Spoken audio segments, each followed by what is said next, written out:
Hey, everybody, what's up? Welcome back. It's time for the stream to start. What song is this? You'll never know. That's the title of the song. Got him. Already got him. We're off to a hot start for the new week.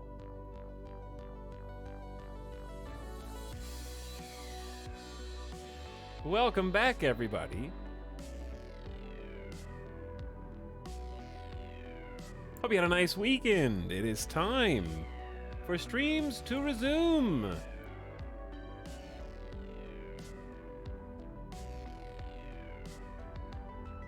Chat, we're gonna do some chatting because we're in the just chatting. I think we're in the just chatting category, right? Yeah, we should be. Because I want to talk to you.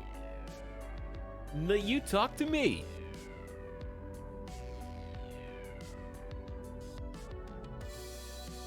And see what you have to say.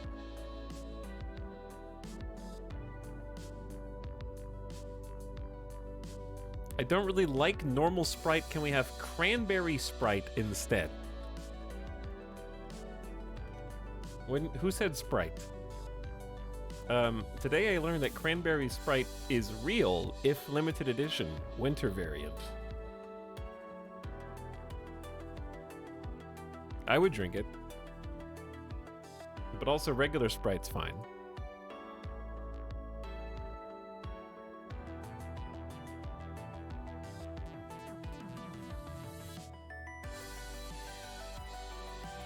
Where are we? There we are. Howdy, everybody. It's time for the week of streams. What I want to do today is, as I mentioned, just talk for a while, just chat, not in a hurry to go anywhere. The streamer is already very late compared to where he wanted to be because he's been on the phone with the American insurance system again, because they're closed on the weekend. So I have a genuine reason to procrastinate and not take care of any of this on the weekend when I'm off because their phone lines are closed. So here I am in 1080p. Encoding overload. I think the camera is too much power, because when the camera's in 1080p, I don't know why that is. Sometimes I get like an encoding overload. There's like a frame skip or two. Why is there an extra wide Etalfir? Anjay, did you make that super wide on purpose, or is that just?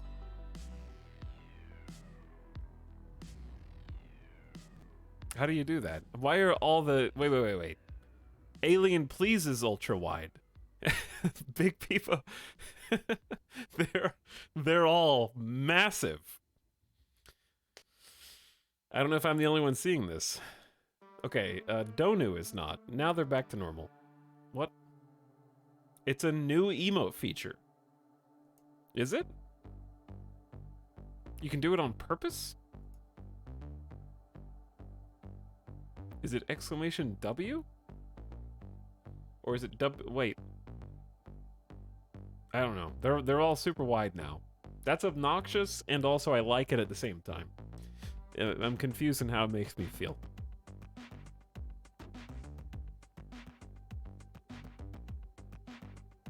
Chat's just typing the letters. Some of you don't even have Better Twitch TV and have no idea what's going on. You're just seeing random combinations of letters and exclamation points. Oh, now chat's figured it out. Thanks also, beginning of stream subs. What's up, Jeffro, the dude who says, yo. Thanks for 55 months. Welcome back. Happy new week. Zard says, please re-enable People Leave. It got changed to People Leave Wave several months ago and it isn't the same. Sure it is. It's better. We changed to People Leave Wave by popular demand.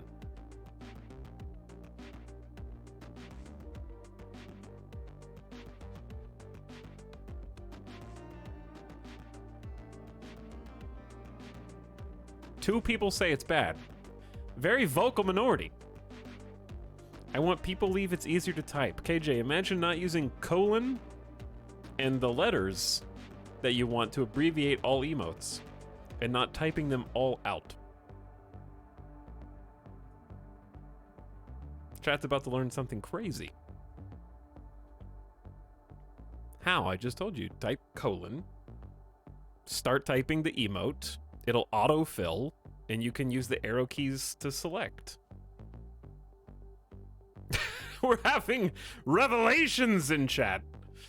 People are discovering heretofore unknown shortcuts.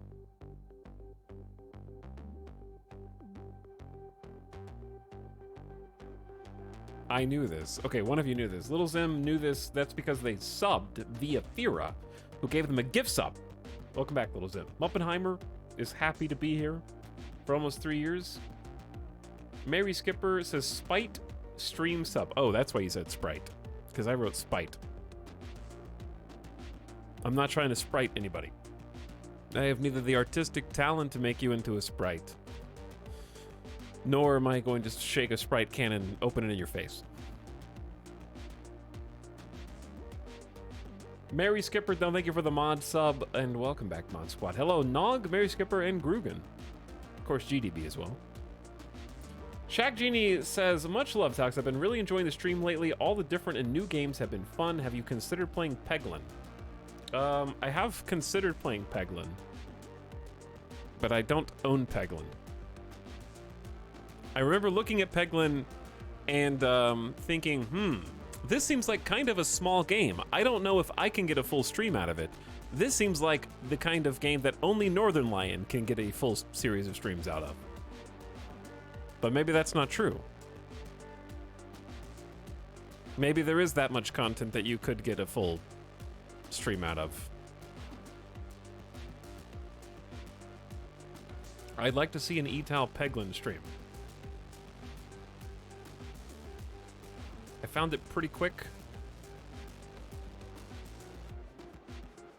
Not that, yeah, it's not that much. Let's see. Is there a how long to beat on Peglin?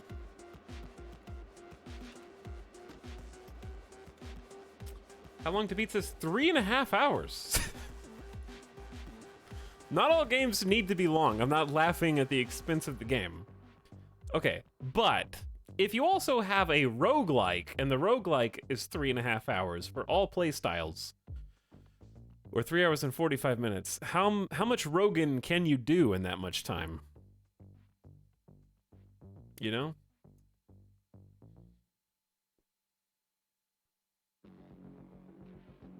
It'd be good for a variety or demo day. I need 300 hours of content, not including side quests. 300 hours of content with no side quests. The only game that is that long are survival multiplayer games, like Rust. Life is Feudal.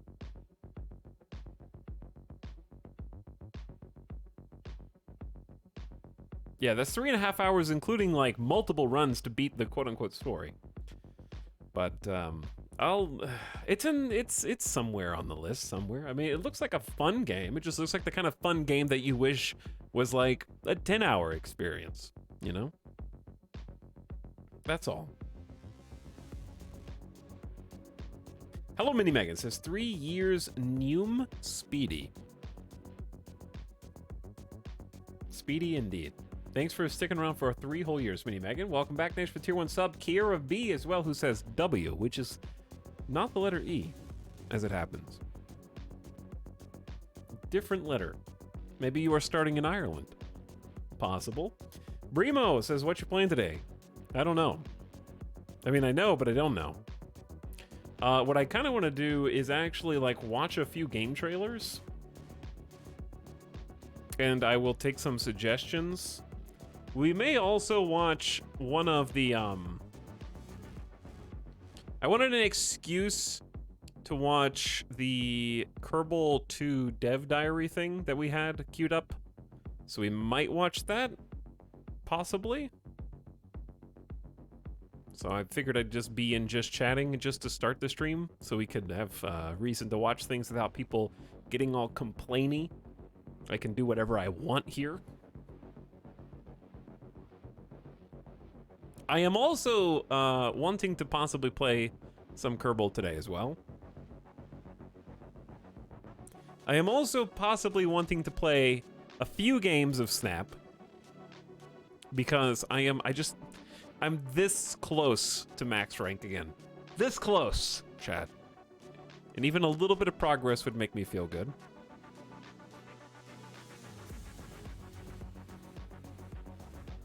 And then I'm open to some trailer suggestions for watching some more game stuff. I wish the greatest thing about that new game coming out,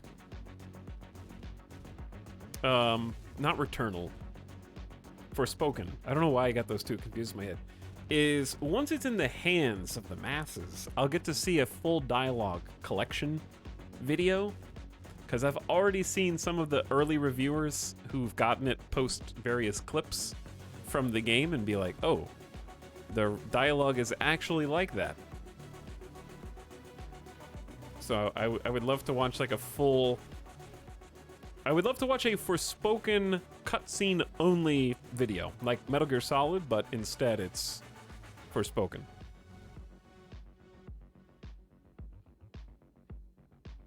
That'd be enjoyable.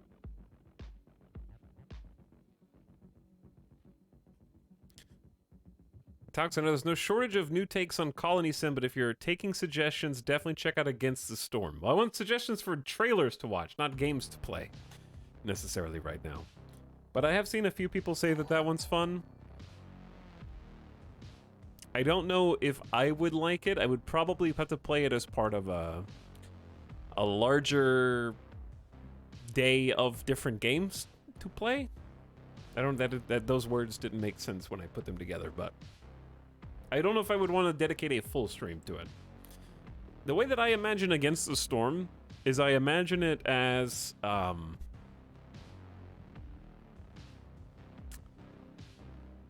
I can't remember the words for anything. I think my brain is rotting. Chat, what's the zombie game? The one zombie game that's also a roguelike tower defense. They Are Billions. I imagine Against the Storm as They Are Billions minus the zombies. That's how it looks to me. And I'm not sure if that's totally off base. I bought and returned that game today. Against the Storm? Why did you return it already? Can we watch the Armored Core trailer again? It was a good trailer. What's up, Thrash Drive Shaft? Thanks for the 28 months, tier 1 sub. Appreciate the $5 sub. And Mad Dog Mac with the bits says, hey, Tal and chat, just survived my first drill.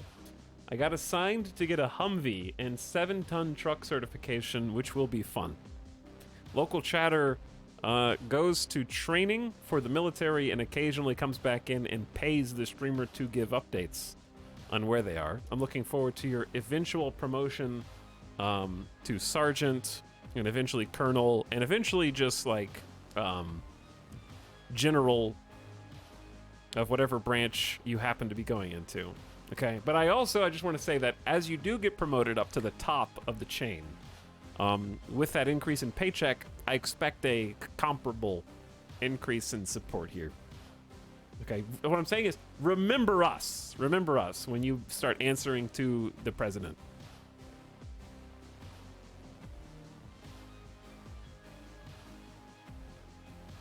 Can we watch the Mario movie trailer? No, we cannot. Chad, I have an old melted coffee. All the ice is melted. I just poured some more coffee into it to try it. This just looks like a chocolate milkshake. It kind of tastes like one too, except the chocolate is just powder.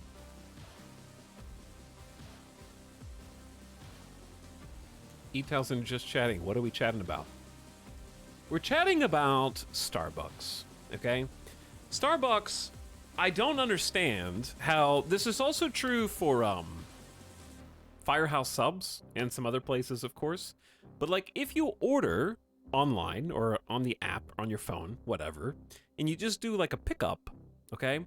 They'll get your coffee, get your food, and they'll put it on the counter, and literally anybody could walk in and grab somebody else's order and just walk out. Like, if you did it with enough confidence, you could just walk in and be like, oh, is this mine? Yep, that one's mine. And you could just go, because there's always something on the counter, especially at Starbucks. There's no confirmation. There's no indication of whether or not you're the person you're supposed to be. I feel like a criminal every time I pick up my KFC order.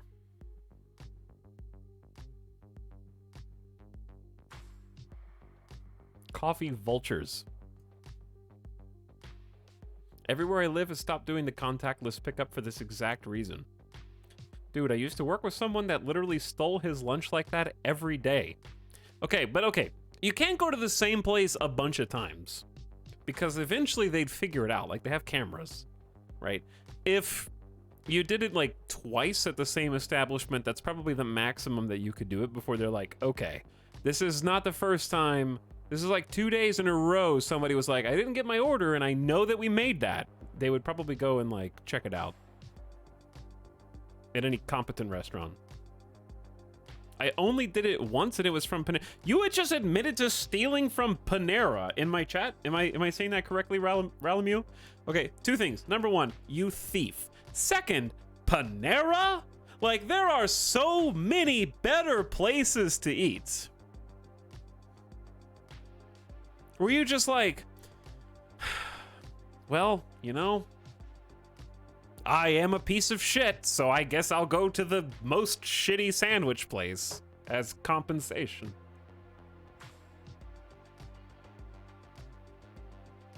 Panera is so expensive, the savings would be enormous.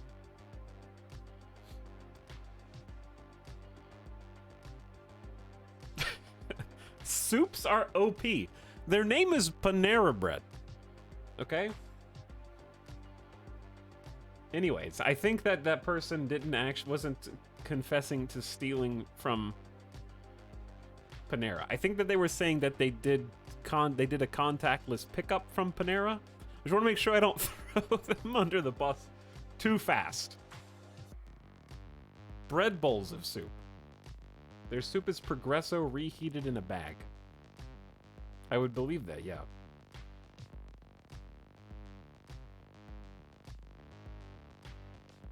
Can we get confirmation whether that you're a Panera thief or not? No, it was theft, but accidental. I thought I paid through the app. Okay, that's better. I forgive you now. But then, okay, that's kind of on them.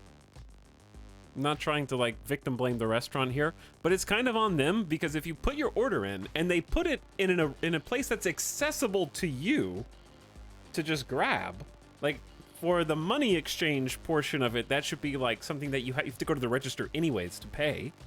So from that point, they should already have the food behind the counter so that you have to come to the register to ask for it, and then they get the payment. Etaf, you started a fast food joint. What would it be called? Well, what kind of food are we selling?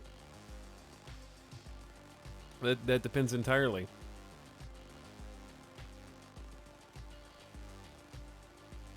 Would it be themed after my Twitch channel? Or would it be like, we're not gonna do eels.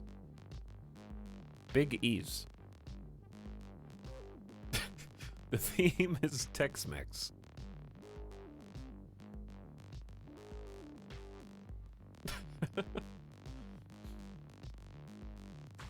Could it just be like words with a bunch of E's, but all the E's are annoyingly capitalized in the title?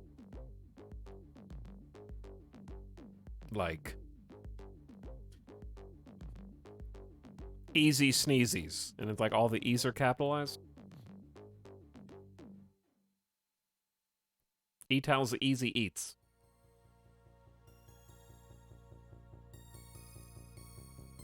Chat, where are we getting coxed already? My internet's already taken a hit, and we just started 20 minutes ago. Easy Sneezies. Okay, would you eat somewhere? Would you eat at any establishment that had Sneezies in the name? Like, is the implication that the chef is just in the back? And they're just like... yeah, like loudly through the kitchen while you're eating? Like while you're just waiting for your food and they're just sneezing on your food? Because the implication is that your name is Sneezy because you sneeze a lot. You can just hear them in the background. If you were the chef, I'd buy it. Depends on the food. Well, how do you know if it's good or not unless you go there?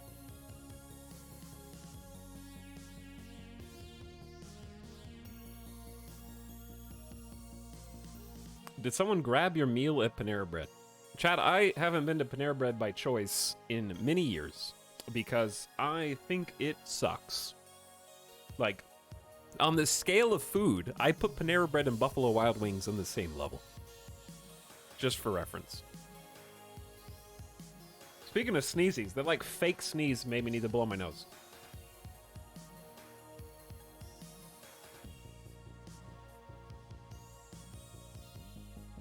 Oh, I know why. I haven't taken any allergy medicine today. That makes sense.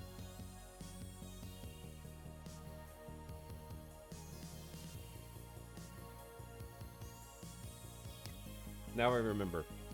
We're gonna need to fix that before the stream really gets rolling here. I'll do that in a moment. Okay, chat's all like, the soups are so good, dude. Dude, the soups, man. So you're telling me you guys go to Panera Bread just to get soup? Is that what my understanding is? Which, by the way, I'm looking at their online website for soups. A bowl of cream of chicken and wild rice is $8.19. I like their mac and cheese. Are you going to Panera Bread to get a bowl of mac and cheese, which, by the way, is so far removed from soup that they had to add an addendum to their menu? It's not the soups section and the sandwiches section, it's the soups and mac section on their menu.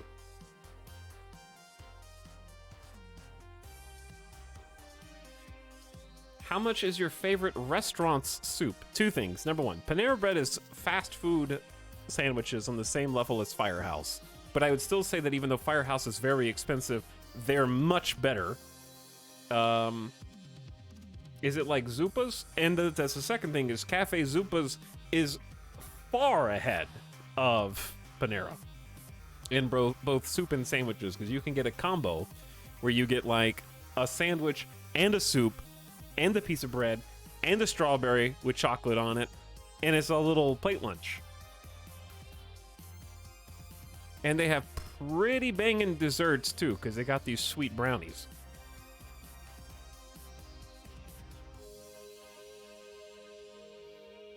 I don't know why people are going so hard for Panera in chat. Who can say? If you want an American to talk for 10 hours, ask them anything about fast food. Fast food does not exist outside of America. Confirmed. Confirmed. That reminds me.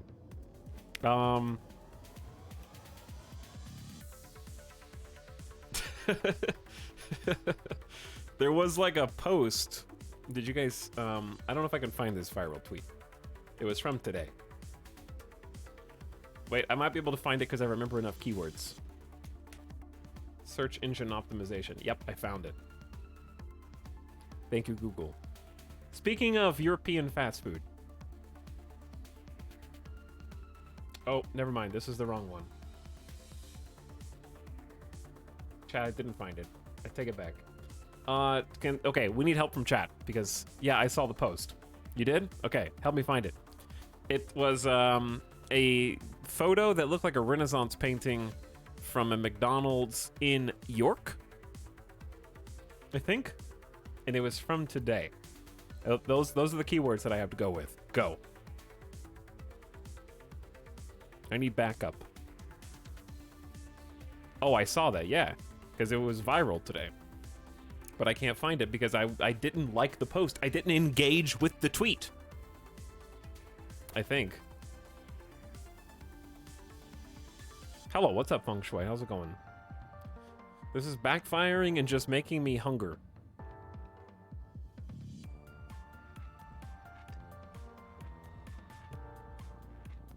Maybe I did like it. What were we talking about before? We were talking about what my restaurant would be.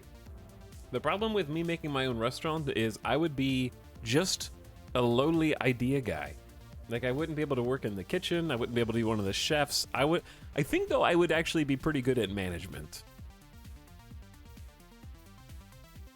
And delegating tasks. And, like, keeping tabs on everything that's going on. Because, like, chat is nothing if not just hundreds and hundreds of employees, right? Who pay me. Future Kitchen Nightmares episode. Wow.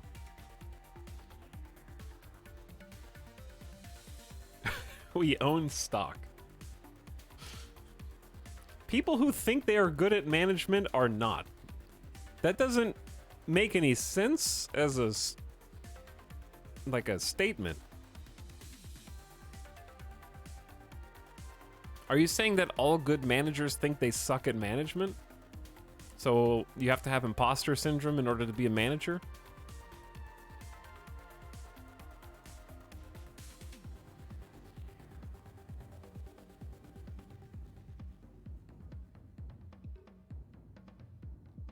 I think I'm good at management because people have told me I am. Yeah, what happens then? What happens if a bunch of people tell you you're good at management? You go, oh, they're probably being honest.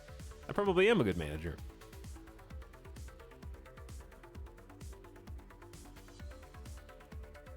Everyone needs a healthy amount of self-doubt. I disagree. Sometimes you just have to be confident.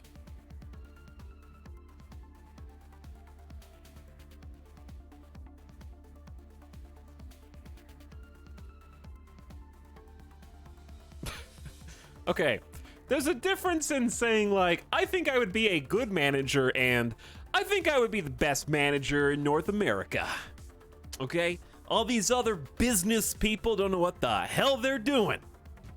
I am gonna show them how to be the top, baby.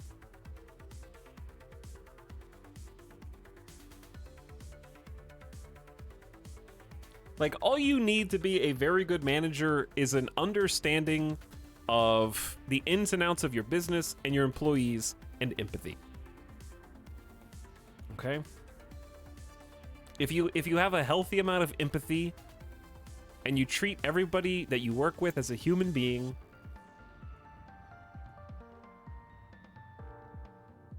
it's not that complicated.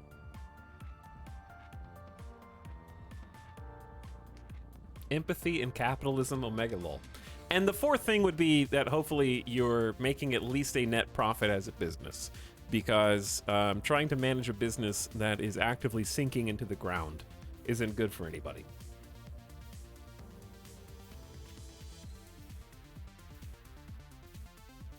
I feel like that should be first. Well, you think so, but the majority of businesses, especially startups, are not profitable, especially not in their first year. Like, how many startups are profitable in their first year, USA? Only 40% of startups actually turn a profit. The United States has 63,703 startups across the country as of 2021, and about 90% of startups fail. We found it! We found the European McDonald's. We found the York McDonald's.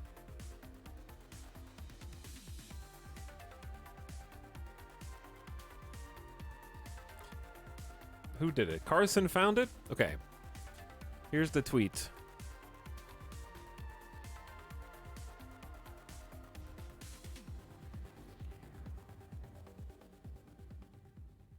How do I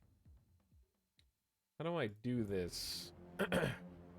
Let's go to this cam.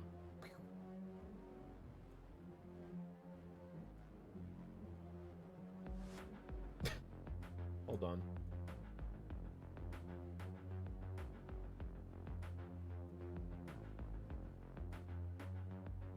There we go, chat.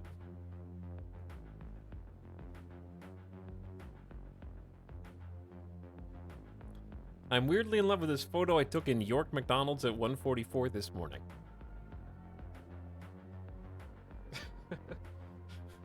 What's so special?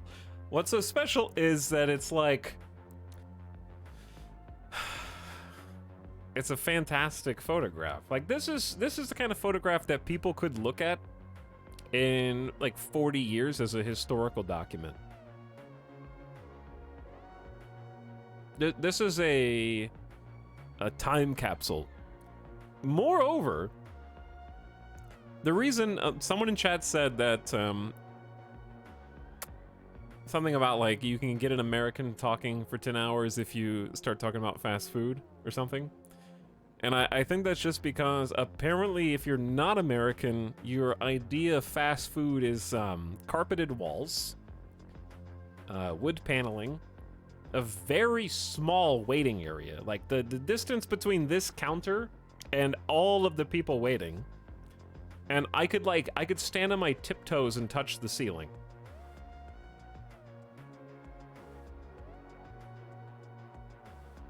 But yeah, the composition of the image is really good. Especially these expressions. Like the range of these expressions is really good.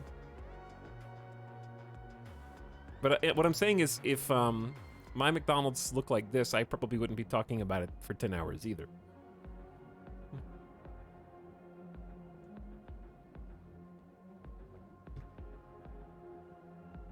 Is that a real carpeted wall? Yeah, I can see the texture right there.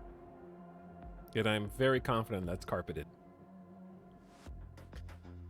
My local McDonald's is like this. You inevitably end up bumping into people just trying to walk inside.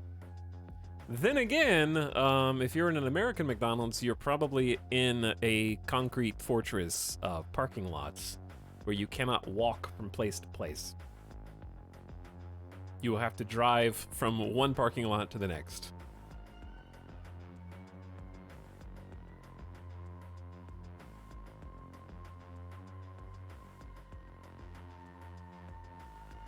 Is this an art critic stream? It is, yeah. Like, we've got the bunny ears, of course. We've got the two people who are just bored, waiting on their order, so they're just showing something on the phone. Also the fact that it's at like almost 2 a.m. I think it's the fact that this dude has the ticket like up to his lips. And there's like three of these guys are looking at the same event that's happening in the background.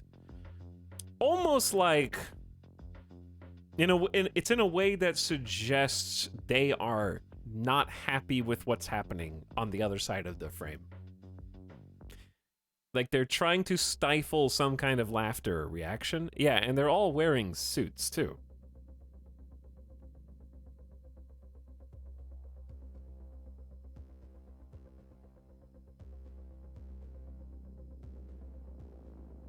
This is truly the Mona Lisa of photos inside McDonald's at 1:44.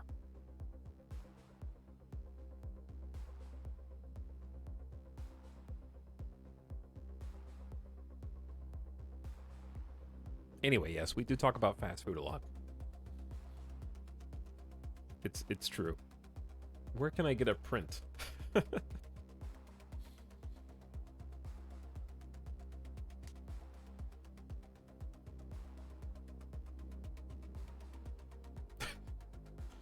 Someone also was holding their bag. Like, they had already gotten McDonald's, and it looked like they had forgotten part of their order. Which wouldn't surprise me, because the last time I went to McDonald's, I already told you guys, that was my last experience. Something about fast food in Vegas, and I'm sure it's true everywhere, but it is extremely, extremely inconsistent. And we've had this discussion many times. This is why I always order more food than I actually need for a single meal.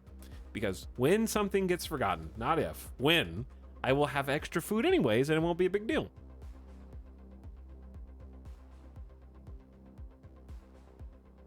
The difference between going to McDonald's and getting a cheeseburger and going to McDonald's and getting 2 cheeseburgers and you just heat one up in the microwave later, okay, you're not such a food critic that you can't microwave a McDonald's cheeseburger because you already went to McDonald's. Like, your standards are already at such a level where they are on the same tier as microwaving some McDonald's. Do you understand? Like, you can't be an elitist about it.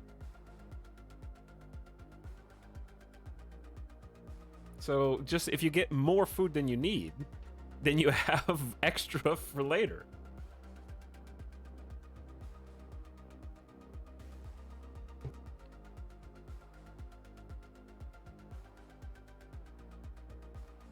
Microwave bread? What's wrong with microwave bread? Microwave McDonald's. What's wrong with microwave McDonald's? A microwave cheeseburger tastes almost identical to just a regular cheeseburger. I will give you that fries are definitely worse in the microwave. For sure. There are no fast food fries that survive the microwave.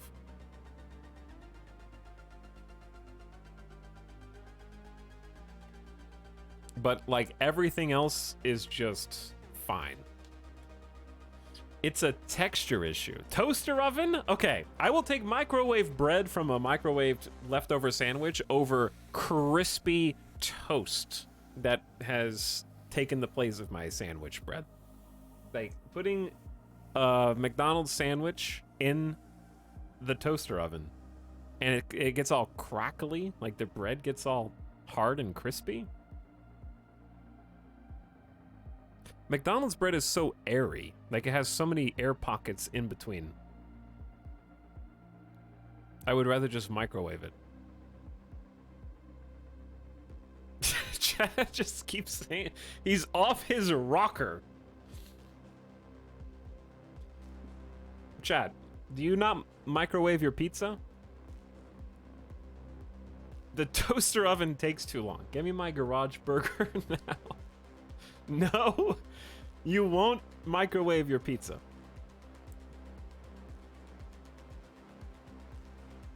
Cold pizza or toaster oven? Chad, are you okay? It's okay to like cold pizza. It's okay to like toaster oven pizza, but you cannot simultaneously say that cold pizza is fine and microwave pizza is a psycho move. You have to be tolerant of the other low-tier ways to consume pizza.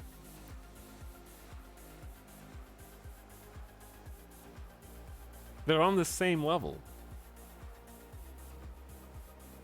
Cold pizza loses 50% of the flavor. Yeah, but it has like a weird appeal. I love how, okay. Chat goes to like Little Caesars and gets like a $8 pizza, right? And they come home and they're like, well, I couldn't finish the whole thing. Unfortunately, I don't have access to a toaster oven. Microwave this $8 pizza to try to eat leftovers? No. This is disgusting. It's a texture thing.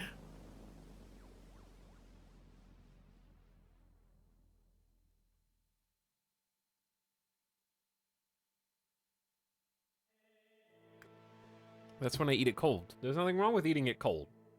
Chad, what is okay to microwave? I find microwave food gross. You guys are spoiled. The microwave is arguably the greatest invention in human history for the past, okay, at least in the last like 100 years.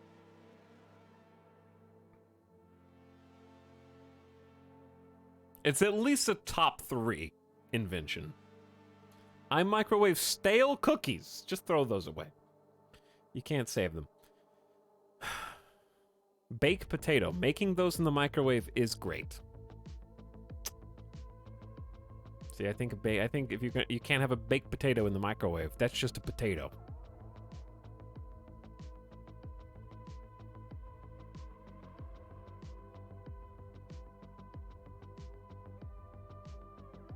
Sliced bread was in the last 100 years.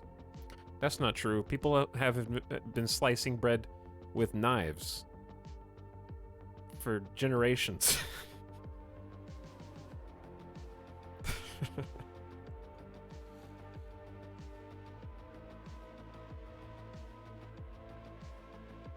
I saw a meme about it. Baked potato in the air fryer? That's convection potato. So chat just says soup is the only thing? Nothing.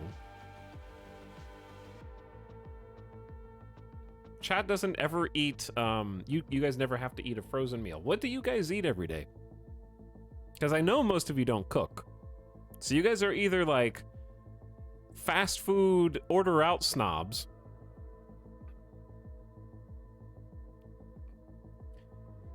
Okay, what about, let's do a hypothetical. I refuse to, I feel confident that many of you are just being, antagonistic towards microwaves. Just to try and get a rise out of me.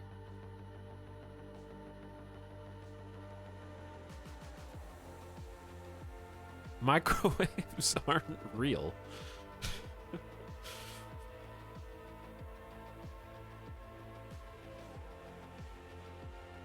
Chat just eats cereal. Like 2 of you cook. All meals are soup eventually. That's kind of true, yeah.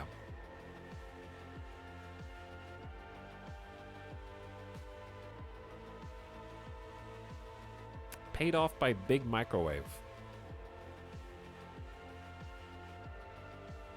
Okay. Chat, we need to do some, like, polls or something. Do you regularly, okay, and by regularly I mean, let's say once a week is, we'll consider at least once a week, use a microwave for a frozen dinner?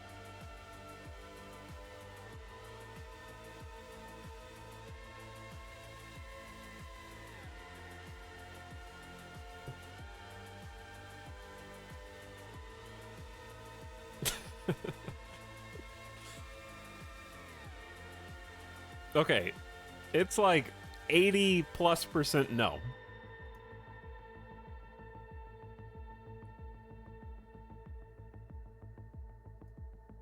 Chat hasn't had a frozen dinner in years.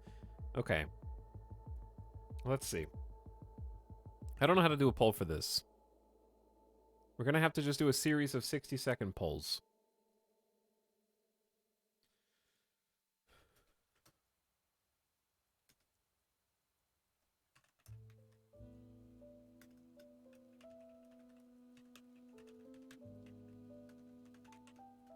All right, 60-second poll. Do you eat... let's actually do this. How often do you eat frozen microwave dinners? Or it can be for lunch, all right? Don't be pedantic. Almost never. Once... few times a month. At least once a week.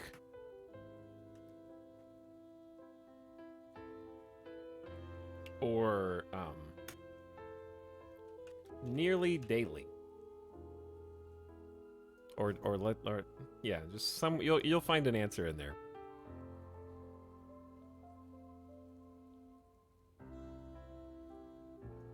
There we go. Chat, you got a poll.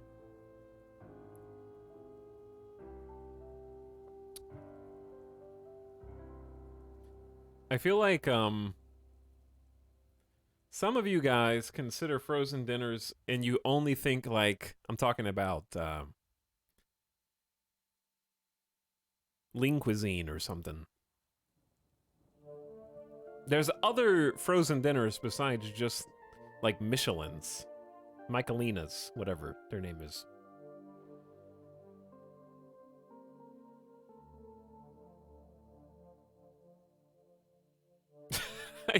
I used to smash Marie Callender's pies. Oh yeah, name every frozen dinner. I would say You're from... just an egotistical streamer. Okay, fair enough. I would say that for me, my answer is at least once a week. I would say at least once a week would be my answer.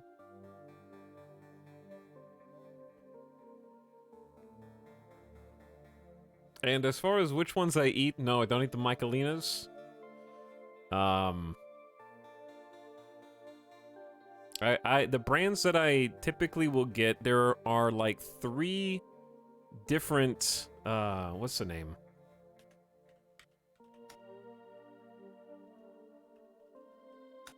And I don't think that they're like healthy or anything like that. I just like, the taste.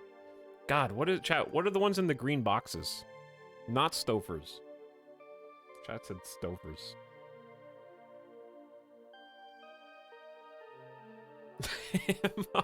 MREs. No. No, not Marie Callender's. Maybe they're not green boxes. Chat, I can't think of things that I'm trying. It's like, Amy's. They're kind of, they have green titling. I like 3 of Amy's, and that's it. I like the, I'm gonna look at, I'm gonna find the ones that I like.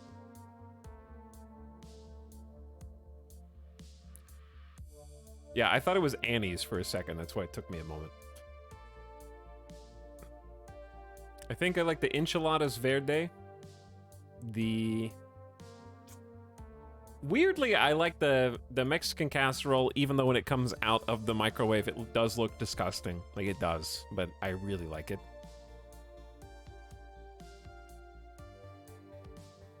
Chat says Amy's is pretty good. Tamales from Amy's is good. Yeah, the tamales are pretty good. Oh my god, I hate Amy's. It's too bad. There's another one that is decent as well.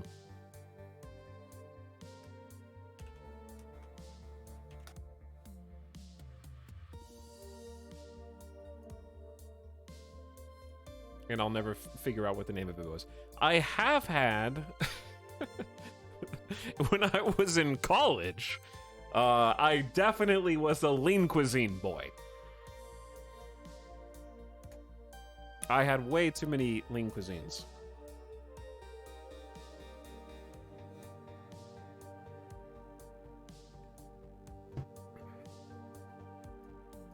All right, let me see the poll results. Somebody said I was in the minority of results. Okay, 61% said almost never eating frozen microwave dinners.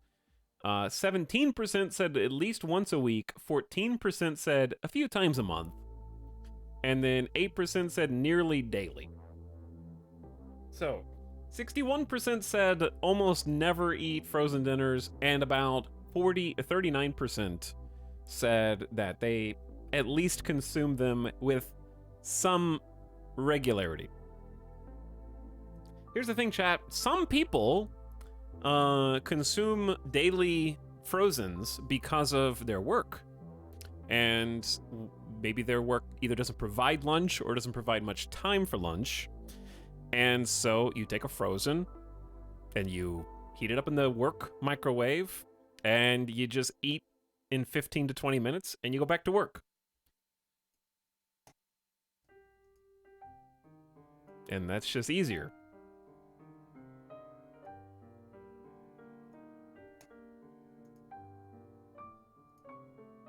Or maybe they work at the frozen food factory.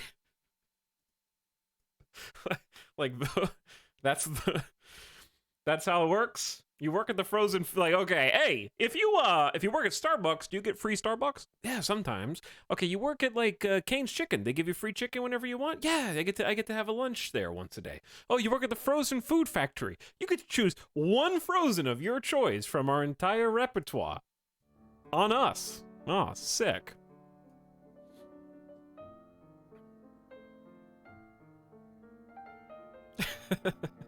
All right, second poll. A new poll. How often do you order food out? This can be, you can go to the restaurant and sit, or you can order it and take it home, or you can have it delivered. This accounts for all of these things.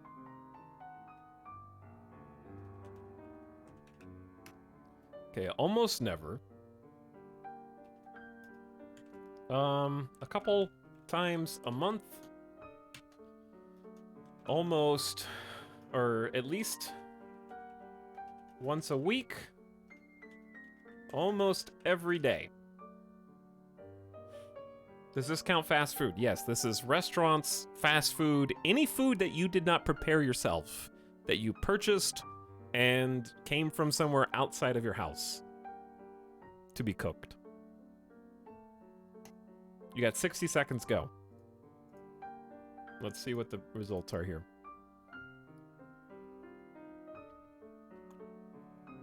Any food that you did not prepare yourself.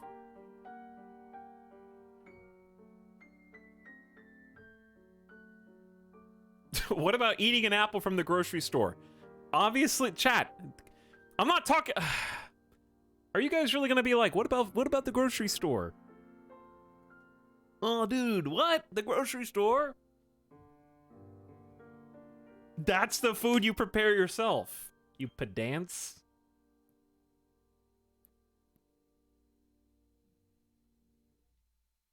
You didn't prepare that apple. Some grocery stores do sell prepared food. All of it's prepared, Mary Skipper. Someone had to grow an apple tree to get the apple. We're not talking about that. Why is he shouting at the mods?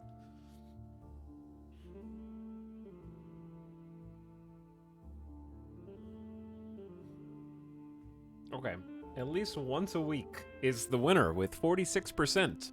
So more people order out than they sell orange chicken meals. Yeah, I know.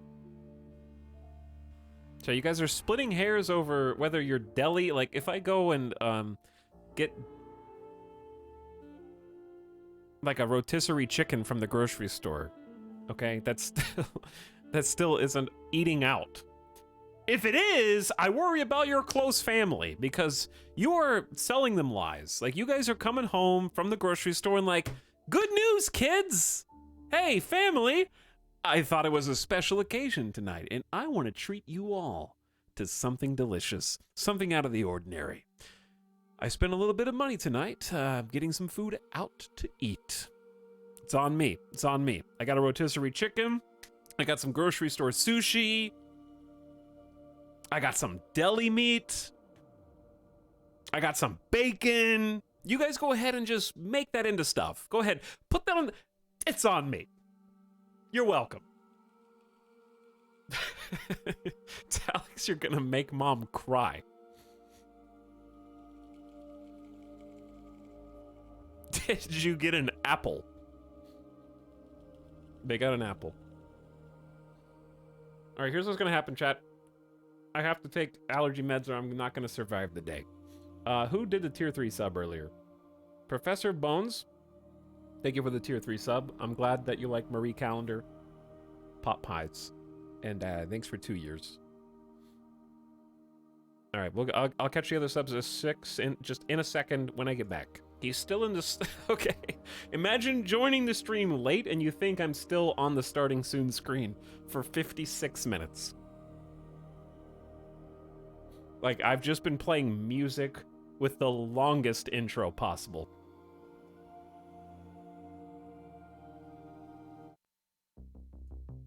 All right, give me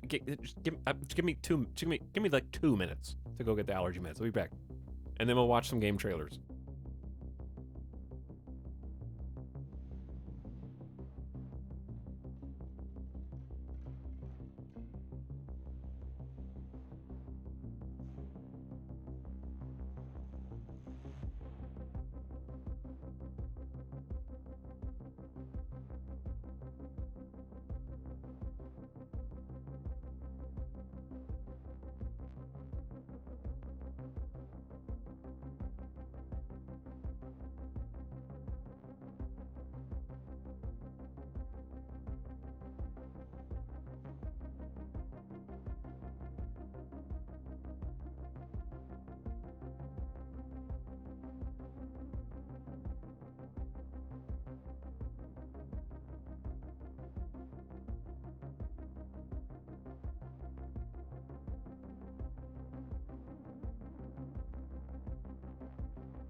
Okay, so if I what if I did like a really avant-garde stream where we got the like old DVD bouncing animation and just turned on music with like a Windows visualizer, and you guys just sat and watched and like pog champed every time it hit the corner perfectly.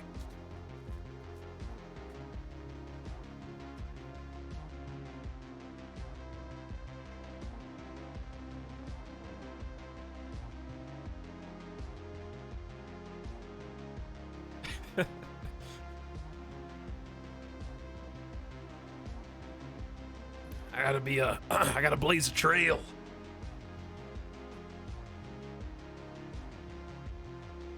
All right, back. We're back. What are we talking about? Frozen dinners? Okay, Chad orders food out at least once a week, 46%. A couple times a month is 25%. Almost never is 17%. And then almost every day is 13%. So, okay. If I have this correct, only 17% of chat almost never eat out. But like 60% of you refuse to use the microwave or eat frozen dinners, at least. That's interesting. Because like half of the food that you order out is just microwave. Chat's going to like, you know what? I don't really use the microwave for food. I think it's disgusting. Buffalo Wild Wings is delicious tonight.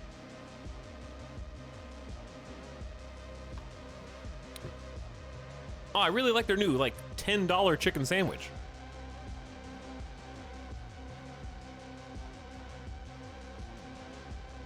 Restaurants use a lot of frozen food. Shh. Yeah, I know.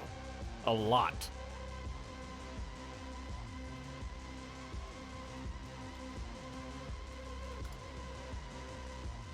All right, music, calm down.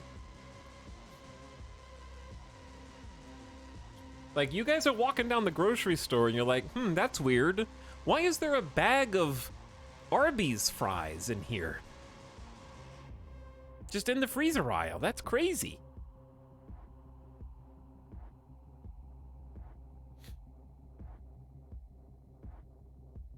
Don't slander Arby's fries. I'm just saying. They like sell all these as frozen.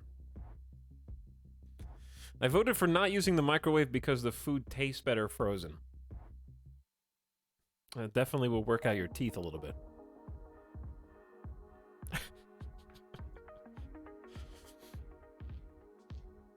Camera wobbling.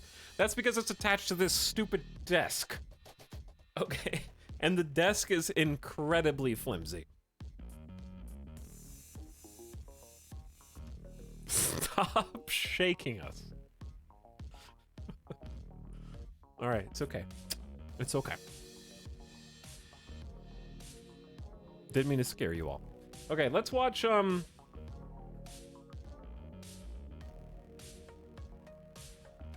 want to see what this game is. Because I want to see what the difference is.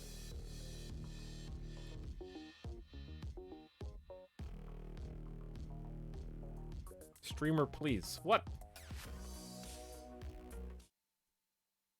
Can I help you? Okay. I want to see what this is.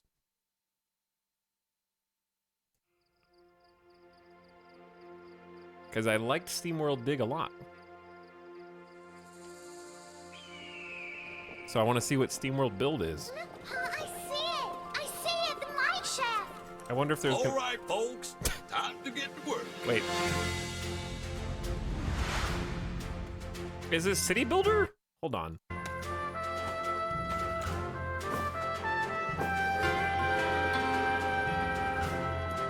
It's like a town management game?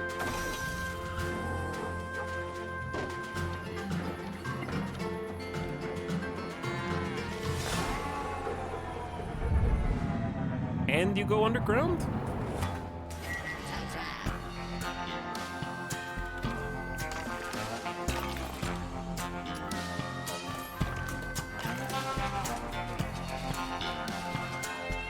And excavate ancient robots?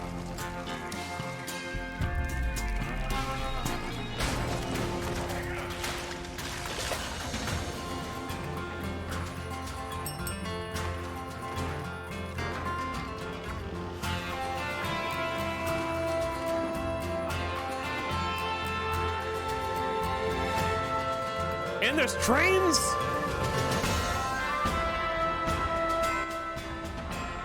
Alright, I'm in for the trains, dude. I'm in there for the trains. The music is nice. The music is nice. Okay, a couple things. I want to look at the menus. We got roads, buildings, like you have to make your own mechs, harvest resources, a little bit of Anno on the streets, Dungeon Keeper in the sheet rock.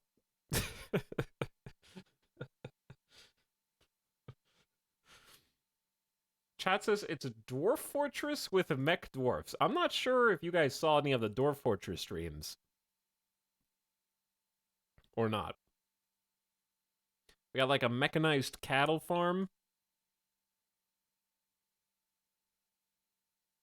This thing is taking lumber, turning it into products. I would definitely play this. Like it looks fun, and I really liked the last SteamWorld games. Also behind me is like a mini map, but then it says train arrives in 3 minutes 38 seconds. So when the train comes, stuff happens. It doesn't seem like your type of game at all. Really? They city builder colony game doesn't look like my kind of game at all. I'm not sure how long you've been here, but it can't be that long. With digging mechanics, like I have played a dozen games since my YouTube games days that had like a grid-based underground Dungeon Keeper style setup. Designating blocks to be mined and setting up rooms. Exclusively a just chatting streamer. Yep.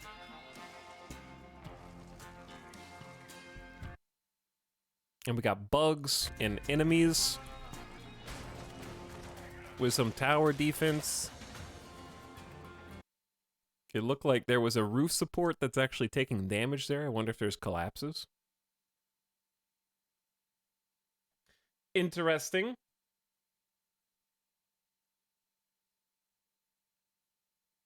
Okay. Let's watch, let's watch...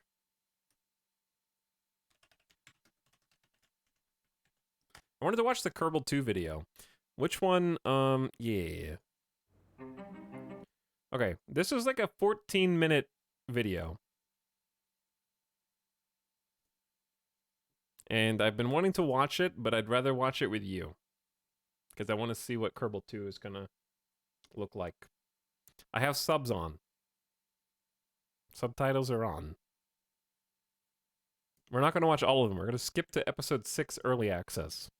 Because I want to see about the Kerbal 2 early access. I hope none of this music is copyrighted. I don't know what this song is, but...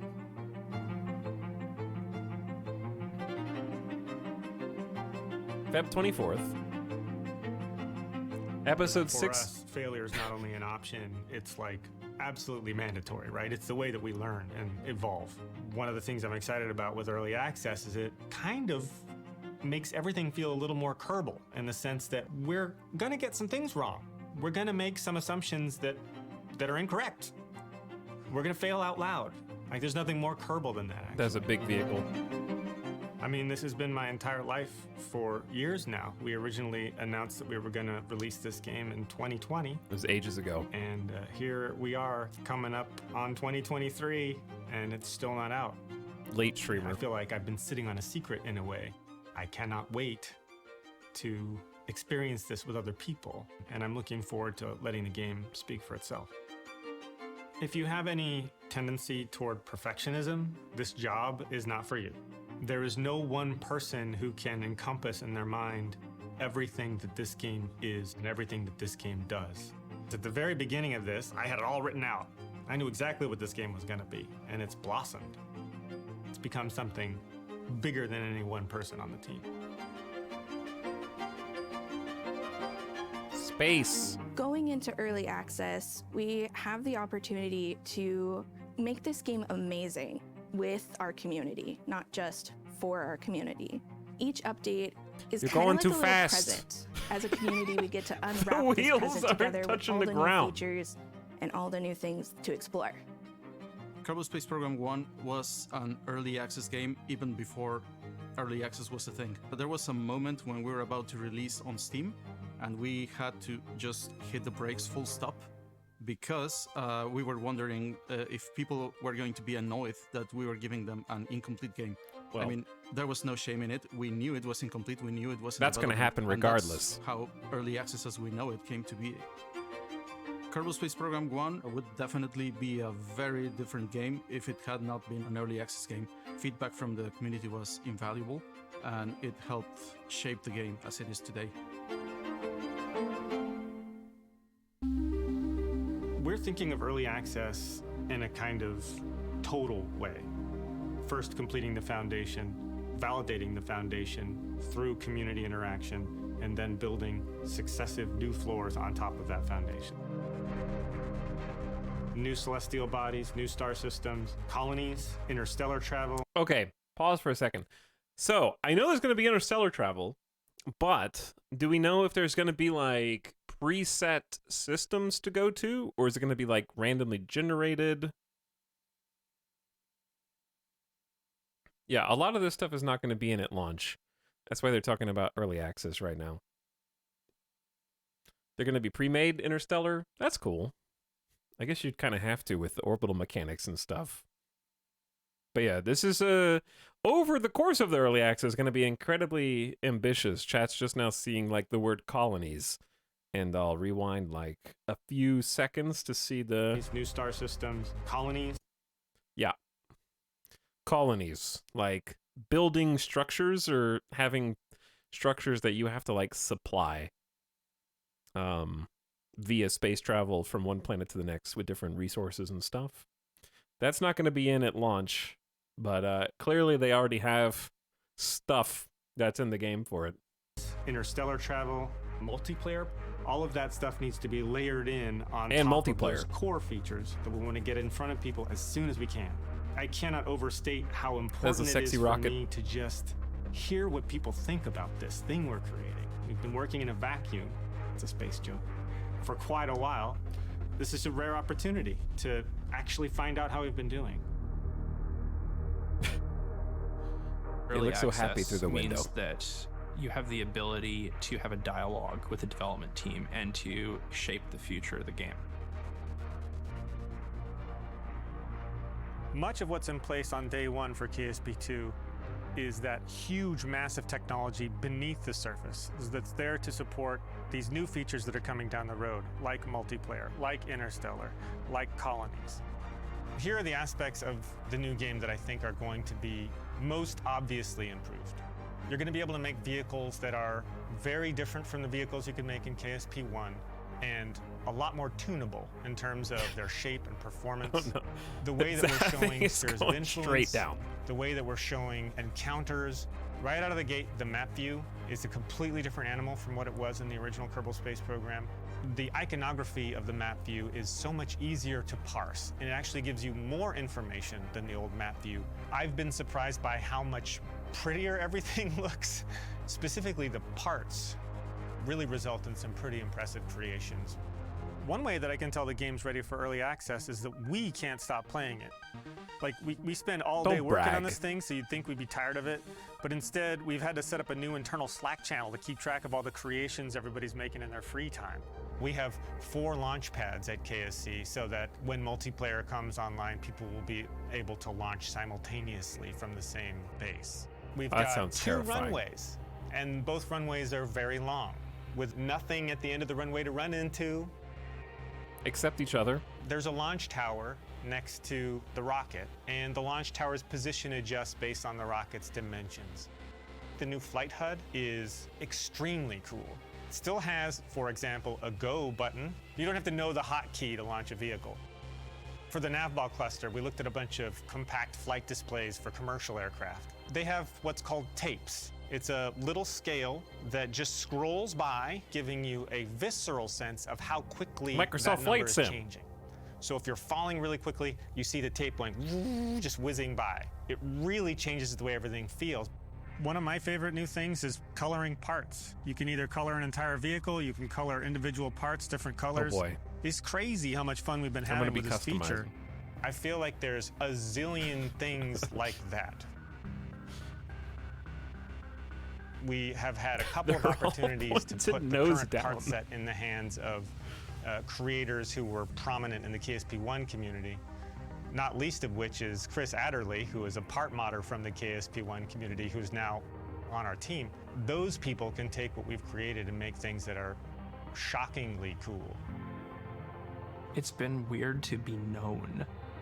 During the interview process, I mentioned that I had modded KSP, and they asked me what my username was. And then when I mentioned it, they said, "Oh." And there was silence. At Intercept, we spent a lot of time looking at the KSP1 modding scene and trying to identify where we can make things easier and where we can make things more efficient than KSP1 modding. And that could be in the area of mod packaging, mod versioning, and other similar things like that. So we want to work with the community to build good standards that the entire KSP2 modding scene can stand upon. Modder's gonna mod. No more mods. You've never met him in person, correct? Today, All right, what if like the what if like a modder got on the team and was like, "All right, we're shutting mod support down." You're like, "What the hell are you talking? I'm going to be the top modder. I work here now. I won. I am the best modder. I'm on the team and I'm shutting everybody else's mods off." is he lives in Vancouver, Canada, and today's going to be the first time I get to talk to him in person. you know? Bethesda. I feel like we're already friends, actually, but I don't know how tall he is. All right, let's go.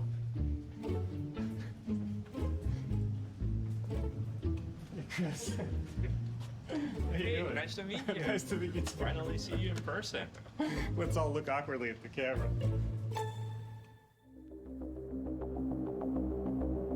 There's going to be a nude Kerbal If you mod? wanna go to space, you've got to start somewhere. So you gotta design When do I get to play? space-worthy vessel, and for that you need the VAB. This is one of the features that we're actually iterating a lot on. It's gonna be available on early access. One of the cool things that I can show you that's not on KSP1 is we've got some procedural parts now. So all of these winglets, you had like a ton of winglets in KSP1. Now you just got a few of them, but you can fine-tune them and make them look and They added behave body exactly sliders way to you the want them to. winglets. The main difference that you're going to find when playing the early access version of KSP2 with respect to the first early access versions of KSP1 is you're gonna see a more complete game. You're gonna have the whole Kerbal lore system to work with. And even if you're a seasoned KSP1 player and you've gone everywhere, I would really invite you to go everywhere again, because we have a new PQS system. PQS stands for Procedural Quad Sphere. It's the system that we use to create the planets. Planets are now a lot more interesting. They look amazing. I'm not gonna spoil anything, but Oh, the spoilers they are have already a here. few surprises here and there that you might want to check out. There's a feature I'm super that's excited floppy. about, which is acceleration under time zoom. If you have ever tried to make a trip to Joule or Lathe, or maybe you've used the Xenon engine, you will find that you will initiate that burn and you will go and mow the lawn and maybe do about a few other things, and then maybe you're there. For KSP, you cannot advance time warp while you're accelerating. For KSP2, particularly because of Interstellar Waiting in the Wings, this is one of those features that gets to pay dividends now in early access. So players who are looking to try those kind of like slow efficient flights, you won't have to mow the lawn like I did. You'll just be able to advance time warp and get to where you need in a perfectly reasonable amount of time. I think I'm excited about how we are going to simplify some of player interactions with the game itself, like using new tools or using tools that we already have, but now they are more easy. It's less No time intimidating, for us so to touch speak. grass. So we already have these hardcore players that they don't mind going and putting an Excel sheet to get the numbers right. But we also want to get to those new players that are doing this for the first time, and it's like, okay, we got you here. Like, this looks scary, but it's going to be less scary if you use this. The feedback we don't get that often. We're okay with the players that like to calculate precise measurements on how to get to their destinations, but we also want to attract those players who just want to blow shit up. That's like in parentheses. The quiet part, like the ones who laugh when their Kerbals die. We want to make sure that we appeal to them too. Is when people like things. So if you like something, please let us know. Please. It feels very nice. Yes. We don't get to see the comments like, yeah, this is amazing. Like that palm in your shoulder. It's really nice to get. I understand that many fans are going to be anxious to have the full game available on release, but KSP2 is a really complex game. Colonies, multiple solar systems, further exploration, life support. It's important that we do this step by step, and we know that the community is liking what we are doing, that they are having fun, and we are doing it on the proper way. That is a chunky Moving to rocket. early access allows us to focus on really the core of the game. When Go back. early access Are these side-mounted thrusters that are like little carrots? These little carrot thrusters?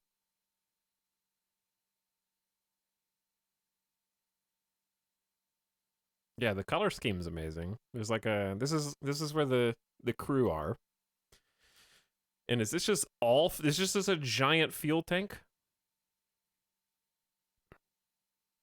allows us to focus on really the core of the game. When you have a whole suite of features that you're also building upon, you have the tendency to spread yourself rather thin. And when you spread yourself thin, you have the tendency to not bring everything up to a strong quality bar. So early access allows us to really focus on the most important part of the game, the part that cannot fail, the part that enables everything else, and bring it up to a high level of quality. Colonies and Interstellar are two features that exist beyond the MUN, so we have to make sure that this core experience is strong in order to interact with these other systems. If a system doesn't work well and we're building on it later in development, we want to know earlier rather than later so that we can deliver the best possible Kerbal experience. One of the groups I'm most excited to get feedback from is people who thought Kerbal was a game for them, tried it, and for whatever reason walked away. We've put a lot of thought into Chad, I walked away, but I came back, for how so it's our okay. tutorials, how our onboarding, how our first-time user experience can welcome people in who have an interest in space and simulation games and putting rockets together and exploring the universe. And so we're really interested in seeing whether or not we've accomplished that. Just like players experienced with KSP1, we will be releasing updates along the way, and we will be adding colonies, Interstellar, new places to explore, new parts to use, new game modes to help drive that experience. Those things are already on. What kind of thruster is this? Is this just what thrust looks like in a vacuum? Like why is it doing the big, yeah, just a wide nozzle? It's just the new effect. Okay. Good morning. Hello, Fahrenmac. What's up? Drive that experience. Those things are already underway. One thing our players have been very clear about is that they want us to take our time and give them a quality experience with KSP2. So we're making sure that what they will be getting in early access is a strong foundation. They're on a Dwarf Fortress development schedule now. I still can't believe Dwarf Fortress came out to early access before Kerbal 2.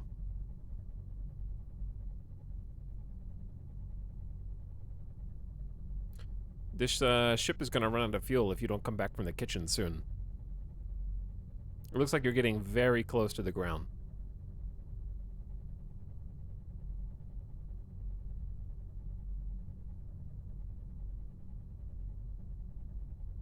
This is, this would be a perfect setup for like some monster to leap out from the darkness and like press their face against the glass. Because you're already watching the reflection to see what the person in the background is doing. So like having something come through, not through the window, but just like take that spot, you know?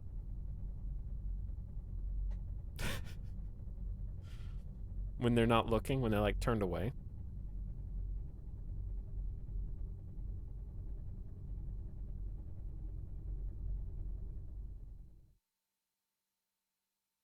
The end.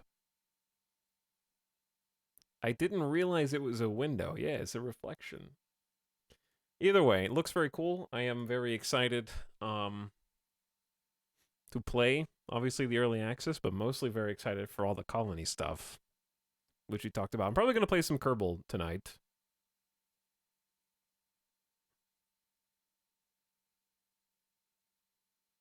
I want to see the explosion.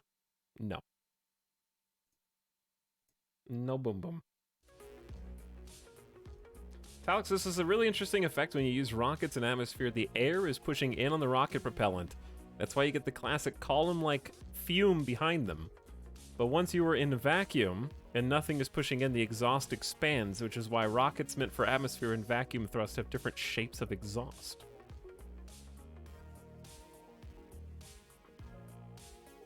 Talix, check out the scale of the interstellar fusion drive in Kerbal 2.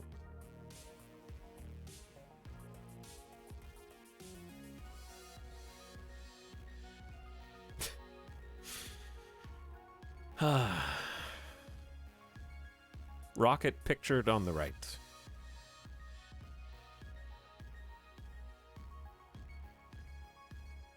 Very large. I gotta clean up some of these pictures. I have 3D glasses for some reason.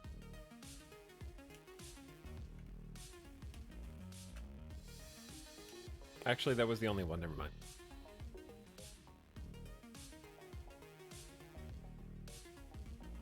Oh, and since we're on the topic of Kerbal 2 anyways, this was their roadmap. So launch is just going to be exploring the Kerbolar system with new parts. So you can still play with the parts, but there's not going to be a science gathering or tech tree at launch.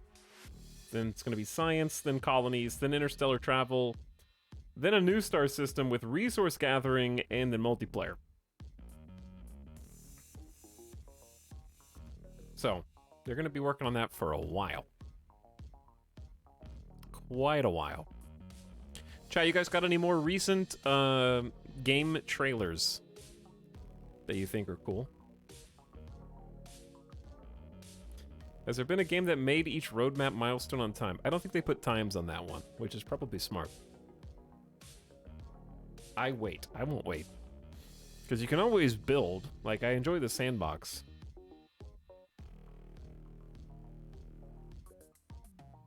What are your thoughts on Blood Bowl 3? I don't have any. I never played Blood Bowl before.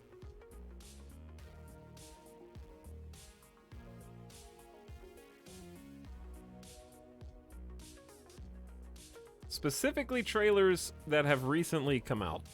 I want to watch I want to watch like a Forspoken full dialogue cutscene gameplay.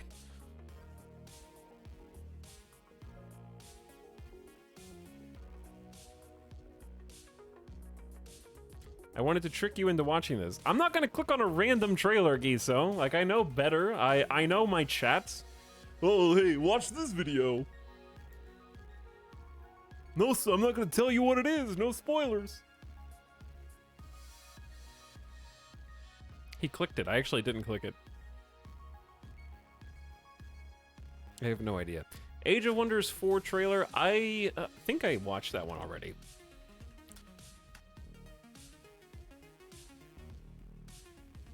Also, I don't think that there was any gameplay, was there? It was just a announcement of a hand reaching through a portal. So let me just save you guys 60 seconds. There was a hand reaching through a portal and some music. Stalker 2 trailer from a couple weeks ago.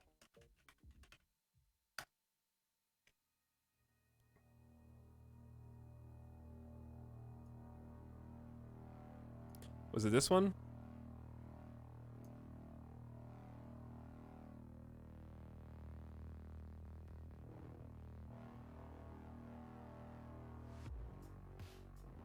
Hold on, I gotta mute music.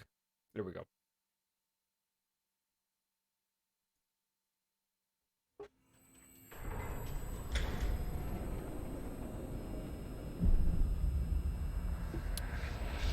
You can win a free console? What?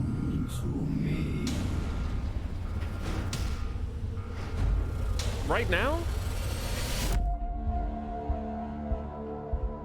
After years of work, a group of... This is really embarrassing, but they like misspelled Chernobyl in their own game logo.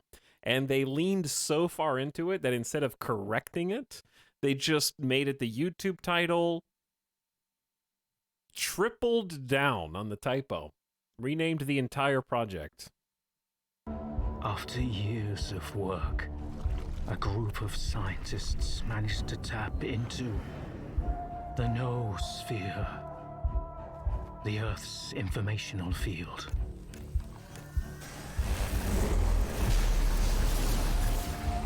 An achievement comparable at best to the conquest of space.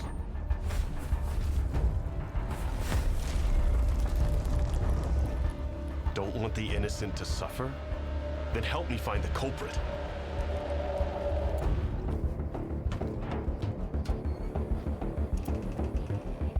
And who the fuck are you? And what do we have a decade later? The Zone, in our image, after our likeness. That's like a Half-Life 2 guy.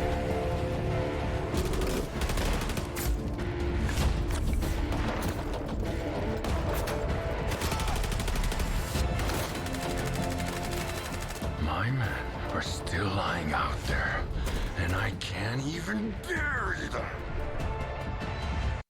I can't even bury them. Hold on, I want to hear that again. And I can't even bury them.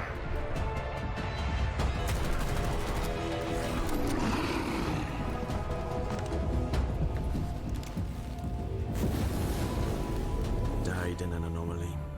Shot by loners. Found with a stone around his neck. Thrown off a cliff. Torn apart by dogs.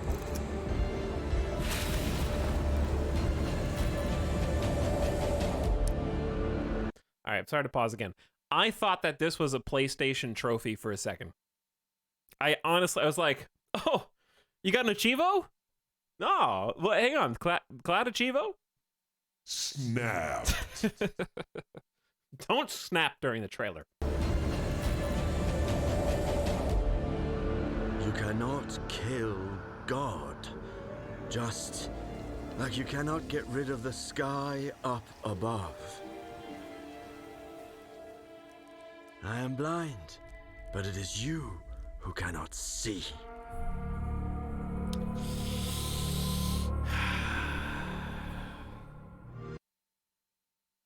I did not like that line. Game looks really good. Game looks really good. Game looks really fun, as long as we don't listen to the dialogue too much. Talix, I am blind, but it is chat who cannot see. That line hits hard in Russian, probably. I'm sorry I missed a bunch of subs earlier. I'm going back to fix that right now. Chocolate Cake, back for 32 months. What's up, Chocolate Cake? Thanks for hanging out. Tuna Man also for 34. Some big 30-plus month subs. Welcome, Tuna Man. I know that Felix's controversial message. Shame on you. Take that back right now. Johnny says, you show them. We were probably talking about microwaves. Thank you, Johnny, for the microwave support. High Stakes Jenga says, fuck yeah, Kinshi. Kinshi Day. No Kinshi today. Well, you hate Kinshi? Playing your least favorite games to spite you, and you think that that's Kinshi? For shame. Asa says, if you're not playing a game yet, does that count as a beginning of stream sub? Sure, yeah. You're there right at the start. Thanks for the 14 months. Crane Bolt Green says, I hate just chatting. Good. You're in the right place. Snail, also thank you for 32 months of Prime. Sharing the Bezos bucks. True Raisin with generational bread. Ugh. I remember that reference from an hour ago. S-Frog says, down with big microwave. You guys are hostile against microwaves. Professor Bones, I saw your sub, but thank you for the tier 3 once again. Paul says the real poll is about fry sauce. Thanks again for the incredible moments of entertainment. All right, you want a fry sauce poll? Here you go.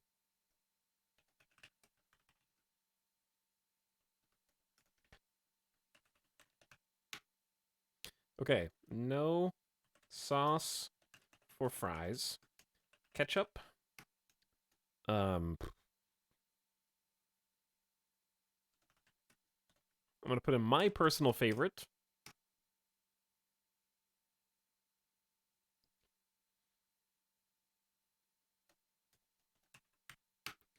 Okay, I can only put in 5 things.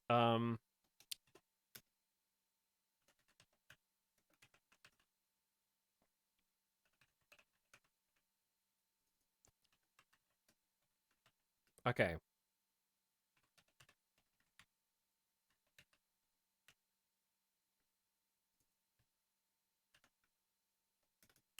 Whatever rest. Okay, I don't know how to put this last one because I'm trying to basically put like the house sauce. Like if you go to Arby's sauce. If you go to, you know, the namesake. If you go to Cane's sauce. Like I don't know how to represent that as one thing. As the option. Like I would say house sauce.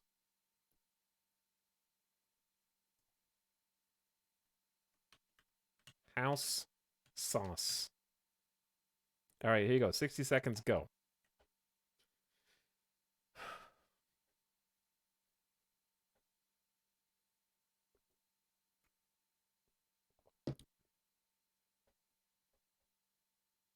Where is the gravy option? I can't put every sauce known to man.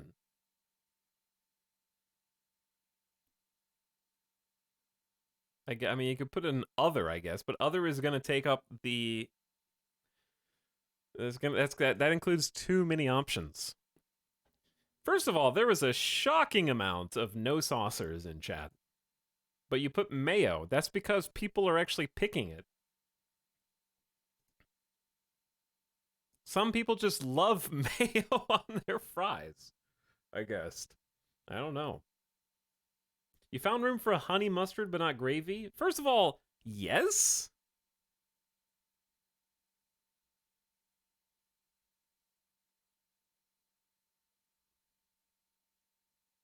Gravy on fries is, like, we're talking about sauce. Gravy is not a sauce.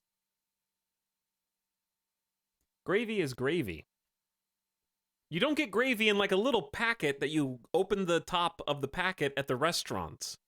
You can get ketchup in a packet. You can get mayo in a packet. You can get the sauce from the restaurant in a packet. You can get honey mustard from a packet. You cannot get gravy in a packet.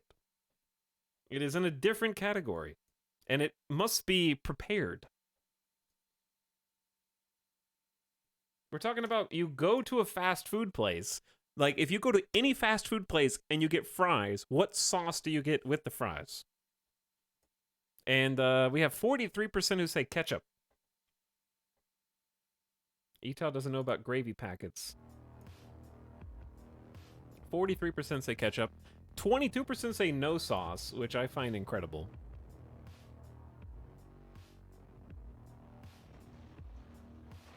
And the reason for honey mustard is because honey mustard is my personal choice. That's my number one, for sure. And before you say, ew, gross, you might still think it's gross, that's fine, but not honey mustard like the salad dressing.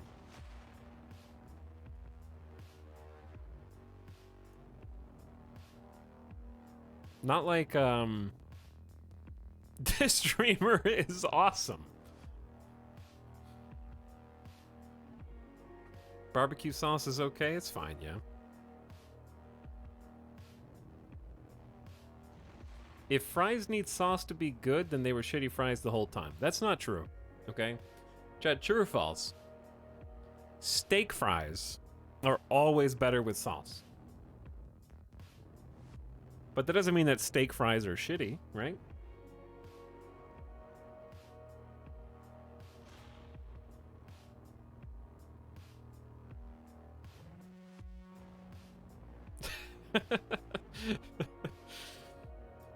It does, unfortunately. All right, whatever. Food chat's online. Anyway, Stalker 2. Looking at that, when does Stalker 2 actually come out? 2023. Is there a release date yet? I know it got delayed a few times.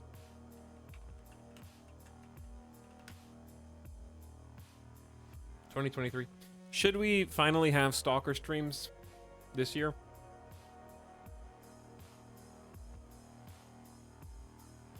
Do we finally need to play Stalker on stream? Only if you play all of them. Why are you saying nopers?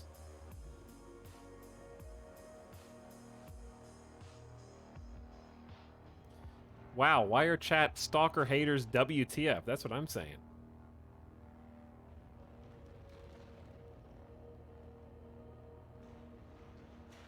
Stalker boring?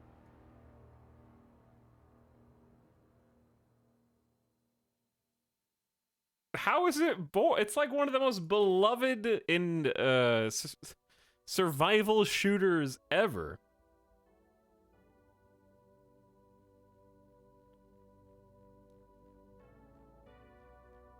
They're good games, so you can probably finish them in 2 streams each. It's like a sandbox survival shooter. I had never heard of Stalker until this year. Is it just old now and people don't know what it is?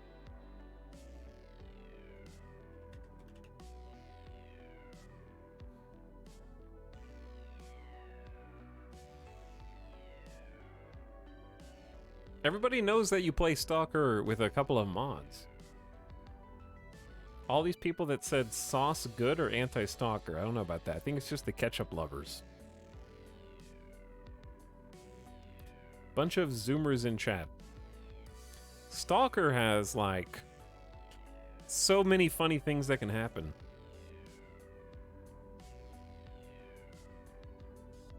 Now I'm doubling down on it. I think I am going to play it now. Because I think there's just people who don't know what they're missing out on.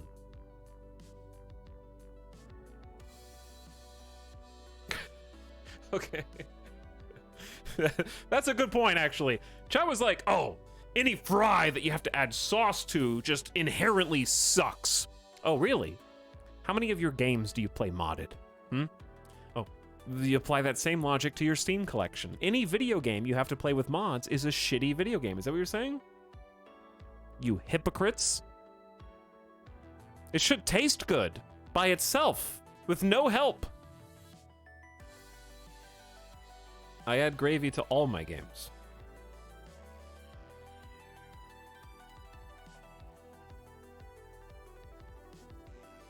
Vanilla or no game.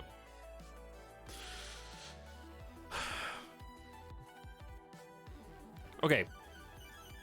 Chat.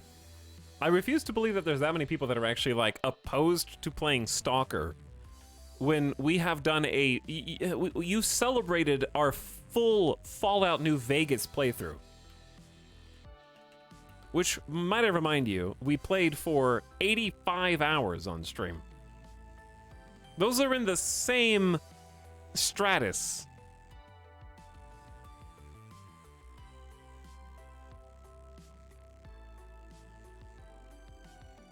All of those chatters died. We are the new chatters.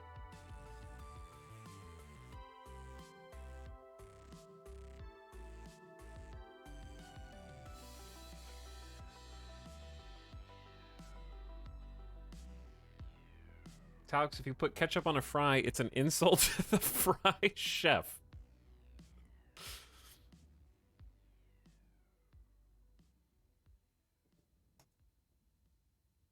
Is Stalker a horror game? So you guys don't even know what it is.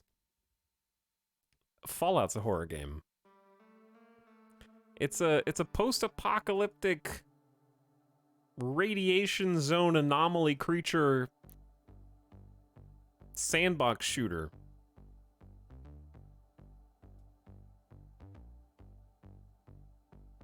Anomaly treasure hunt game, yeah. I don't know. I'm surprised.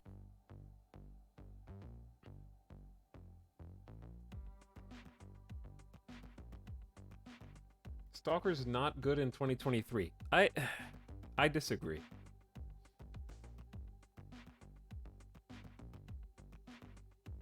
Wow, we've got some like Fallout fanboys in the chat. Chat, I saw one of you actually say Fallout 4 yes, Stalker no. And that's how I know not to trust your opinion. I wonder how they feel about Metro.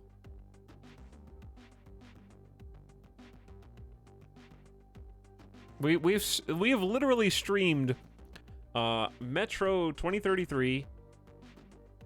I have streamed all 3 Metro games actually. We did 2033 Redux, Last Light Redux, and Metro Exodus. We streamed all 3 of those. Fallout New Vegas. Metro is one of my favorite series. I love that series. I thought Exodus was fantastic, and I can't wait for the next one if they make one.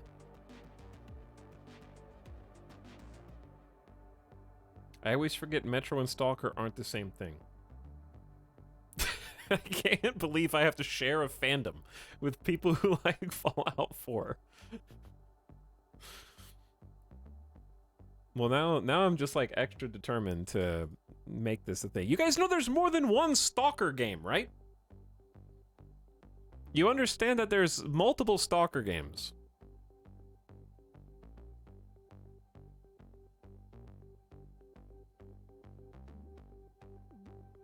And you may have just seen like the oldest one, because I think is it Shadow? No. Okay, Shadow of Chernobyl is the OG, right? And then Call of Pripyat came out in 2010.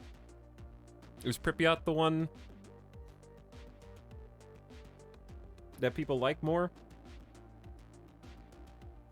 And then I don't remember Clear Sky, but that's that was like 2008. Call of Chernobyl. Is there a farming style Stalker where you grow crops? Yeah, I think that's like Stardew Valley.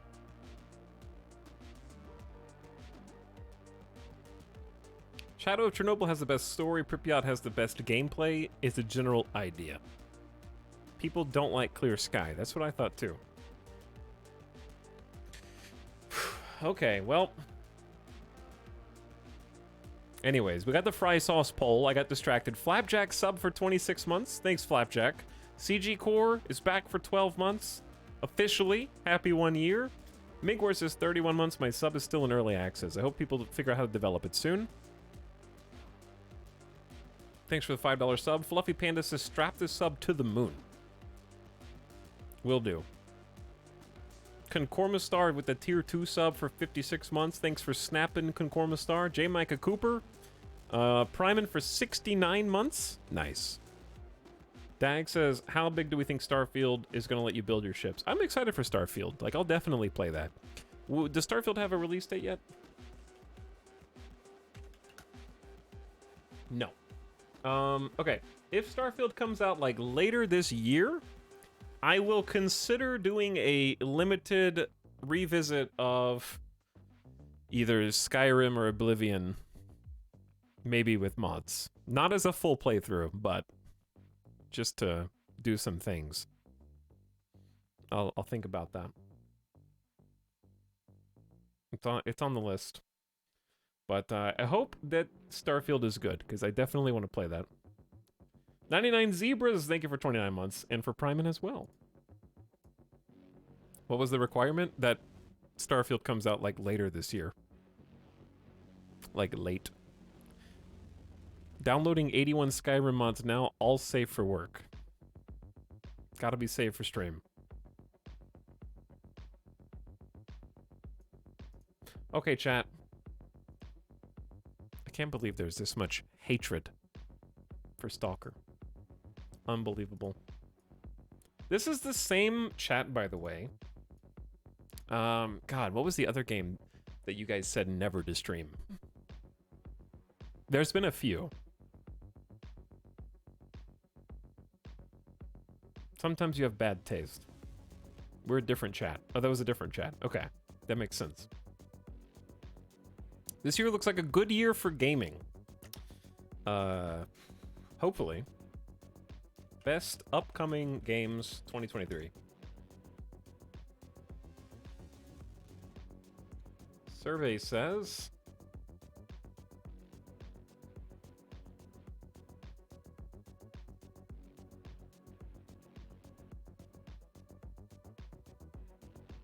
Forspoken, Dead Space in January. I haven't seen really anything on Dead Space, so I'm sort of confused. Feb is Company of Heroes 3, which I did love Company of Heroes 1. I hope that they can actually make like a good sequel, because that would be fun to play. Kerbal 2. And is Sons of the Forest still supposed to come out in February?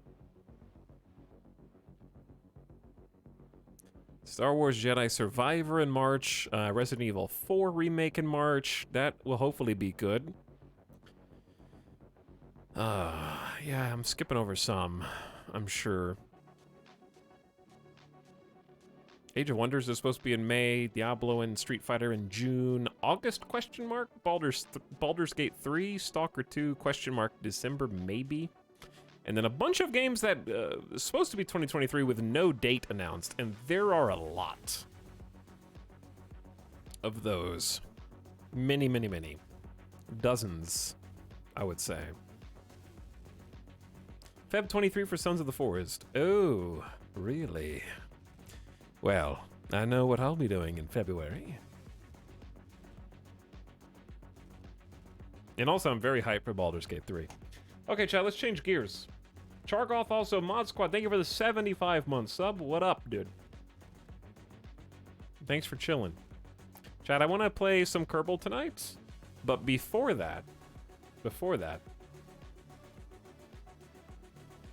I want to play, like,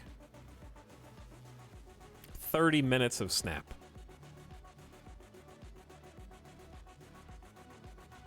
Stalker! I don't have Stalker installed. He's addicted. Chat, we haven't streamed... you haven't even seen Snap on this stream since... I don't even know, dude. When was the last time? Let's find out.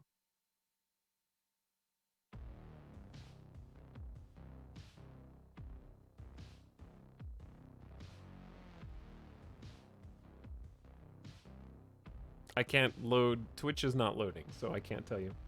Not since Zabu came out. Yeah. That was like 3 weeks ago. Yeah, that was 20 days ago.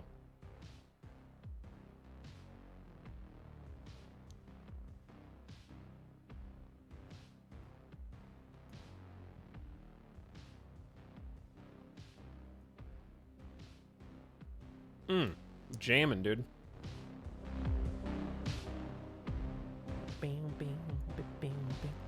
Chad, if I get to Infinite, I'm not going to get to Infinite tonight, but if I do, I'll gift subs.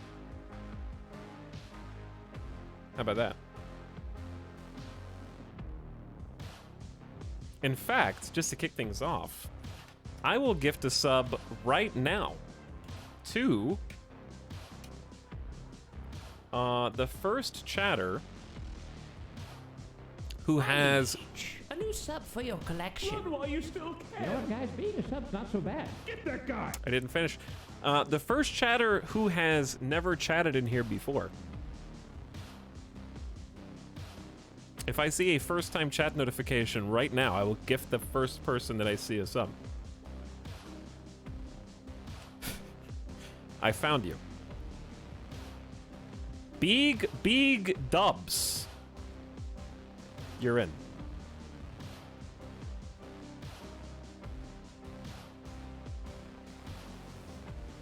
Okay, complete. This is the gift sub sound. Trial. Enjoy.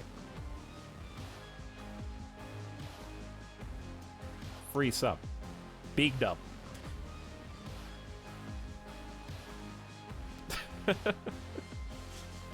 My second account got picked.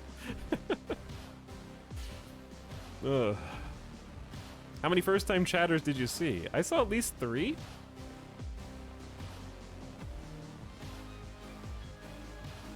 So, what I'm saying is...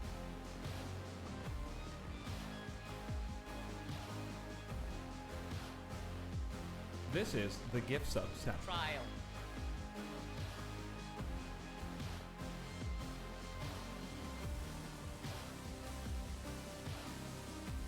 There we go. Okay. This is the gift sub sound. Trial. Done. All 3 of you get one. I saw Velociraptor and Jerk Waterbox. Now ban them. I'm not gonna ban them immediately.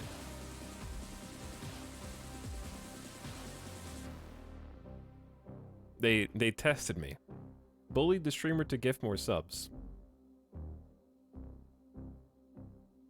Sometimes it works. Kaio, thank you for the 5 gift subs as well. Death Shield down. Lord Waldemart. Cletus? What's up, Cletus Jackson? And PSMS 64. Yo. First time listener. Long time chatter. But I appreciate it, Kaio. Alright, I'll do some more gift subs if we get infinite, but I don't think we will. I'm just gonna play a few games. Check it out, chat. Look at all these games. It wants me to play Fallout 4. I'm not going to. That's Steam's first suggestion is Fallout 4. Unbelievable.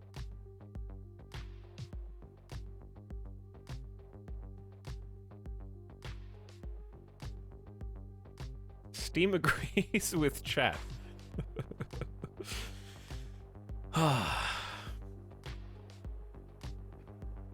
Okay.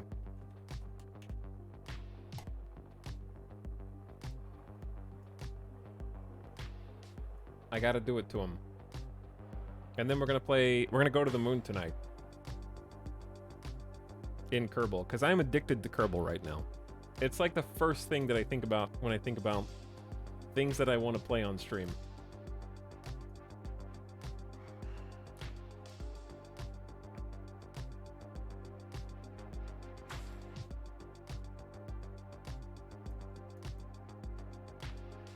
I think we've already listened to the soundtrack once, but I actually just like it so much that I'm just going to let it keep playing right now.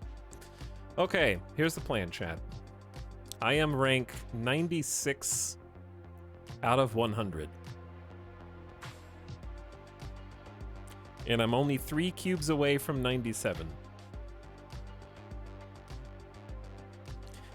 I don't have to get to 100. I just want to lose back down to 95. Did you hear the recent Katana Zero music release? No, I did not. I only hear what you hear right now. This is the deck that I'm playing right now. In my free time. I'll briefly explain the plan. It's hard to talk over this because I'm just jamming. I did spend tokens on Darkhawk. I'm a Darkhawk boy now. But I'm playing in a slightly unconventional setup for Darkhawk. So, Darkhawk is a very strong card, arguably OP. I will stop playing the OP once I get to Infinite. This card probably getting nerfed. The way that I would nerf it is probably not ideal. I would just change it to 5 energy instead of 4. And then it would still, like, not comboing with Zabu would be probably the best way to nerf it, in my opinion. Because it's definitely stronger than most other 4-drops. Okay, so the plan is to try to fill my opponent's deck so that this card gets more power. So we're going to fill it with Rock Slide, which pushes rocks into my opponent's deck to inflate Darkhawk's power. Why would they need to nerf the card? Only 5 people have it? That's good. We also have Black Widow, who stuffs up our opponent's hand with a Widow's Bite. While this is in your hand, cards in your deck cannot be drawn, so it's like a dead card that they have to play so they can draw again. So it keeps their deck slightly larger because it denies them 1 draw. And then we have Korg to shuffle just 1 rock into the opponent's deck, which they might draw. And then Absorbing Man can copy the effects of the card that came before it if it's an on-reveal effect, so you can double up Rock Slide to shuffle 4 rocks into their deck. You can double up Black Widow to give them 2 Widow's Bites. You can double up Korg. So you're trying to make their deck huge so that Darkhawk comes out huge. And then the main synergy here is Zabu, of which I have almost 500 boosters now because I've been playing this way too much. And it makes all 4-cost cards cost 2 less, so we can play Zabu on 3, and then we could play like Dracula, Darkhawk, Jubilee, Absorbing Man, or Rock Slide, which are all 4-cost cards in any combination, 2 at a time. And then in theory on turn 6 we could play 3 of those cards because they're so cheap. No Mystique? Yeah, I made the weird decision to take Mystique out, Super Dingler, because Mystique seemed good, but not having a second thing to copy made Mystique kind of a dead card in my hand often, so I'm just trying a variant that is just a hodgepodge of some different things.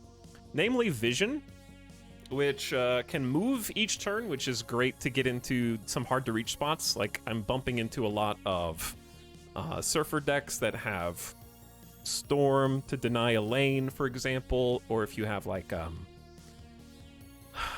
Sanctum Sanctorum that is unplayable, Vision can secure lanes for you. And then to sort of synergize with Vision, since he can be an awkward turn 5 play since it takes so much energy, occasionally Jubilee will pull Vision, which is fantastic for us because she just plays another card from our deck. Sometimes Jubilee can draw Infinite, sometimes Jubilee can draw Chavez.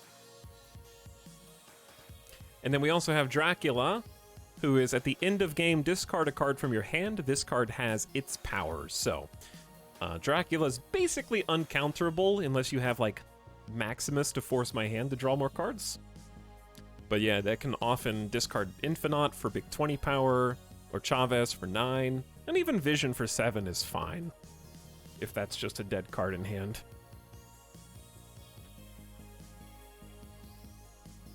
Did you get the new Jubilee variant? I did, but I haven't upgraded any things yet because I'm just hoarding my credits until the Series 5 and 4 cards drop down. Is the discard random? Yes, the discard is random, but the goal is to only have 1 card in your hand at the end, so that 1 card would be Infinite, or Chavez. So it'd be like a 50-50 between those two.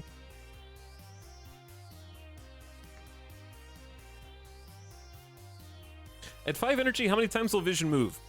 Up to twice if you get Jubilee Vision. Once if you just play him on turn 5, and twice if there's a turn 7 in the game. And then, of course, we have Sunspot for turns that we want to pass. Gets energy every time we soak energy, or gets power every time we soak energy with him. And that's pretty much the deck. So let's go ahead and give this a try. I need a new deck insert here.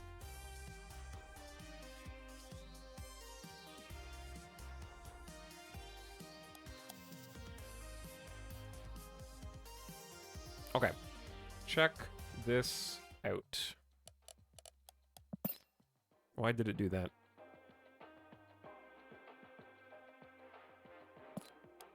There we go. All right, let's give this a few games. 10 wins in a row coming, no bet needed.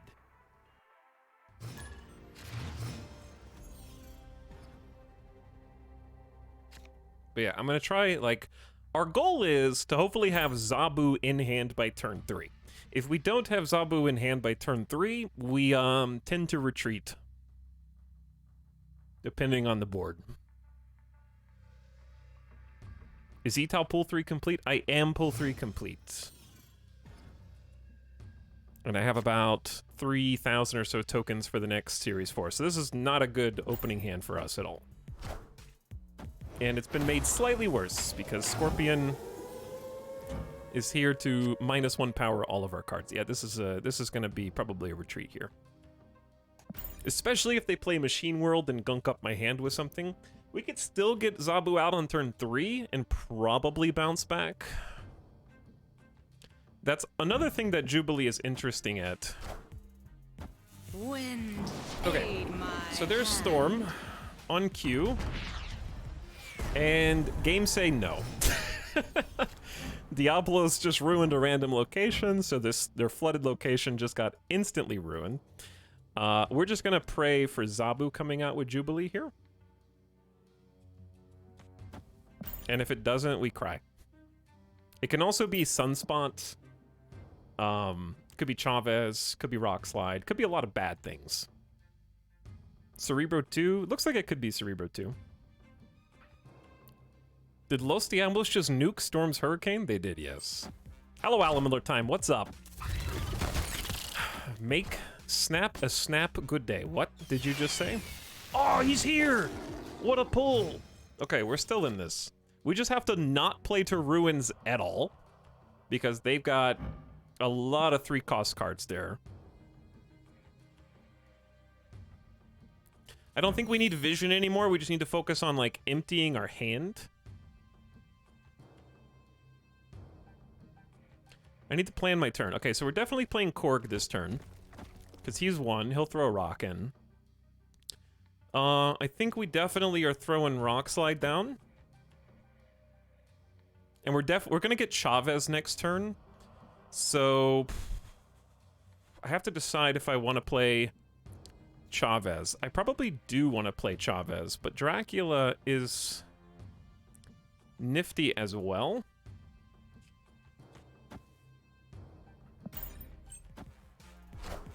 Okay, they're gonna Sarah because... Okay, so now Dracula just got a lot worse because I'm well...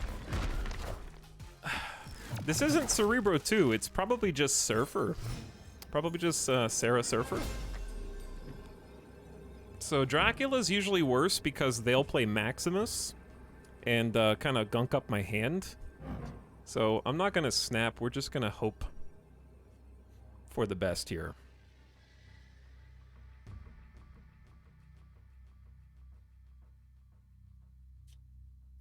Because Darkhawk is going to come down and be 15 power, because they have 7 cards in their deck, and Darkhawk is going to +2 for each one of those and have 1 power himself. And they want to destroy Nova, so there's probably going to be a Killmonger in our future. So we're going to lose this Korg. So we're going to go down 2 power on the side. But they're already ahead in Kunlan, so I'm just going to play Dracula left, Darkhawk mid, and they also have initiative, so let's just see what happens. Probably a loss, because they're going to be able to play 3 cards.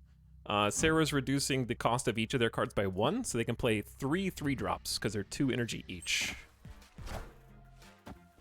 But I'm willing to stick it out. Okay, this is actually decent for us. This is actually really decent for us. GG. Dracula, if they had picked Vision, do we lose? Victory. No, we actually still win even if Vision gets discarded by Dracula. Never doubted you for a second. I don't understand this game at all, but I enjoy watching Italics play it. You're just trying to win 2 out of 3 locations. So we have the higher number on the left, the higher number mid, and we lost right. So as long as we win 2 out of 3, we win however many cubes are in the little box up there. So higher number better.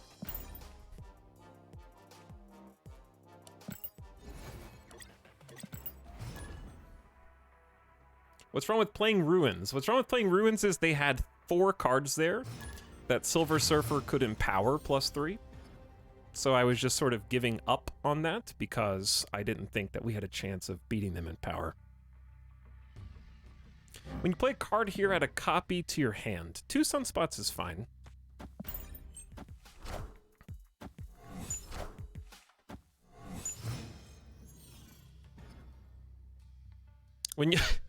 When you play a card here, fill this location with copies. I don't think I want a full board of sunspots. So we're just gonna go sunspot over to the side and maybe leave some cloning vat space for ourselves. Also, Chargoth, thank you for the gift sub to Yannervite. Enjoy Yannervite. Thanks for the 31 months, by the way. Welcome back for one more. And Bode, not to be confused with Brode.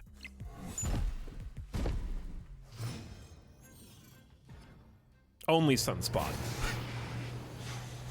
Ooh. After turn 3, shuffle your hand into your deck and draw 3 cards. Wheel. It's good for us because we have Zabu.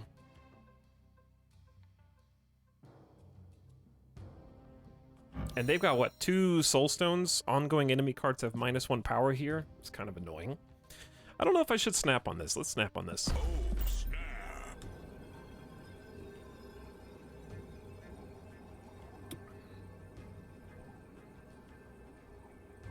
The reason I'm snapping is sometimes I do okay against Thanos decks. Sometimes not. So they're gonna have a huge Carnage. They have an 8-power Carnage that just got copied into their hands. But it did get shuffled back into the deck. Chat. It's a Thanos deck. Listen, hear me out here. What if... I don't have initiative.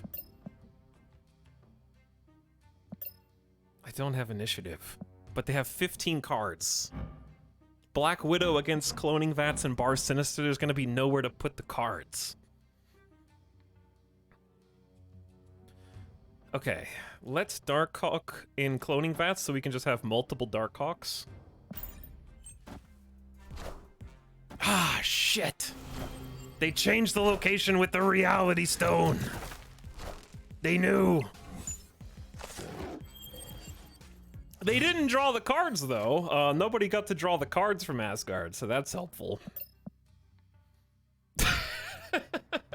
Alright, I'll take the win. Yeah, that's a big Darkhawk. That's a large lad. He's arguably too big, I would say.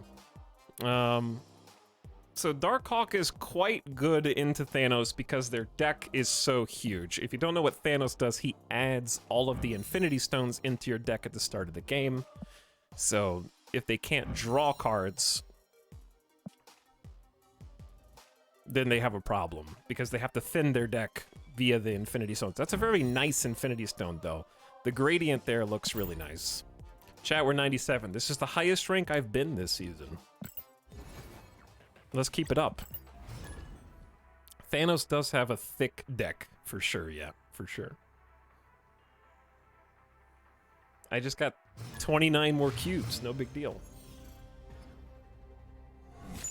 Okay, see, Olympia's really bad for this deck because you need their deck to be not so thin. There are still some ways that I can give them additional cards, but we each have... Ooh, Vibranium Mines is also very good for me. Because Vibranium Mines are going to play it... Maybe they also have... They also have Darkhawk. Here's the thing, I haven't drawn Darkhawk. Let's snap back. And lose all the cubes that we just gained.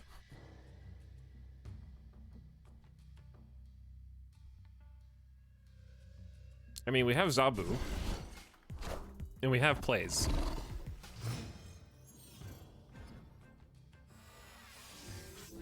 That's going to be too much energy.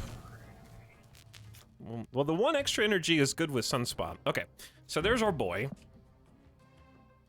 We just need to make sure we don't get, like, leeched, basically.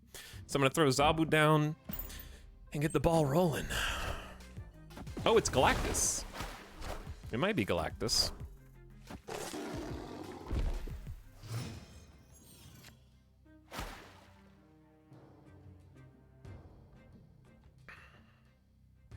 And they have initiative. So, Chad, if I am a Galactus boy...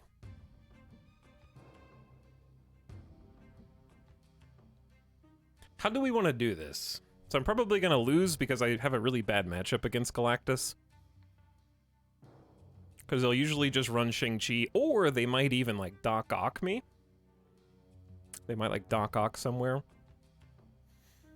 But it's okay. We're not going to stick around for 8 cubes. We'll take our 4. I think I want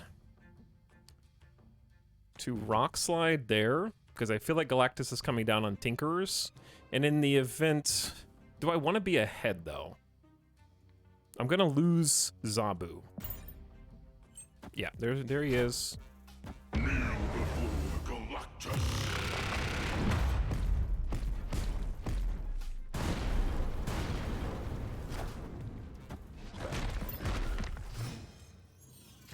I'm not really sure how I'm supposed to counter Galactus.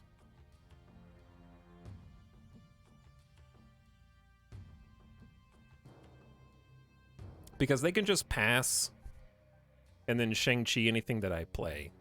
And or play Death, and or play Null.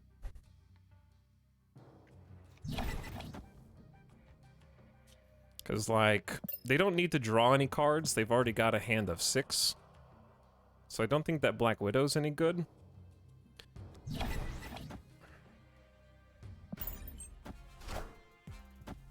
There's a Doc Ock. Okay, well... And that's a GG. That's how it goes. But they do have to Shang-Chi my Infinite.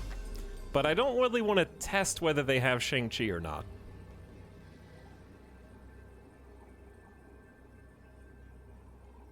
Because 3 cards were destroyed, 3 cards were destroyed. Their death is only... Chad, how much is death? Death is 3? And Shang-Chi is... 4 energy? I don't... They never have it. Okay, they can Shang-Chi and something else. They drew a rock instead, I believe. Nah, we destroyed 6 cards. Do it. No, they're going to Shang-Chi this, and they're going to have 15 power. I'm only going to have 7, 8, 14 power. Escaped. Negative, chat. That's a negative. Literally 1 card beats me. You can't. I've been playing this too long for you to peer pressure me to stay in games that I know I'm gonna lose.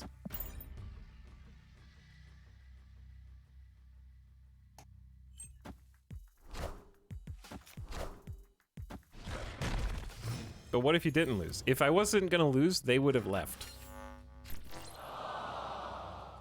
I guess I could just retreat later instead. Stuck at 93 help? I can't help you. I'm stuck at 96. We are the same. Is Galactus the least fun deck to play against? I think so. And, contrary to what people on the internet will say, I hope he gets nerfed, and I hope that they change his card effect, and I don't care about anyone's 6,000 token sunk cost investment.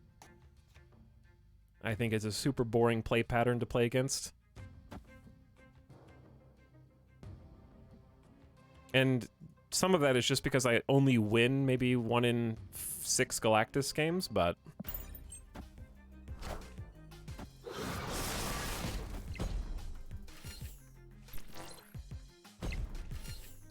The reason why I think that Galactus sucks to play against, and I hope that they change this card effect and then everybody who spent 6,000 tokens cries about it, is because when you play Galactus, you can have 2 or 3 different possibilities to end the game, and none of them are predictable on the other side.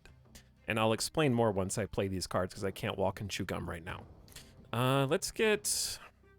Jubilee down here is going to really gunk up our side of the board. And then I'm just going to throw Dracula on Mojo World.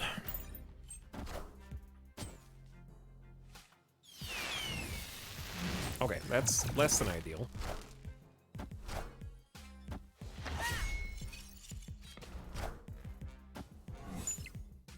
We have a little bit more space in Clintar now, though when they play a Carnage... I'm hoping that they don't have, like... If they have Killmonger, then we're screwed on Mojo World, because our puny little squirrel will die, and they can just have 4 cards. So I'm going to go ahead and play Vision now, since we can move around. And then we'll get America Chavez on the final turn, which Dracula will take. Anyway, my problem with Galactus is, if you're playing against Galactus, right, you have 2 choices.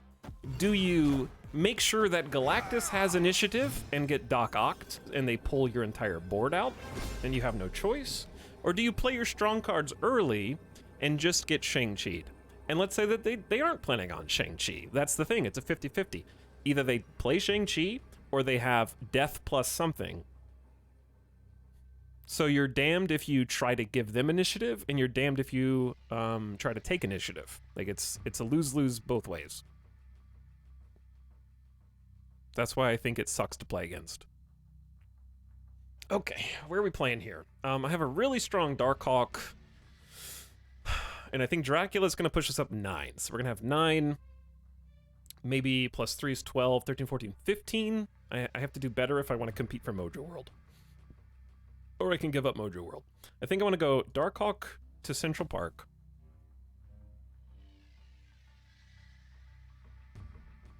And then I want to just I'm just going to give up Mojo World, I think. And we'll swipe Vision over. And we'll be putting 9, 16, 19 left. And they're going to have a lot with the rocks right.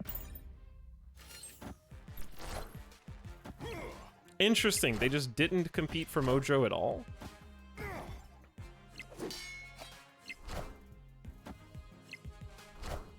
Okay, well, GG.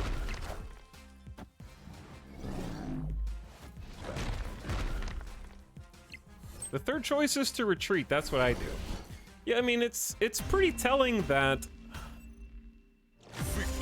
the developers themselves, when they nerfed Galactus by taking 1 point of power away from him, clearly stated that he had an alarmingly high win rate. And that, like, there's a reason for that. They didn't say that any of the other cards had an alarmingly high win rate, right? They singled out Galactus. Whether you're winning 1 cube or 2 cubes, like, you can climb just fine with 2 cube games. You don't have to be an 8 cube stealer to be winning too much.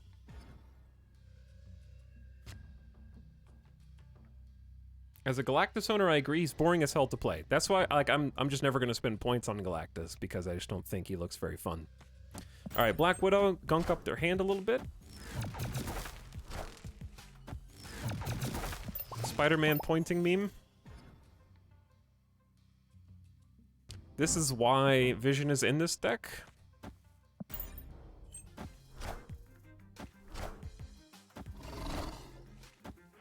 How should Galactus be nerfed? That's a good question. The simple answer is I don't know. I'm not the developer.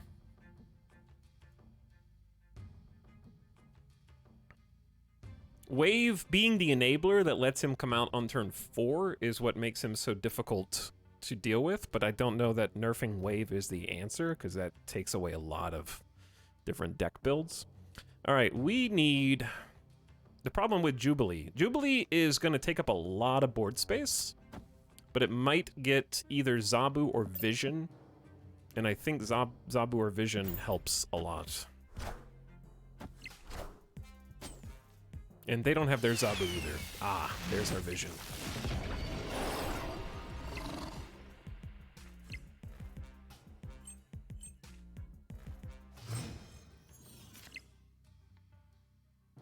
Okay, so we know that they're probably going to pump up their Darkhawk, but what we have is the advantage to just give up Sanctum Sanctorum. Unfortunately, I don't have anything, like, I still really would have liked Zabu on this turn. So that is unfortunate.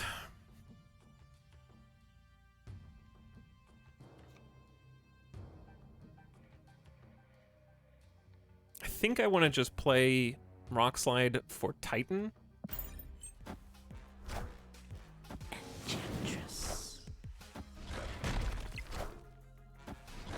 And they've played Enchantress. It would be really funny if there was like an Odin in this deck and they re-trigger it, but I guess they have an initiative anyways. Okay, so their deck is 6. So I can put 13 points of power by just playing Darkhawk there. This is not a really good position for me, but we're only wagering 2 cubes, so I'm fine with kind of staying in and just seeing what happens. Because I have to make a 50-50 about where to reinforce.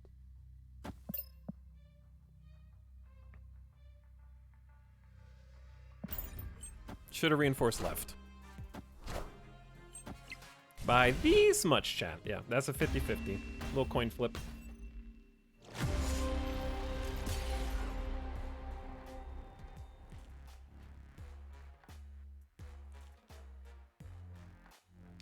If Galactus said this card cannot have its cost reduced, would it become unplayable? It would be very difficult, yeah. Because, like, just playing it on turn 6, and that's it, is rough. Silver Surfer only.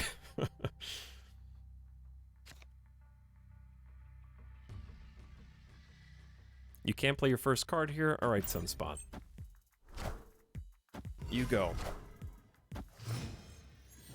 Isn't that the point of Galactus? High risk, high reward. It's really hard to say.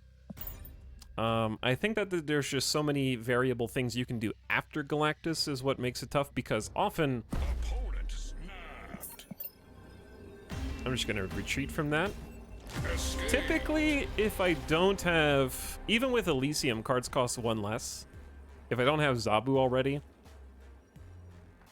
and I don't really have any winning plays except Prayer for Jubilee and Vision, then it's easier knowing that my opponent has a good play and I have a okay play. Oof. Gamma Lab is one of my least favorite locations. I think the last Hot Zone did that. After turn 3, transform all cards here into Hulk.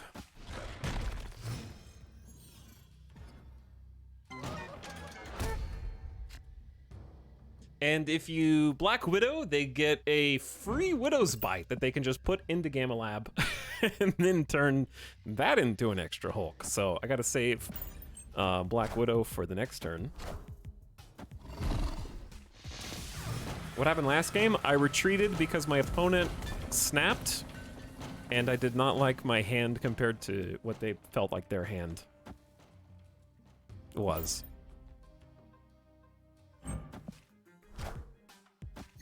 Alright, so we're gonna have just an even 3 Hulks.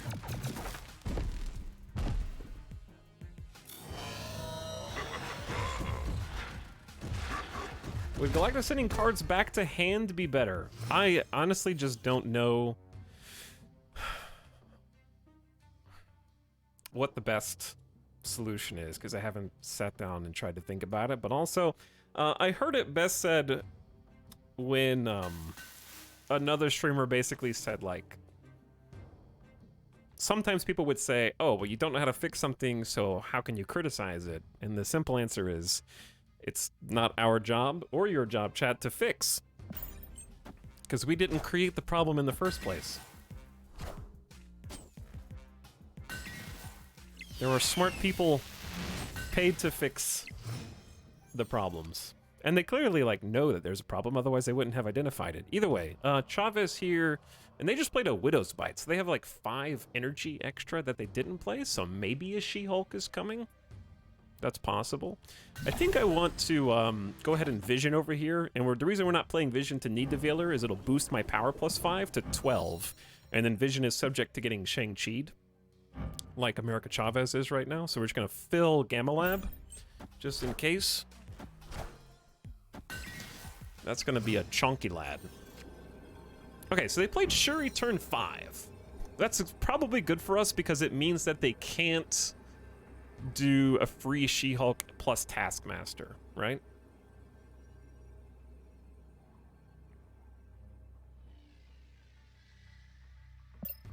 They only have 5 cards in deck.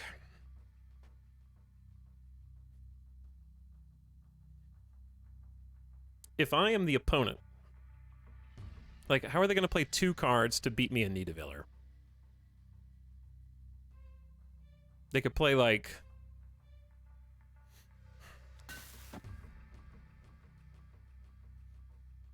I'm wondering if I should keep Vision in Gamelab.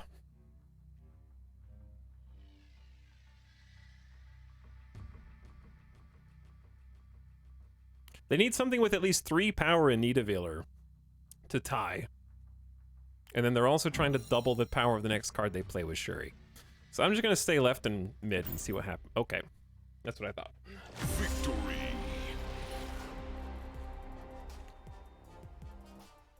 What if Galactus functioned like Professor X but with the other 2 locations? He would definitely lose a lot of theme if he doesn't just... He's the destroyer. So not destroying the worlds would be challenging, I think, from a flavor standpoint.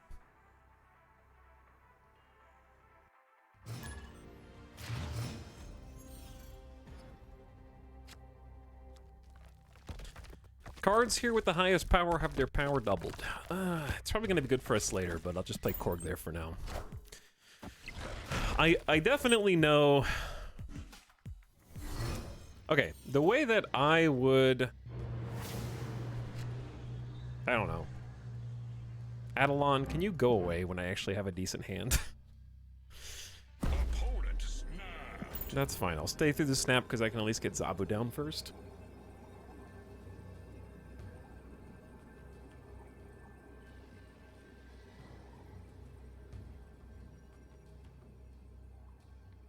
Seems many people baby cry about Galactus when you face them like 2 in 10 games. First of all, if that were true, that's 20% of all games, which is an incredible statistic. And second of all, the reason you don't see that much Galactus, quote-unquote, relating to everything else is because people have to have tokens to acquire him. It's the same reason why I'm playing a Darkhawk deck, and I think that Darkhawk is pretty OP.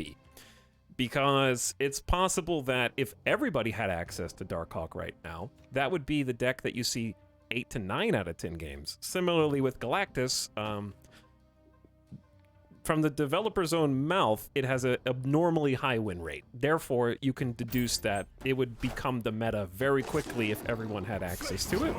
So, not having access to a thing on a wide scale doesn't mean that a card shouldn't be balanced in some way if you only see it 1 in 10 or even 1 in 20 different games.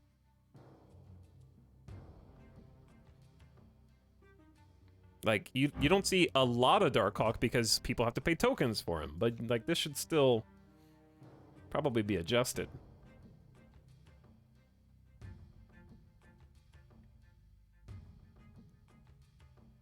Cards can't be played here, but we have vision, so I'm wondering if we just snap back.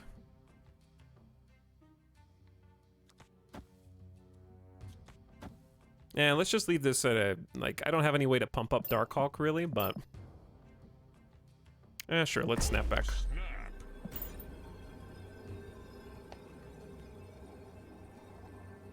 Because Thor is pumping up the Darkhawk as well. And if they have Shang-Chi, then good for them. Because, like, I'm never that salty when I get Shang-Chi'd, even though it sucks. Mjolnir, to me!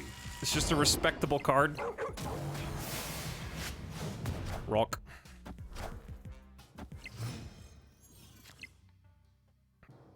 I wish I could get Black Widow down, but this will have to do.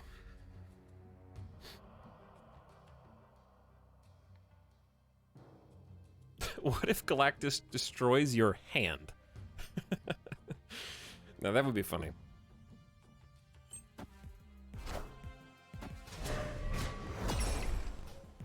Alright, how weak is my Darkhawk gonna get in a minute? Oh, damn. Goodbye, Drac. I think it's better that Dracula is gone than Darkhawk, for sure.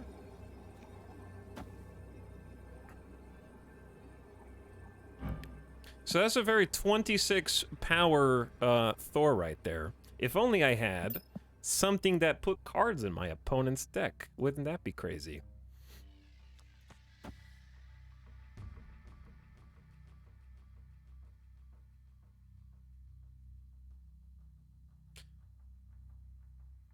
I don't think we're gonna get lucky with Lockjaw again. This is such a RNGesus 8-cube game. Chat, I'm gonna lose 8 cubes for the content, okay? And then we'll...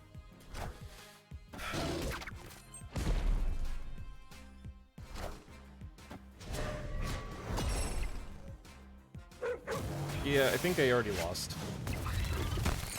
Yeah, I already lost. How did they get 2 surfers? This guy lost 8 cubes. This is the guy that lost 8 cubes. For content.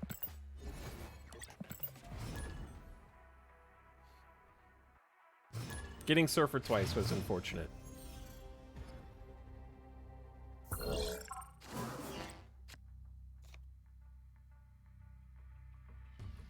All right, we're gonna get them back starting now.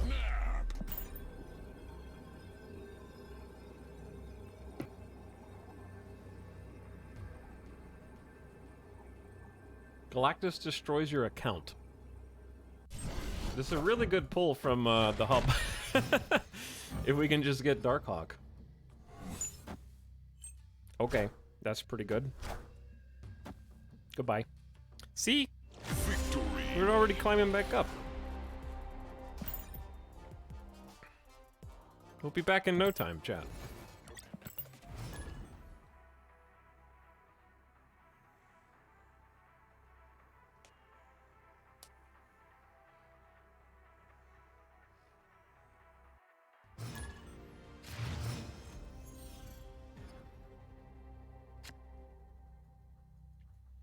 After turn 4, whoever is winning here draws 2. We gotta stop that from happening.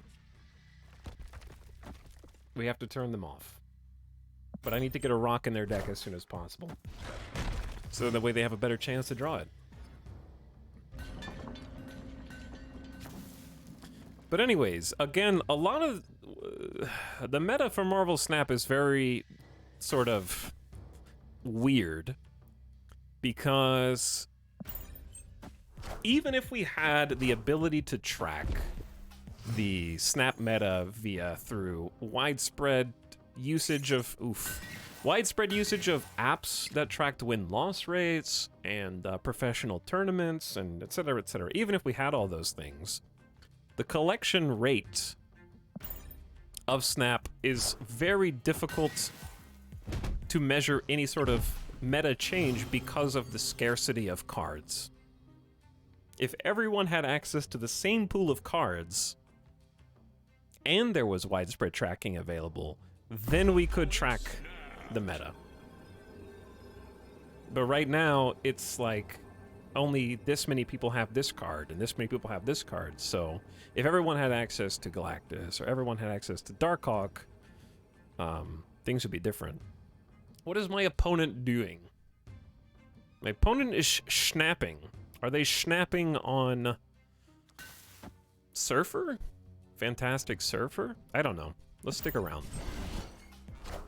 Rock. Ooh, Killmonger. That's actually kind of helpful.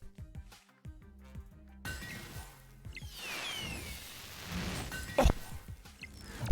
No card draw for you, my friend. Black Widow has denied you the Asgard pools that you desired.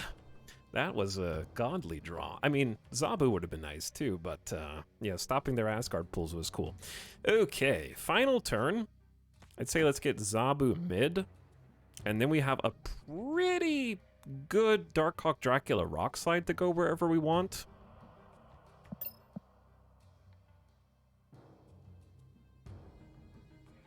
Unfortunately, we don't have that much power to put in Need Devailer, so I'm just going to keep this low stakes at 2 to 4 cubes.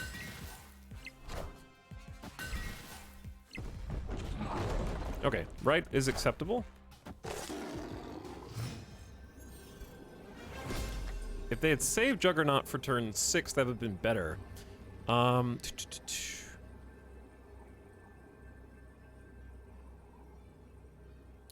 Where do we want to play? So they're going to have 7 cards. We have a 15 power Darkhawk.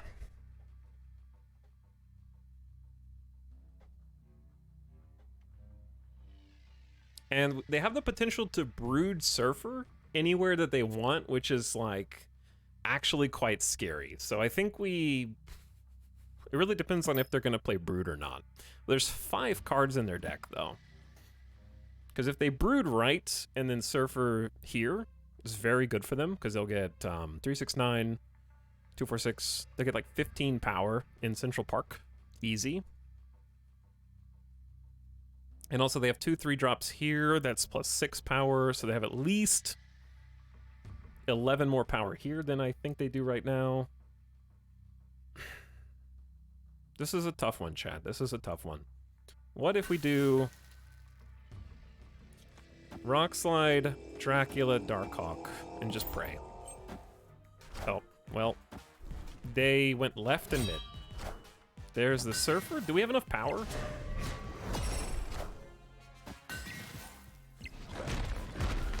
I think so? Yeah. All right. Whew, close one. All right, we're getting the Coups back. We're getting the Coups back. Hello, War of the Worlds. What's up?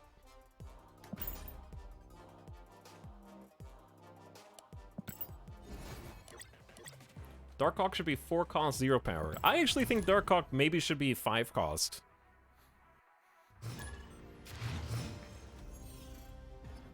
And just take away his Zabu synergies, and he becomes a bit of a different beast.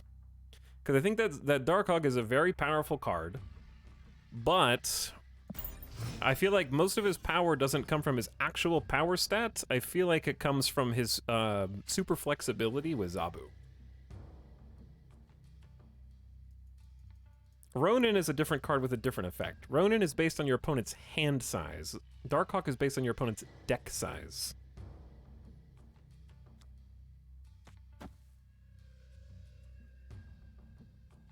I'm just gonna snap Zabu Onslaught Citadel.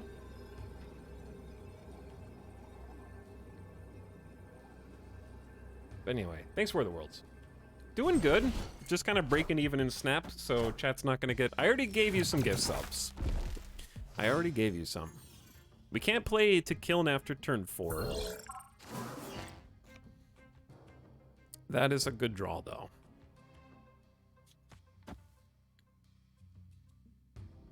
If we Zabu... And also we have Vision to reach into Kiln as well. Oh, I've got my own Widow's Bite. That's... the hub gave them that at random. That's funny. Alright, so we're going to get the Widow's Bite tucked into Kiln since we can't play there anyways. And we're just going to tuck Darkhawk in and then hopefully just draw... Actually, Darkhawk going into Onslaughts is so nice. I wonder if we're supposed to give up Kiln if we don't have any way to insert more power for Darkhawk. Let's just commit. Well, I'm not gonna let you draw. Adam Warlock trying to sneak in there with some cheeky draws. And then we've got Vision as well that can move around. I think that's gonna be nice. And then we've got Dracula Gamora. But then that's gonna make for a weird Dracula, but okay. We can, oh dude, we can Gamora Absorbing Man. That is very cool. Oh, well. I can't believe they didn't pull Infinite.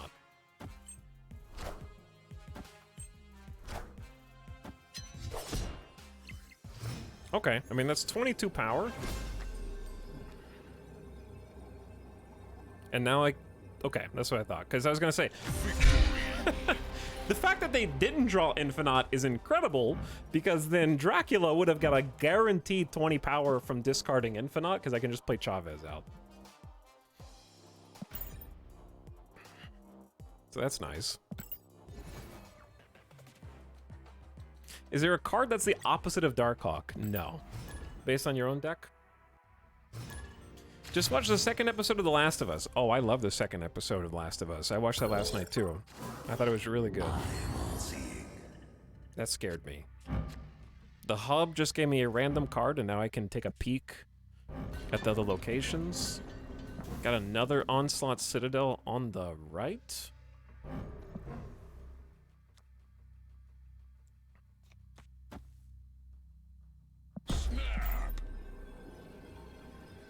I'm gonna snap this one too.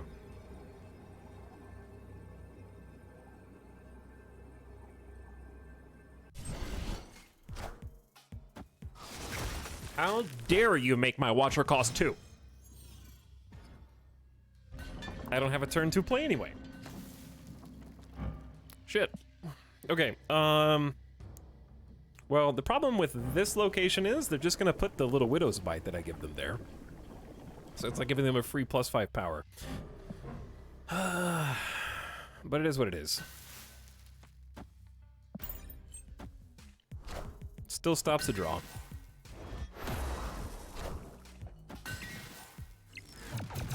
I feel like their Donkhawk backfired there. Yeah, it kind of did. Surprised you're not running Spider-Man. I've tried the Spider-Man Zabu, and I think it's okay. Like, it's...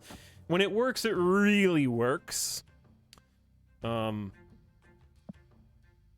it just always felt really bad to just have Spider-Man and either not be able to play or be able to play too late. So I've tried to adjust a Zabu version that plays a little bit better when it doesn't get Zabu, and Vision has really helped me in some key spots. It's also good against Storm because there's quite a lot of Storm going around right now. All right, Iceman Fantastic Scorpion. Chad, are we getting set up for a Leech in our near future? We probably need to get Darkhawk down sooner rather than later. So I'm gonna go ahead and do it now. It's turn 4, so we're gonna get Watcher to get the +5 here. Let's get Dracula left and Darkhawk right, and just take advantage of the doubled ongoing effect. So Darkhawk will get +4 power for each card now, and then we can get Vision down on 5, and then see what happens on 6. Okay, Black Widow's on the move.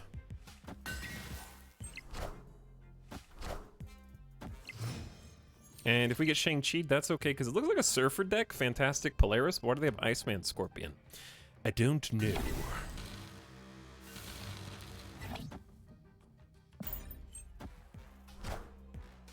Ooh, Sarah on Onslaught Citadel. And they have, what, 3 cards in hand? 4 cards in hand? That's a lot of cards in hand. And they have initiative. I think we just let Darkhawk do his thing. It seems like Sarah Surfer.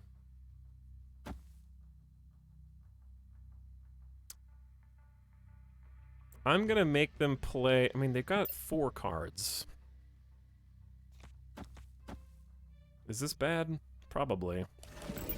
Do we just abandon here? Because that's what, 2, 2, 0? So they have like 4 power. +3 maybe.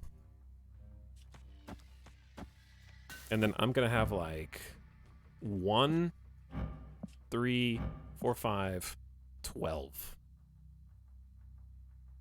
So they need 8 power here. They're gonna get 3 from Surfer, 3, 6. It's a bit of a cluster, Chad. This is a bit of a cluster. Let's try this. That's unfortunate.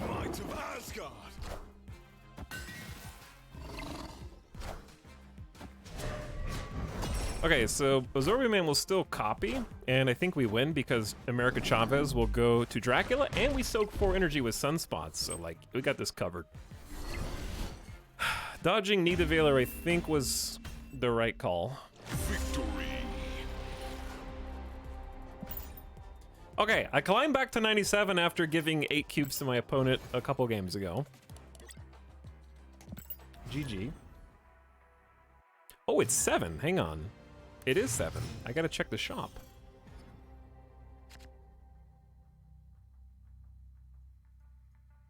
Free Sunspot. Don't mind if I do. It's nice to see, what did I say? Nice to see a show based off of a video game with positive buzz and hype. I agree. It's nice to see people generally like The Last of Us. And that It's not. It's nice to see a video game show that isn't super controversial, I guess, is what I would say. And that people aren't arguing over and just being mean and stuff. By the way, Drimbus says Spider-Man pointing meme for 16 months. Thank you, Drimbus. Jubilee Gamma Lab? Sure. Why is my opponent...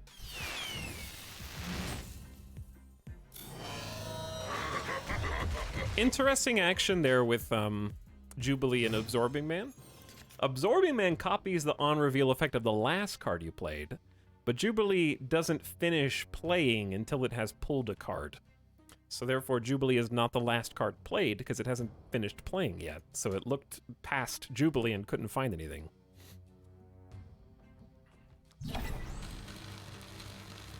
I feel like snapping on this with Elysium is good. Especially when we have Vision that can move.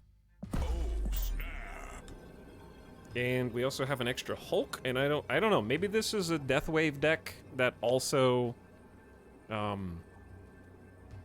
runs Shang-Chi.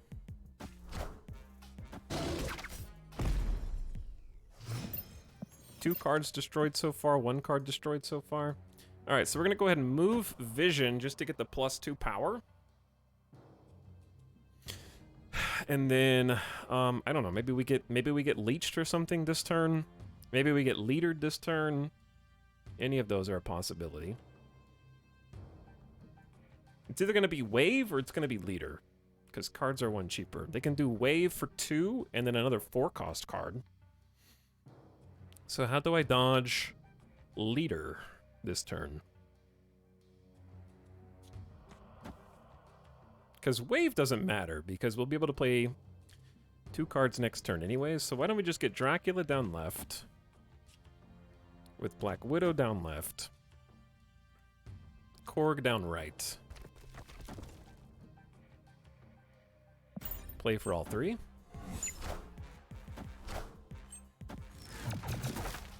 So the fact that they played 2 cards is probably means we're not getting leadered. There's wave. And there's Bucky. Okay, so they can... We have 3 cards destroyed, I think. So death is 9 cost, goes down to 6, goes down to 5. So death is free. And they just played Bucky. How are they gonna eat Bucky? I'm a little confused. And how do I play around leader?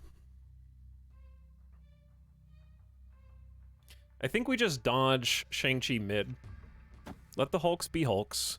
They're doing Hulk things. We can just play a Rock Slide there.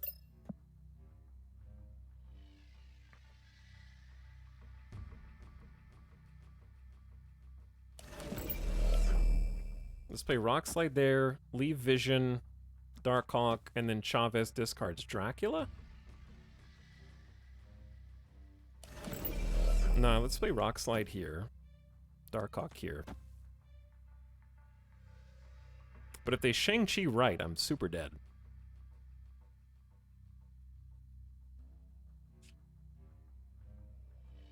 Confusing, but okay.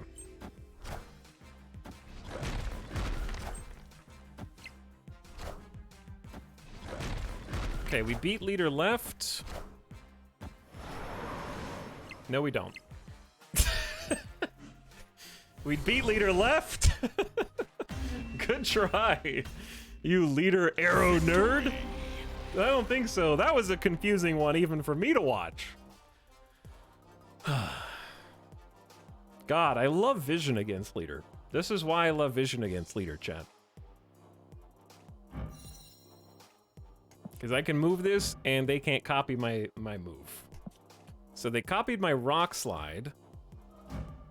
And then moved my Rock Slide with arrow. Scooped him over here. To try and make me throw left, but Dracula wins again, dude. Getting the +9 power. Just being a 4/9. Even without Infinite, I think is pretty good. Okay, like a couple more games, and then we're gonna swap over to Kerbal. I want to see if maybe we can just push up to 98, because I don't think we're going to get infinite tonight, unless I do a full stream. And I do want to play some Kerbal. It's only been 2:55. We haven't even been playing for 3 hours yet. The stream's not even halfway over. We spent like the first couple hours of the stream just talking, dude. Just chatting, hanging out. Turns 3, 4, and 5. Yeah, I think we just Sunspot left because this is about to get blocked. Ooh, Luke Cage. I love Luke Cage.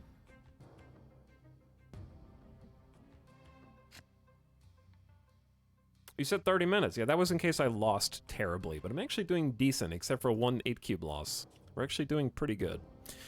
I need to get the Rock in their deck as soon as possible. And Strange Academy with Fisk Tower is dubious.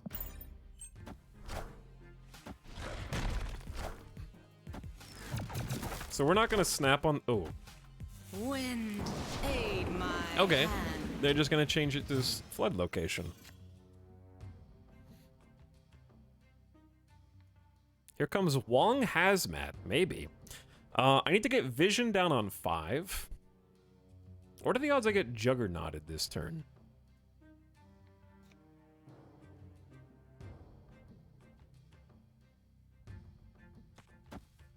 Do we snap Storm here because Vision?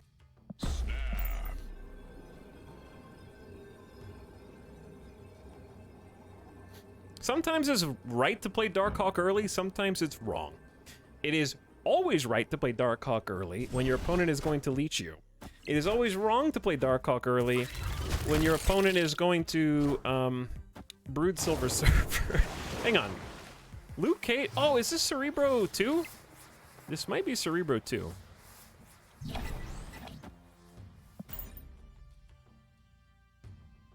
Because if they, well, if they does this deck run Silver Surfer 3, 6, 9, 12? They're gonna add 12? Oh.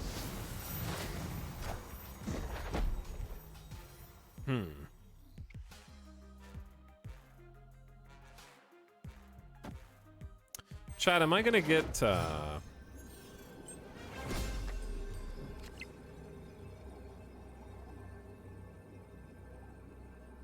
I gonna get got?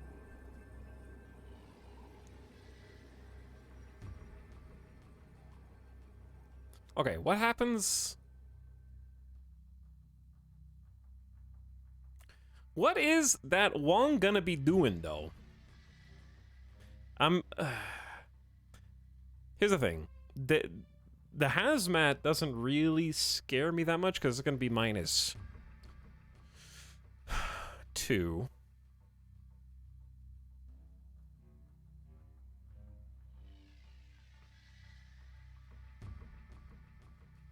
It's gonna be -8 to mids, but then if they surf,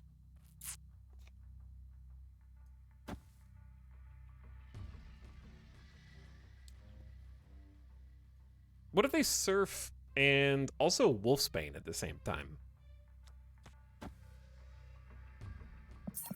I don't like my setup, so I'm gonna retreat. Escaped. I don't like only being able to play one card. That's called the didn't have Zabu snap. Sometimes it happens.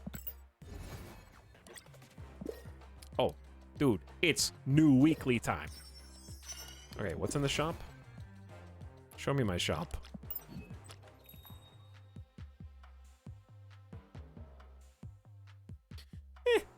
I already have an Iron Man. I like the other Green Goblin. I do like the Spectrum, but I also want the other Spectrum. And there's nothing here for me, really. It is a neat Iron Man. I already have an Adam Warlock. I'm not getting Pixel Nightcrawler or Mojo. This was a $5 bundle, chat. It was a very good deal. Very good deal.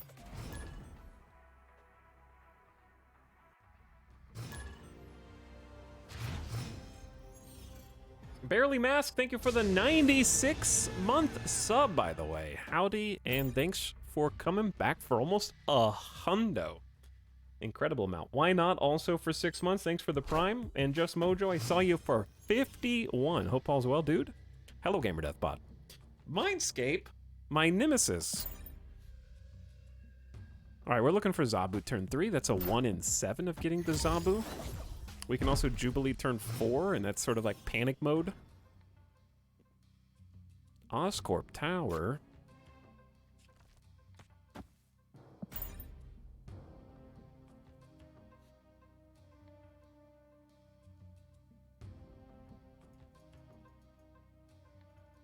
Chad, I feel like we can get to 98. My dream is to get back to infinite. I am happier when I am an infinite Snap player. My life just goes better. All right. Jubilee, go find... Okay, my opponent... I like to imagine that my opponent just forgot that 0 doesn't remove the abilities on the next card they play, and when they play it to nowhere.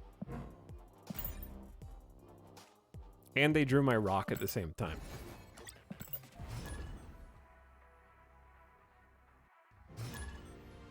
Snide?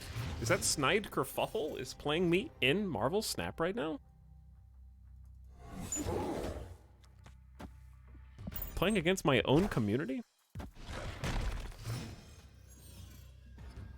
It's more likely than you think. Okay, there's Zabu, which I'd love to snap on, but I don't have anything for Zabu to play right now.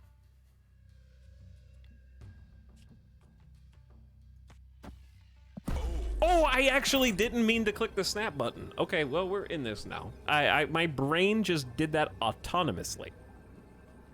I literally was just trying to click the in turn button and my brain say no and snapped.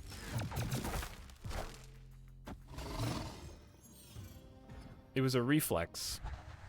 Uh-oh. Okay, well actually turn 7 is not the worst thing for this deck. We're gonna start building up our lizard lane to try to -3 the power if we can get a full sideboard. Lizard fantastic. Lizard fantastic.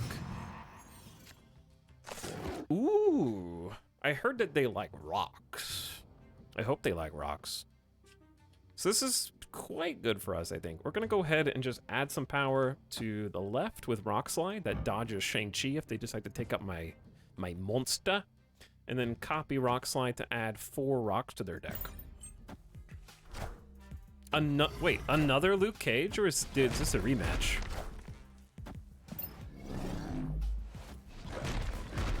Clear for takeoff. All right, now we get Vision down and hope that they just draw rocks for the rest of the game, since we just added 4 to their deck. And we added a 5th with Korg, and we stopped the draw with Black Widow. So they're probably not having great draws right now. Yeah. Victory. Chad, I'm glad that I autonomously snapped.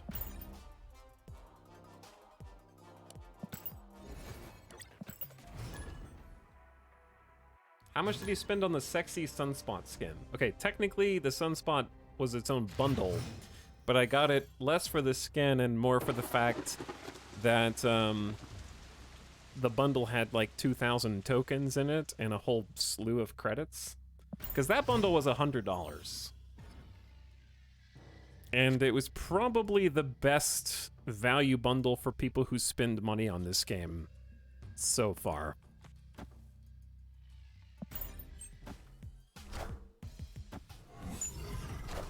Two Morbs. 2 Widow's Bites.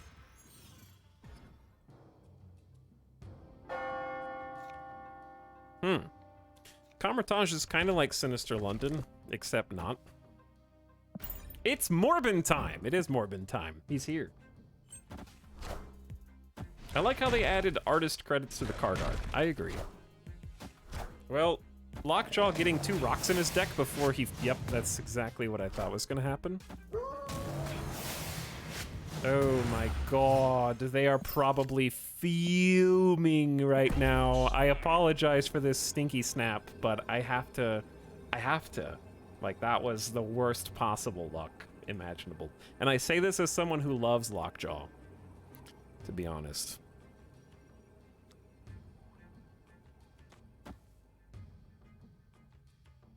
4, 5, 6. More! More! They drew the Widow's Bite too. Okay, that is not ideal for my friend here. Now we get 2 visions, which is pretty sexy. And if we're lucky, one of them goes to the island and gets +1 power. Poor opponent. Yeah, I do feel really dirty playing this deck. That being said, I just need it to get me to infinite, and I'll be done. I will retire from Zombu for the rest of the season. Okay, so they are going to have a sexy Apocalypse, because I think that's the only card they've got, and it's going to be huge, and therefore their Draculas are going to be massive. I may have underestimated my opponent here.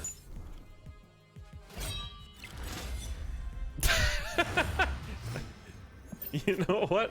Fair play. Fair play. That is so funny. So they're gonna discard it. Well, they don't have anywhere to play. Hold on, they don't have anywhere to play. They have a second card that can fuck up one of their sides. They have to win both 50-50s. They have to. They drew something else. So all I need is 1 vision to go right.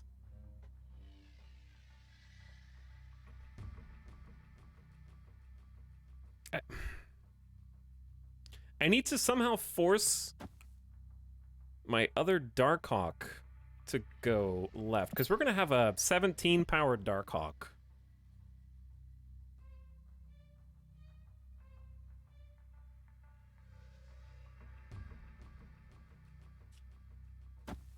Maybe you just bring Vision there too? And then they have to... You're hoping that this Dracula fucks up the 50-50. Good luck. I'll fist bump my opponent after this. Damn! Ah! They got it both times! Are you serious? Well, the luck came around. The luck came around. They got the Apocalypse for both discards. I lost both 50-50s, so it didn't matter. That's just a GG.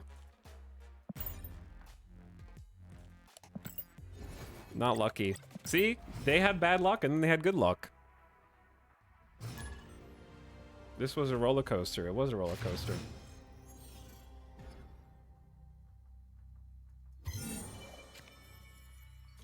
Have a rock.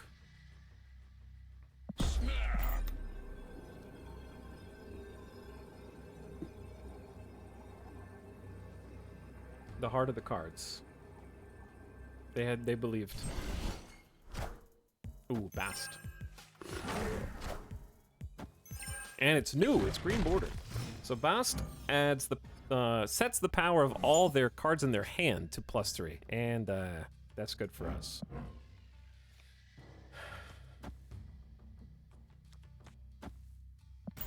Unfortunately, the rest of what we have drawn is not good for us.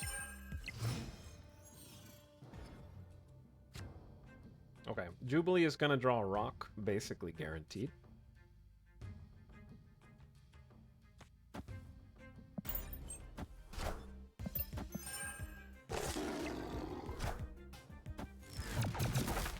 Sure.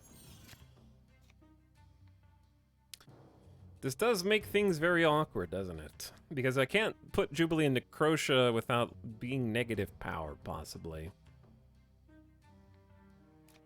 But I also don't want to Widow's Bite gunk up. Like, I gotta commit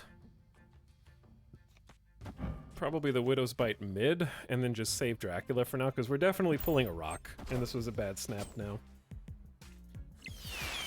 Ah, give them some more rocks! More!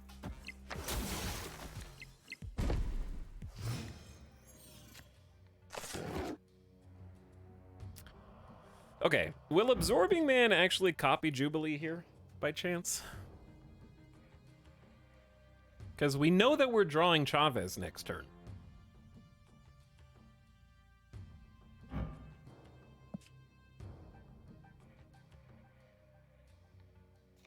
why don't we play Absorbing Man mid? We can still get Infinite, or we can get Chavez, I suppose. They have to be drawing just a ton of 0-1 rocks right now.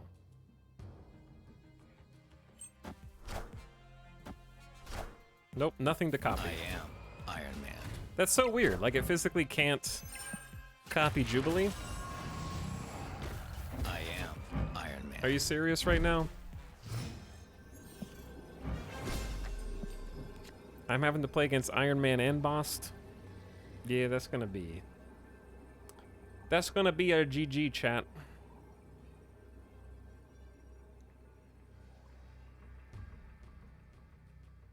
Because I can only add set. They can just have to add like a teeny bit of power. Escaped. I knew it was gonna copy. Like I thought it was gonna copy Jubilee.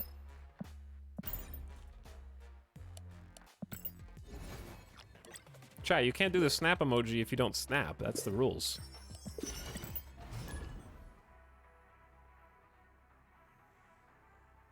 The absorbing interaction doesn't make sense. Yeah, I'm not really sure how that's supposed to work. Because I know it doesn't copy the card that Jubilee summons.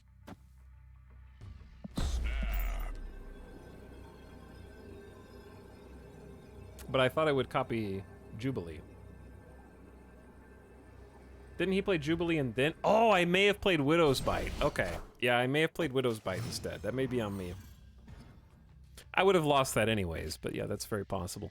Ooh, Rickety Bridge is not great for us. Because they're just going to play the Widow's Bite to Rickety Bridge. What does snapping do? It makes everyone in chat ask questions confusedly. It is like poker hands, but we're wagering ranked ladder points. So we're doubling down on how many ladder points we're wagering. Basically increases the stakes of the game.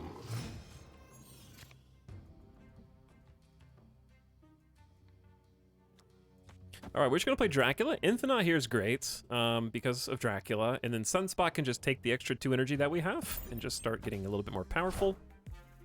Enchantress. That's fine.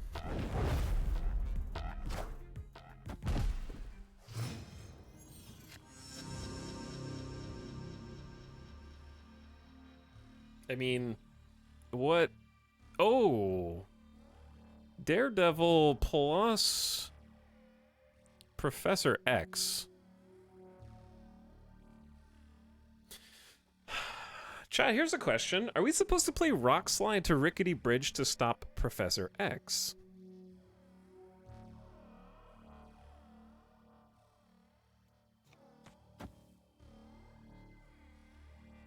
Because Dracula is a threat against Professor X on the right, for sure.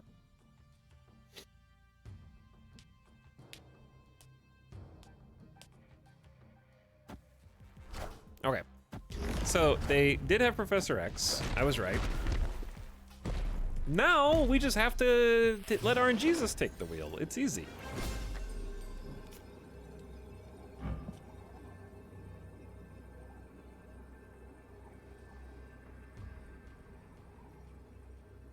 The question is,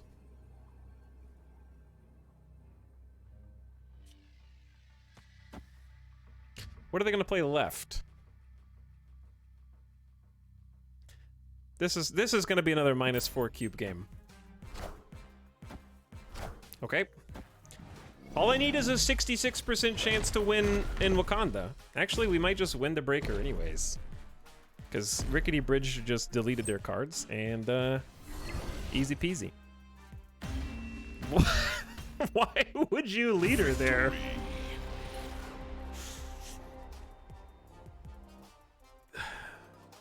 I don't understand. Why leader mid? I guess they just wanted to play in case I avoided Rickety Bridge, and then they win, because after each turn, if there's more than one card here, destroy them. So they were just doing that just in case. But it doesn't beat left. Why didn't Absorbing Man copy Jubilee last game? I think because I played it out of order, and I played Jubilee, then Widow's Bite, I think. Somebody in chat said, this looks sick. Is this like Gwent? In that you have to have a larger number in different locations, sort of, but the gameplay is very different. It's very fun, though. I have addicted many people in chat. Okay, this is true, chat.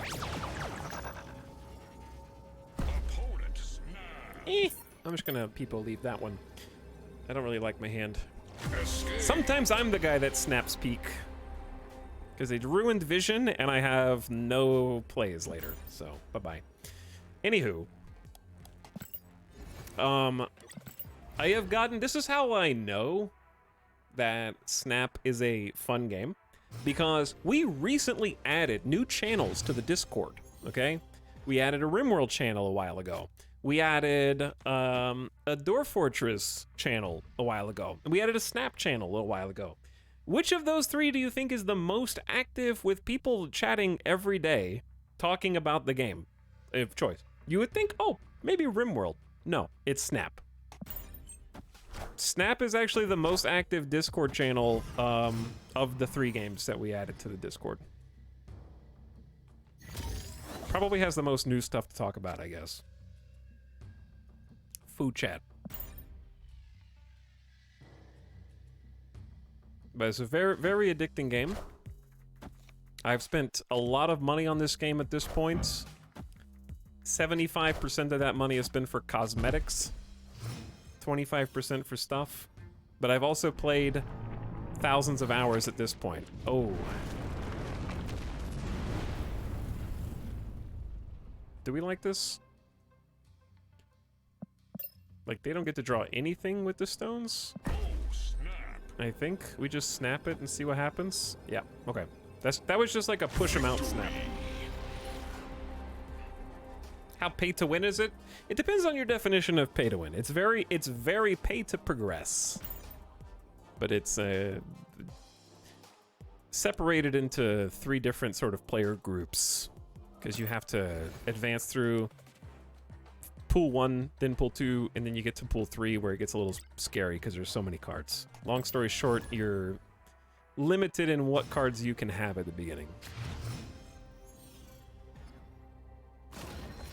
Pay to progress faster? Yeah, pay to progress faster, but like, I'm saying this as someone who has paid a lot of money.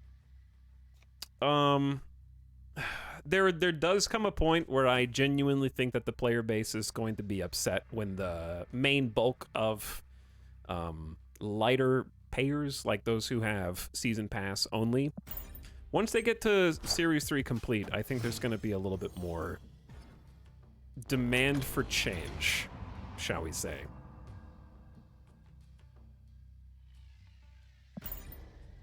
And I don't even know that I would say that that's because it's pay to win or that's because it's pay to progress. But like, I think that for those of you that haven't played this before, this is just going to sound like I'm making stuff up. And just nod your head and smile. For those of you that already play a lot, you'll know what I mean.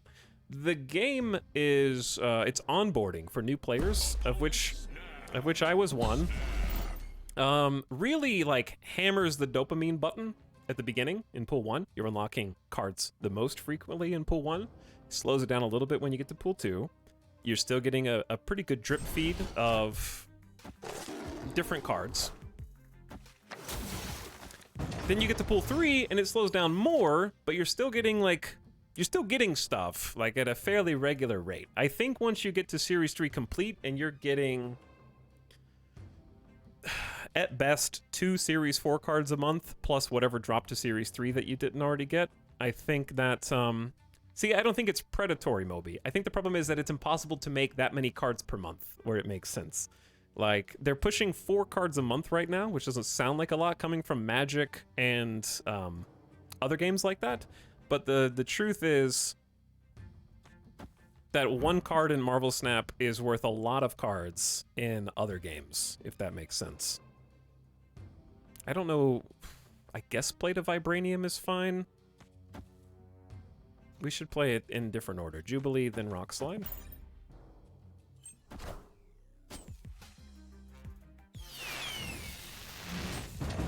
Not bad.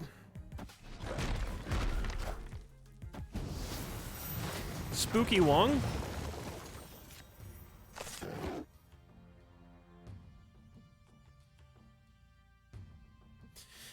How do you guys feel about just passing this turn? And then we have... Well, I don't want to play Infinite. That's probably not ideal.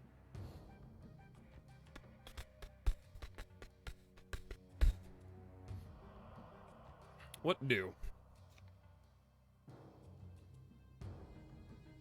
Because we're just going to draw a rock next turn.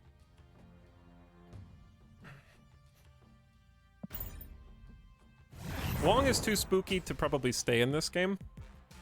Especially when they got negative out on turn 3, so good. Well, what's up? No target. They played in the wrong order. But that's still going to be a lot of points. They forgot to play Mystique first. Big Darkhawk. Oh yeah, the Darkhawk is going to be massive. I just have to decide where he goes. And it seems like right is correct now that it's full. So we just go Absorbing Man.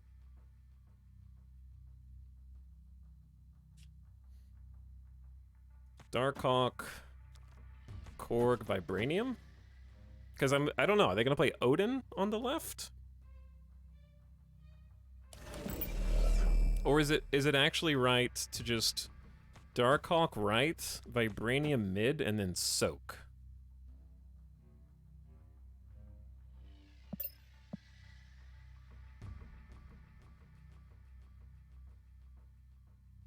And they Soak 3, so we had 7, so we have 25. I don't know, if they have like...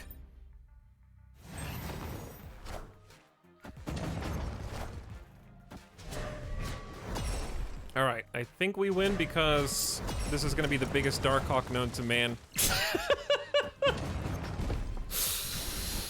Oh my good baby Jesus, that is a 45 tower Darkhawk. What a lad. And that's 8 cubes, GG. Alright, anyway, I was talking about something, but I can't talk and count at the same time. I'm glad progression slows down after Series 3 because I need to do other things. That's what I think is going to happen, though. I think a lot of people are going to get Series 3 complete, and they're going to be like, oh, I have so much time for other things. Not necessarily playing this. Not pay to win, by the way. Okay.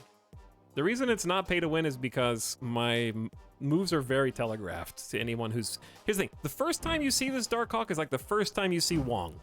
It seems OP. Because if they had done their combo Wong, Mystique, Ironheart, Surfer, that would have been doubled again. They just misplayed Mystique and just stuck it out anyways.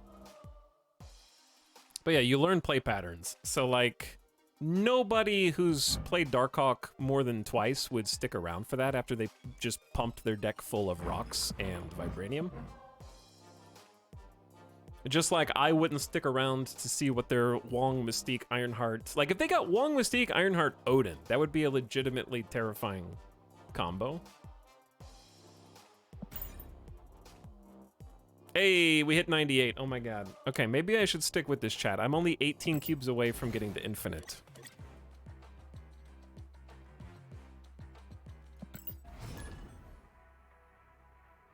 I'm not saying I'm gonna get there, but like, that was a good boost.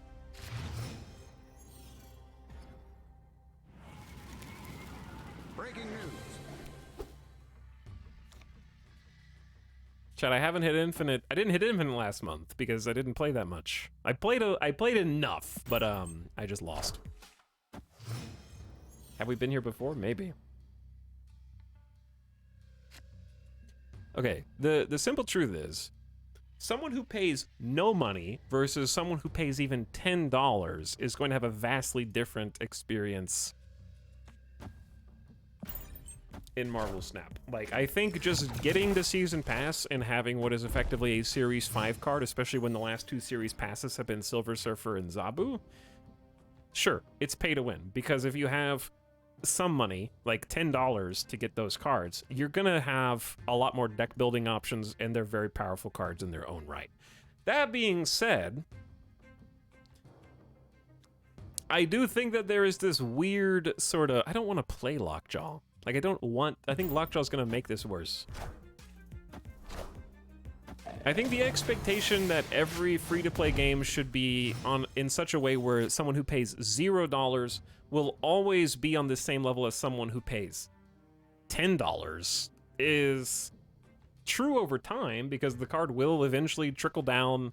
It's going to take 4 months, but you will get to play with it in 4 months.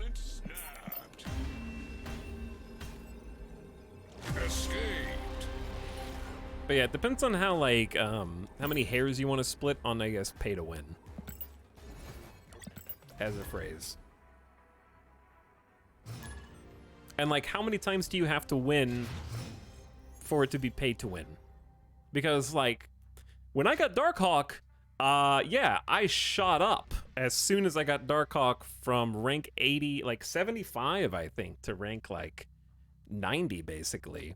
But I hit a hard wall at 90 to 94, and I've been stuck there for a considerable amount of time. So at the beginning, I was like, oh, damn, this is pay to win. Look how good I'm doing. But yeah, that's slowed down to the point now where it has not been easy. I don't feel like I am winning a significant amount. I'm losing most of my 8-cube games, actually. Am I gonna get leadered on this turn? Maybe. Maybe they'll get another vision. Are you winning? Right now I am winning, yeah. Gilmadesh. Hopefully that sticks around. I don't have Zabu, so I'm just gonna leave. Etal, I inkified Cerebro. Very good job. I don't have any inkified yet. Simple Anarchy, thank you for the 22-month sub, by the way. Much appreciated. Ooh, there's Zabu. I have Zabu, Darkhawk. I will snap after I see where Sunspot is on this hidden location. Okay, that's pretty good. It's also a fine place to put Black Widow.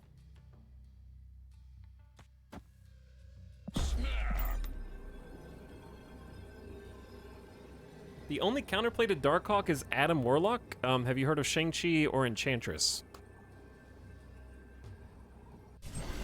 Those are good cards. In fact, with my other Zabu deck, I was playing discard Zabu, and I was beating Darkhawk decks fairly regularly. Yeah, or Rogue. I would say that I would beat Darkhawk decks with discard Zabu more often than not.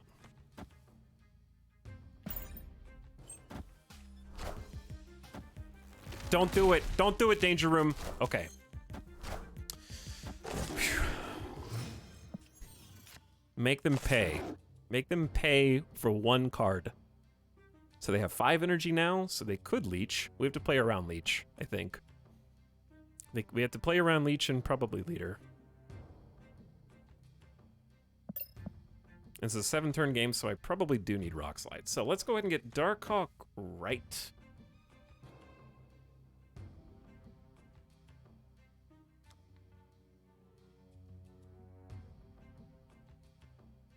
Rock Slide left, and we'll support him with Korg.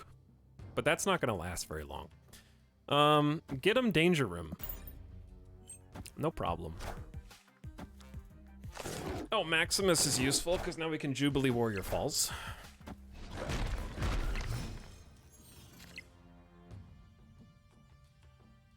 What about that card Zabu? I've been playing exclusively Zabu since Zabu came out, and he seems incredibly strong.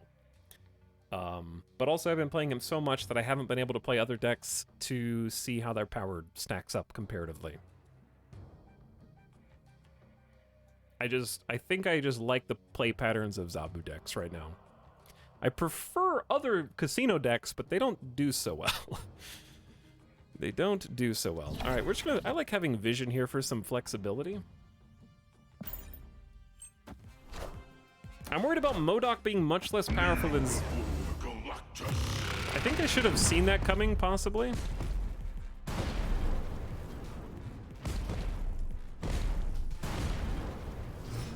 Bold.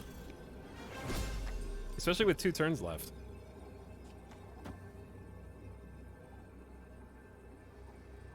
What do I have in deck? Actually, it's only Infinite. It is just an Infinati.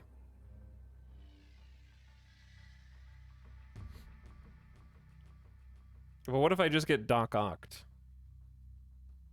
If they Doc Ock, then Dracula's just gonna die. So. Oh, it's the final turn. They destroyed the turn 7 location. That's hilarious. What if they have null? Just take my null cubes. If you have null, then just kudos to you, I guess. Yeah, see? This is the first time I've seen null. In a very long time. So, take my cubes. I haven't seen null since last season, chat. This is like a unicorn. But that's also like the thing that I think is a personal issue I have with playing against, like, I think I just, at my core, I don't really like the release schedule. Like, I'm somebody who's paid, I love the game, I love the gameplay, I'm gonna keep playing it, I'm gonna keep paying for it, but that doesn't mean I can't complain about stuff. I don't like the release schedule because it's impossible to play around cards that 0.02% of the population have. Like, if you play around null here, you're statistically likely to be shooting yourself in the foot because so many people don't have it. Like, more people have Galactus than null. That's just a fact, right? Imagine roguing a null. It's possible. But if null was available to all players, then you can actually play around it. So, not that every person should have every card, but if every card was not like a months-long investment, especially if you're free to play, then it's easier to be better at the game when you can predict. The whole point of Marvel Snap, from a gameplay perspective, is to be able to look at your opponent's plays and then make decisions based on the things that you see them playing. This is awful for us because Darkhawk has become an absolute weenie and Jubilee's useless. Escaped.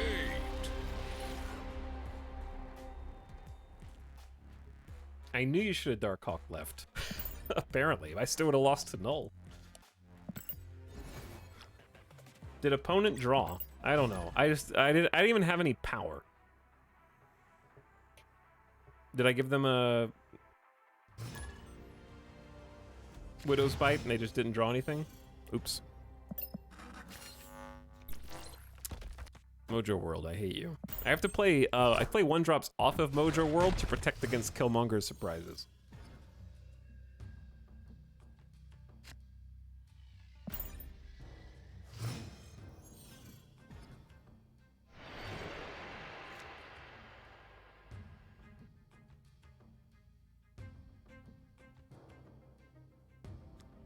Well, cards are moving to the right anyways.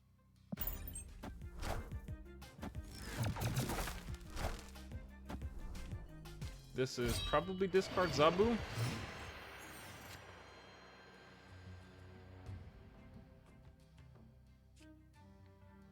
We're gonna dig for our own Zabu.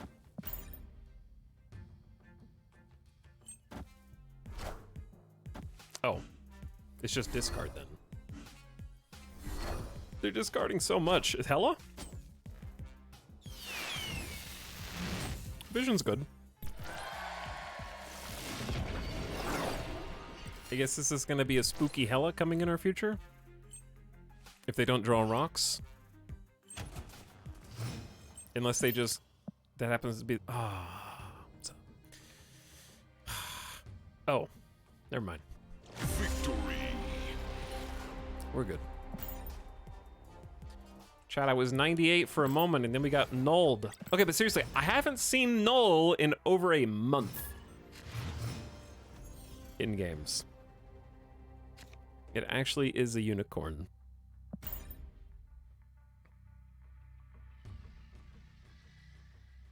And the only reason they got to play Null is because it was a turn... No, it was a turn 6 game. Is Mr. Negative Deck still good? Mr. Negative Deck is good when it works. And bad when it doesn't. Like every deck. I love Mr. Negative as a card, but I have a bad experience with recent Mr. Negative myself. We're not going to be able... Chad, is it right to just, like... I think it is. Is this Mr. Negative? Such a non-answer. There's a bunch of different Mr. Negative decks, is the short version. So there isn't a the Mr. Negative deck. Oh, this is the Null deck again. Yeah, this is the Null deck again.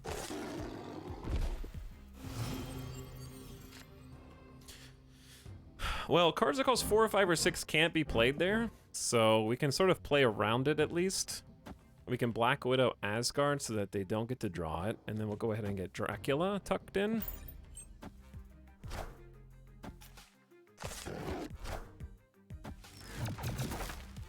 So we're just blocking their Asgard draw. And they've got 4 cards in hand. So what do we want? We want to get rid of some cards in our hand so that Dracula can pull Infinite again. But what if they just Null again? You know, they're going to destroy like so much power over here that there's not much to be done. And it's turn 6 right now, yeah? So maybe just thin my hand.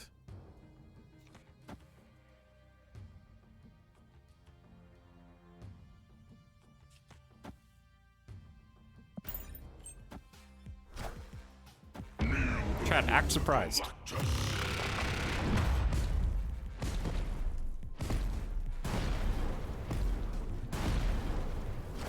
Act surprised.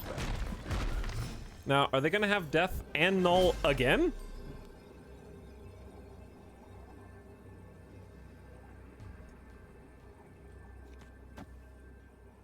Let's see. As long as it's not a snap, they can have 2 cubes to demonstrate my point. That's a lot of cards. Ow. Come on, Darkhawk.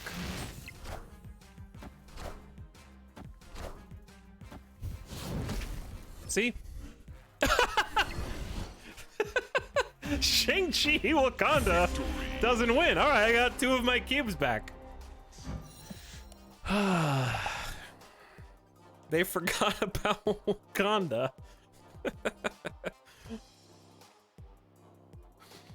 Toxic. Yeah, I mean, Galactus... The people who play Galactus mean well, and I'm sure they're not toxic. They're just playing... I'm playing Darkhawk, okay? We're both toxic. It's not a me versus them thing. That was a sexy win, though. I'm savoring that, even though it was only 2 cubes.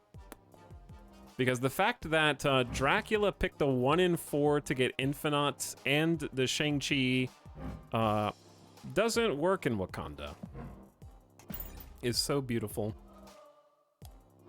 I'll take half my cubes back at least. So yeah, they didn't have Null that time. But if they don't have Null, they have Shang-Chi. It just so happens that we had to get a 25% chance to get Infinite in order to compete against that.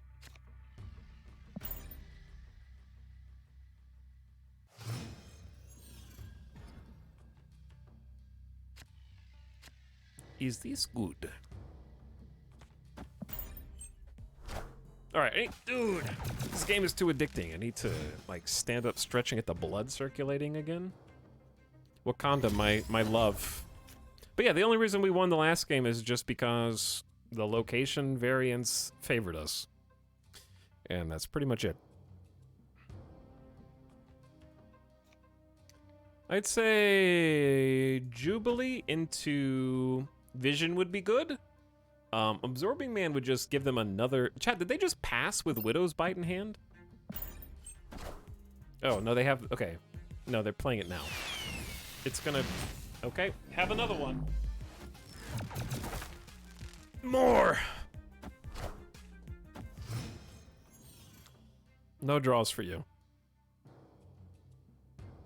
Dracula here for us is pretty good. Maybe we just compete against their Dracula with our Dracula, because we can probably empty our hand by turn 6.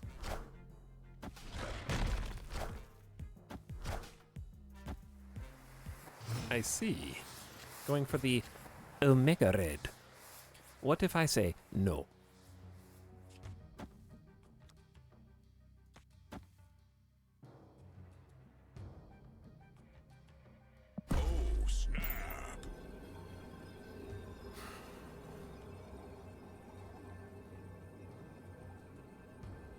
I'm snapping before Darkhawk because once they see Darkhawk, it'll be the same thing as snapping this turn.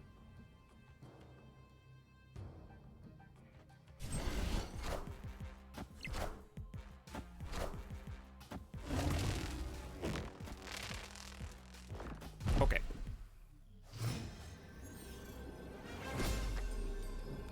So fun fact, if I don't play anything, we win Elysium without having to do anything.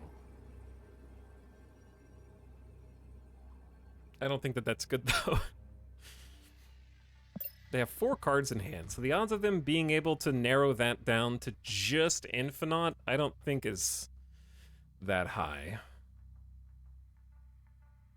I don't know, but just not playing anything is spicy.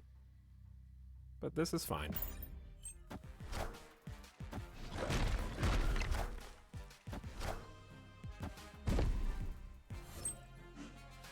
Of course. I'll take it. Victory. What does Etel Snap the emote do? Oh, the Etel Snap the emote makes everyone else in chat also do the Etel Snap emote. Okay, so they tried to Absorbing Man Magneto, but unfortunately played the Rock first. So because of the play order, the Absorbing Man had nobody to copy. So their plan was actually decent. They were just going to try and move all of my 3 to 4 costs over to Strange Academy and probably win, because they would have pulled Jubilee, Absorbing Man, Dracula, and Darkhawk. One of them would have stayed behind, and they definitely would have won Wakanda, but they misplayed. So it was a good play setup. And they got 50-50. They did have to hit a 50-50 for Dracula. Okay, we're back to 98. We're back to 98. Chat, it's so close, I can taste it. Okay, here's the deal. If in 6 minutes we hit 99, I continue. If we don't hit 99 in 6 minutes, we take a BRB and switch to Kerbal. Where is Zabu? Have a rock.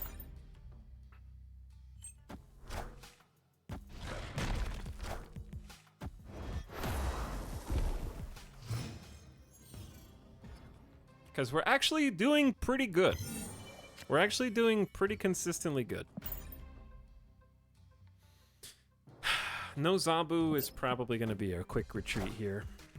Wind, aid my hand.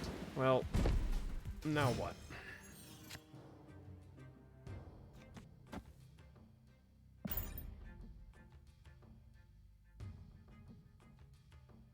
I realize you never changed the stream title. Yeah. Juggernaut, okay.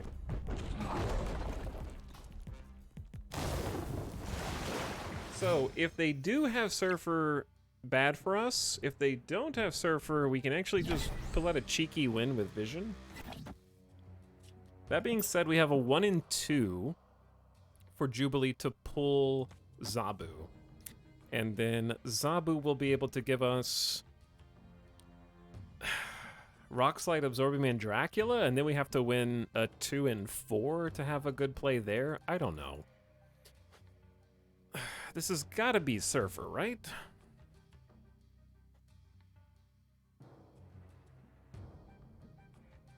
but maybe Jubilee is better.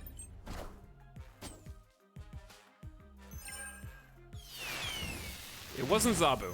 It just wasn't meant to be. And they have Sarah. Okay, so it's definitely Surfer. So we probably just need to retreat. There you are, my little buddy.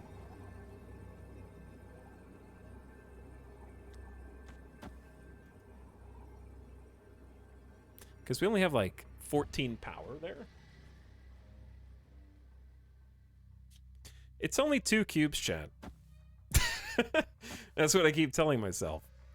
But like, they're gonna be able to play Brood, Max, Surfer, and it's not gonna be pretty. Escaped.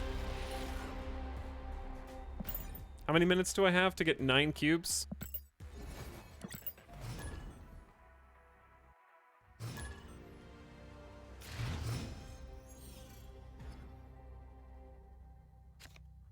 Zabu's here.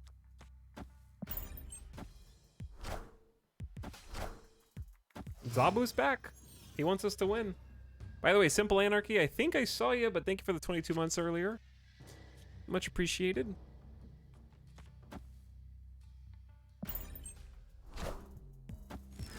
Rip mid. That's why I have Vision in this deck. I just have to draw him. Okay, well now I have to do better than draw him because Dream Dimension is, well, Dream Dimension kills the Vision Dream. That's too bad. Literally the reason why Vision's in this deck, and now he's gonna cost 6 on turn 5, so. The only way I get to play Vision is if they wave, now. Or on turn 4.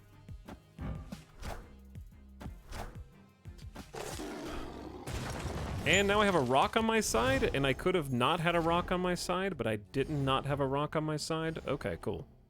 Just checking. And now I have a stinky... This is gonna be a retreat as well.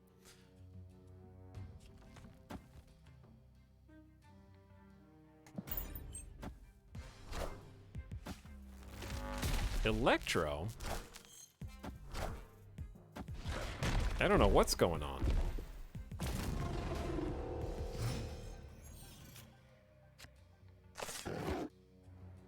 This is gonna be the saddest Dracula you've ever seen, chat. Thoughts on District X Weird World Mindscape? District X, fine. Weird World, smelly. Mindscape, fun when my opponent has leader. And then they can't leader me.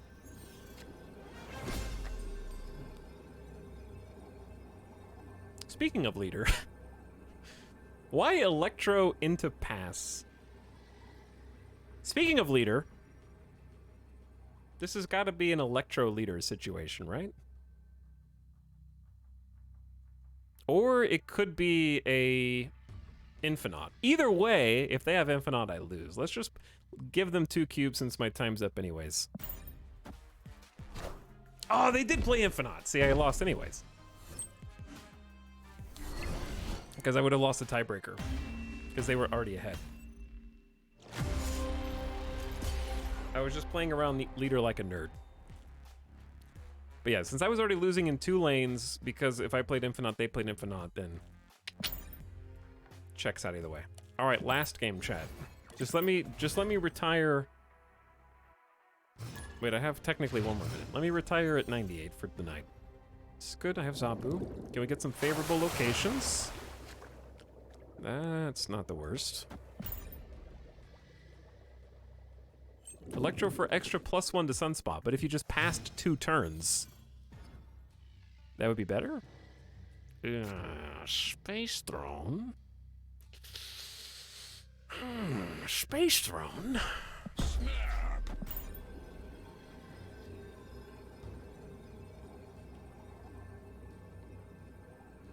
Chad, I'm hungry. You guys hungry? You want some snacks?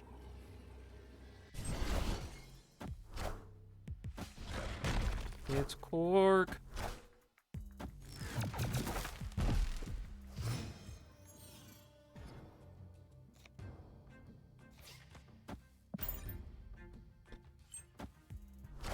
Zabu. Me too. Mirror match? Yeah, looks like a mirror match.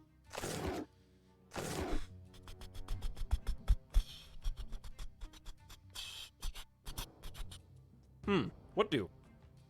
I don't want to take up too much space, right? But also, like, Jubilee is probably a bad play on this board, but we have a pretty good chance to draw. It's going to be Korg. But anything other than Korg is fine. And they passed. Interesting. I believe in Infinitum. Not the worst. Ooh, now it's bad. Okay, we're gonna play Vision to Space Throne. And then we're gonna draw Chavez. So this is a bit risky for us, I think. It's weird that they played Zabu and then passed. I'm thinking they just don't want Darkhawk to come down too early.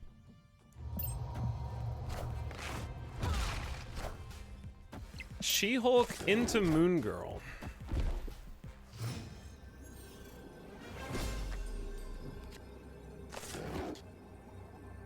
Okay, the good news is we can guarantee Dracula does get Chavez, which is very nice.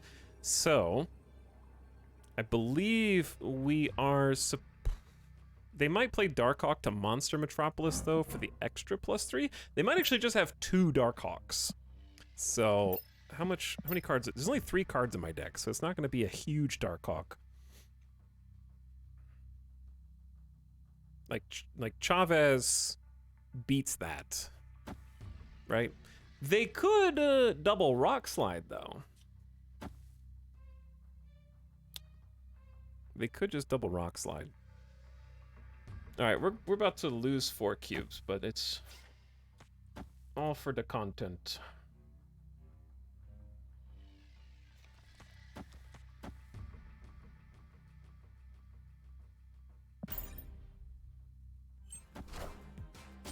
Oh. Oh, I found Rock Slide, chat. GG.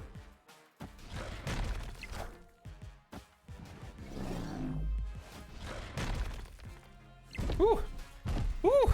I did not do the math on that Darkhawk versus She-Hulk because Jubilee almost screwed it up. Woo. That was close.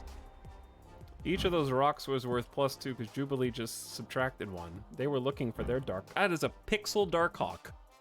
My hat's off to my opponent there.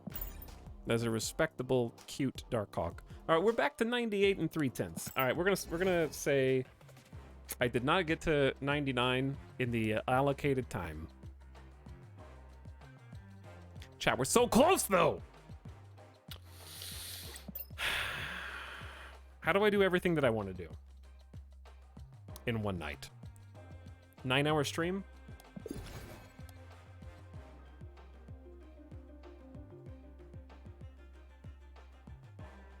$10-hour stream? That's how they get you. All right, last one. If I lose, it's the last one. If I win, one more. Stream Snap tomorrow. Just stream Snap tomorrow. But what am I supposed to do tonight? Not play?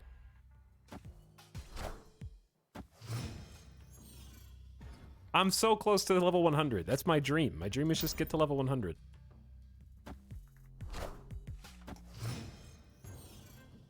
Don't stop to 100 no matter what. Oh. Is that good or bad for us?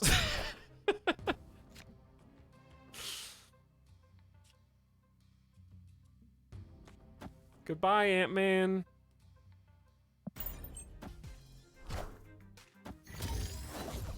Did you get to Infinite last season? No.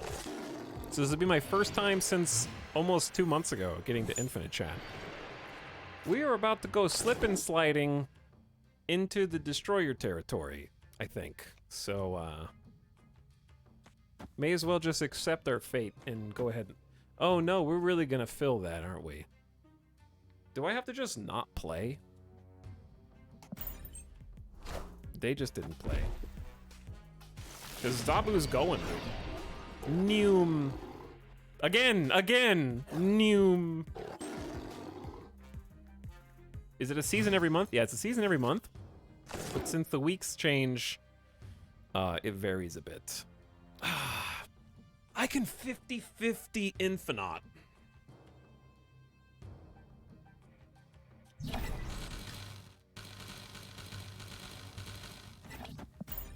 We're gonna draw Chavez next turn. Ooh. Oh, spicy. They locked me in. That was a very risky take on their part. We're gonna just go boop. Boop. Boop. If I get 9 on Dracula, we tie. Okay, maybe screw that and just go bam, bam, bam, just all in left. Yeah. Chat. I don't make the rules. I said if I win, I get to play again. Those are the rules.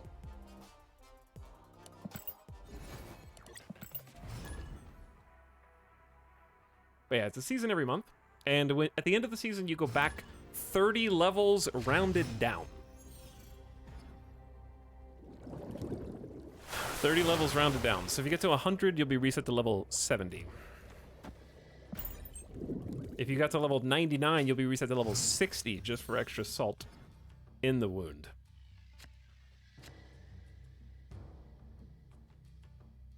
I am gonna snap. I am gonna snap. You made the I didn't make the rules. The rules were just there. I didn't make them. I'm just following the rules, chat. I don't understand the issue here.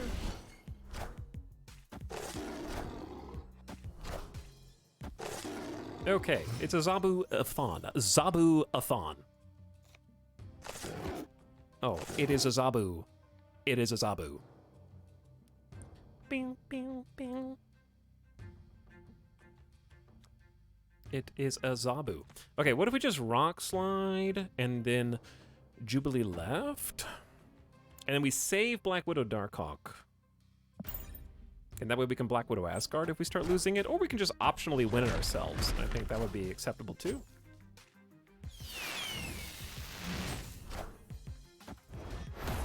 Okay. Wave.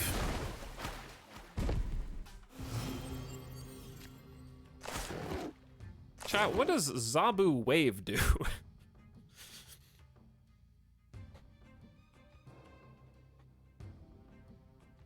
I've never seen Zabu Wave before.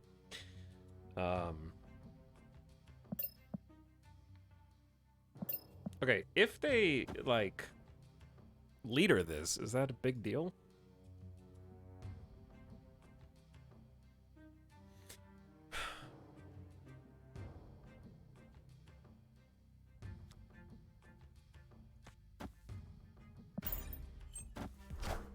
Pew!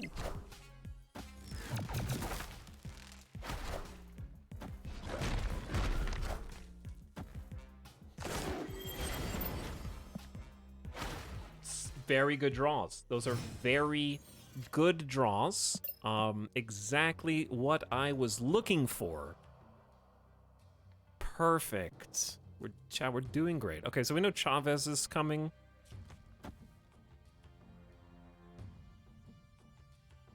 And the rocks are currently free. I guess if we get Enchantress on Zabu, that was a misplay by us, but I'm just gonna let Sunspot get 5 energy this turn.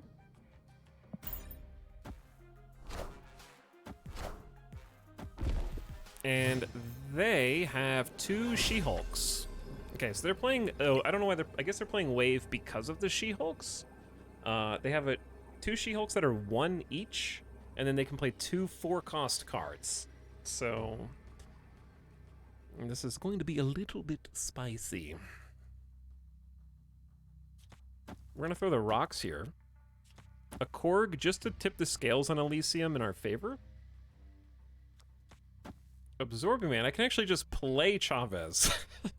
I guess it dodges Shang-Chi. And then we're gonna get +5 with Sunspot, and then +9, so +14. So we're gonna have 22 left. And then +7 right, so 25 right, winning by 2. I think them with... If they have 2 She-Hulks, 2 Darkhawks, good for them. They win.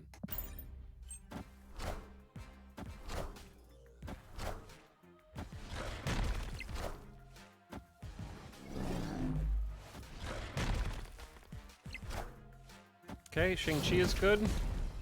Good for them. And GG. 2 Shang-Chis. They just wanted to be 100% sure, chat. This is a very weird deck. Wave, She-Hulk, Darkhawk, Shang-Chi.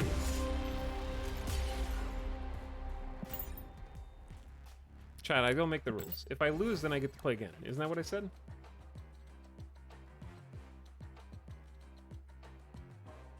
I think I said something like that.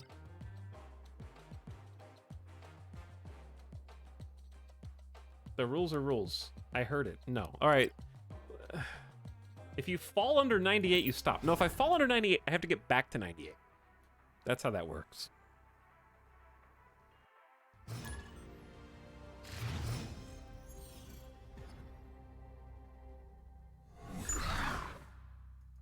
Yo, I can't wait for the Series 5 card that I'll never get that says your cards always reveal last. That one's going to be cool.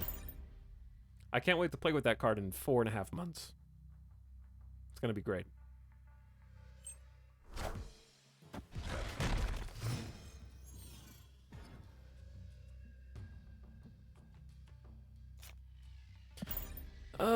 Man, Vision on Shuri's Lab is pretty cool.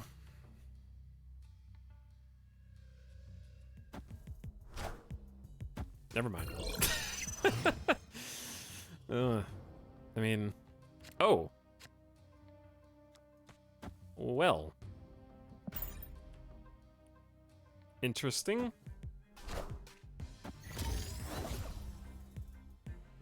Short game. Time's up.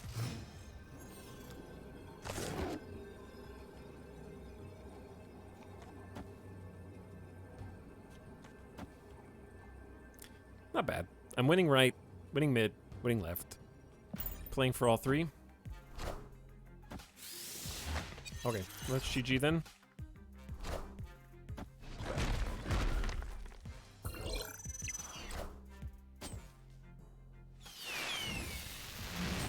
Just to add insult to injury, Dracula's gonna discard Infinite. No, but we'll discard Vision and win all 3. Okay, cool. Victory. Short game. End after turn 4.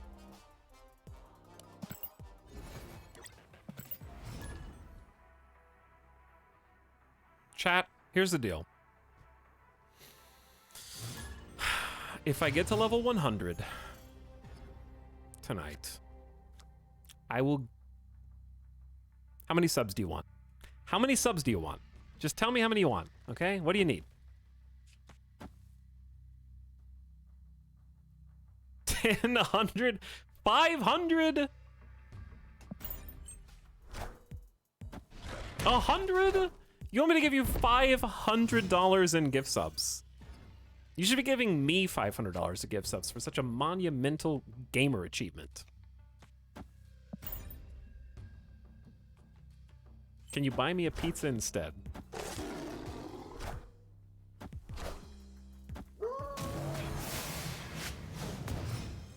That's a cool Dracula.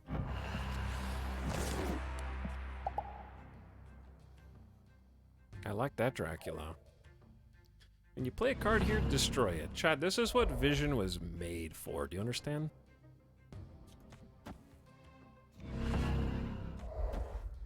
I don't want to snap on this because Elysium is quite good for Lockjaw. And they might have Jubilee or something. Yeah.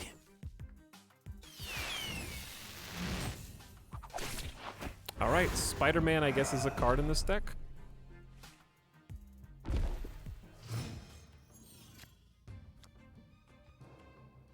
See, Black Widow to Death's Domain would be quite good, but that's okay. We'll just go ahead and Vision here. Oh, actually, I can Vision on Elysium, then move it to Kunlun, then move it to Death's Domain if I want.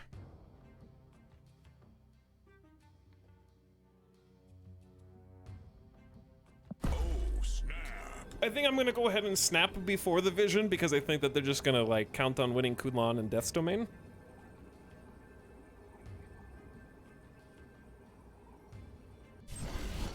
And they passed.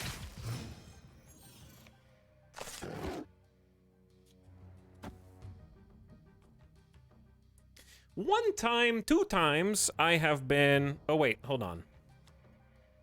Go back.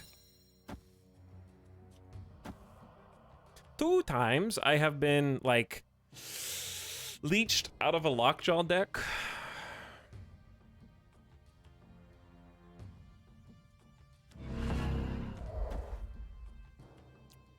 So I'm sort of hesitant.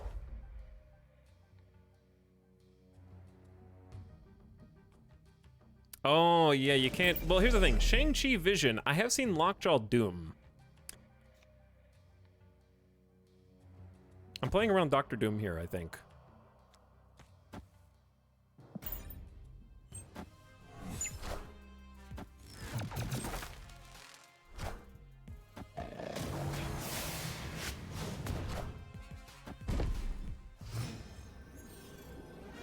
It's a spicy knot. That's a spicy Infinati boy.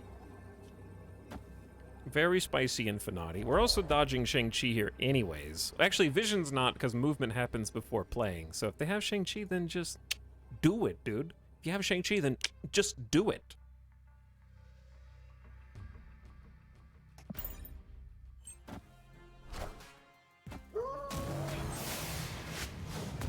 Rock. Ah! I am in danger. Oh no. Okay. Math is hard. Woo! Woo! That was close. Victory. I was not expecting both Infinite and Giganto. That's a lot of power.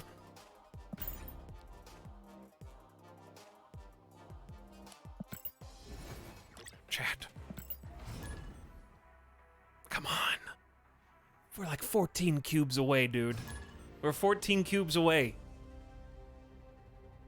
That's all. We're so close.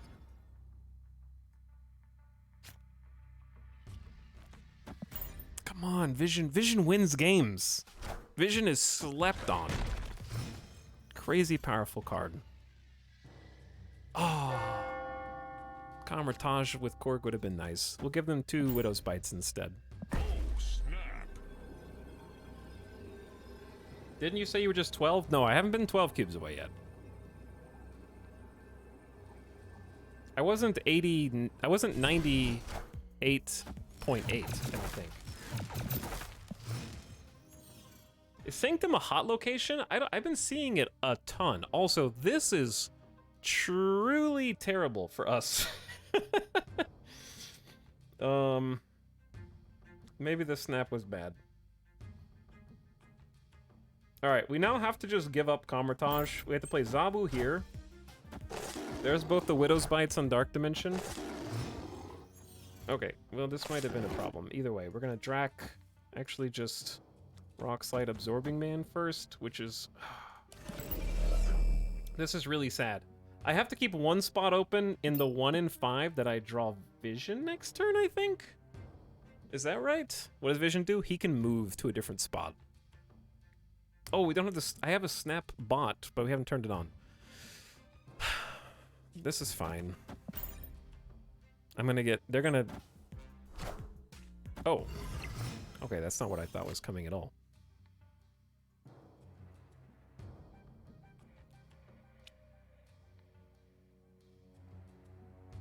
Vision's not gonna be here, chat. Vision's not gonna be here. But we can guarantee Infinite mid, which is pretty sweet. Just have to... Uh-oh. I don't know if Infinite mid is gonna be enough. We're about to find out. I only have 6, 9... Yeah, it's not a lot of power there. Yeah, I lose mid by 2? What about right? I should win right. Oh, they have a Dracula as well? Enchantress. They could just Infinati.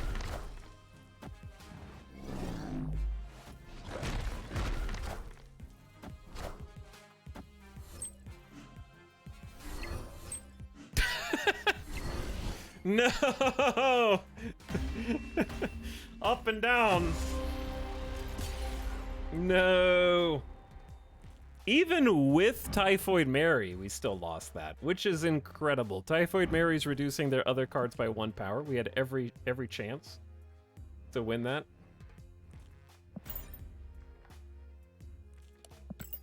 That was just a good game. Give me my box. Thanks for the credits, Mom. I'll spend them wisely.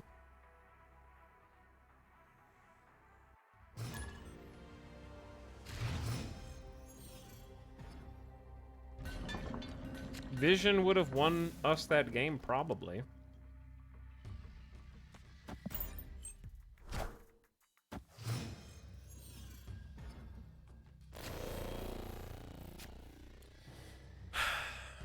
Okay, I like the Zabu next turn. I like the Darkhawk. I like having Sunspot on Danger Room. I like all of these things. Alright, now if we fall back below 98, I'll probably pause. Because that's a lot of extra. I need to at least take a game or death break. For sure. Okay, Zabu to yeah, Zabu v Zabu.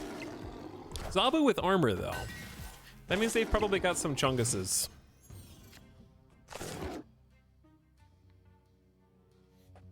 Okay, we have one more draw and then we have Chavez. I'd like to save Darkhawk and just Korg. Wait, rocks actually do get +3 from Washington, D.C. Maybe I just play Korg to Danger Room. What could go wrong?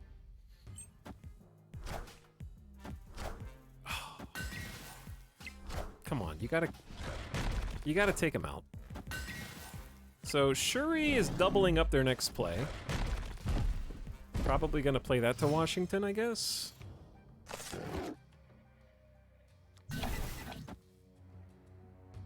It might be Vision. They might actually just double up Vision. Shuri Vision is very strong. Okay, so it's Red Skull, and then they're probably just gonna Taskmaster that for +30 power next turn, which is crazy.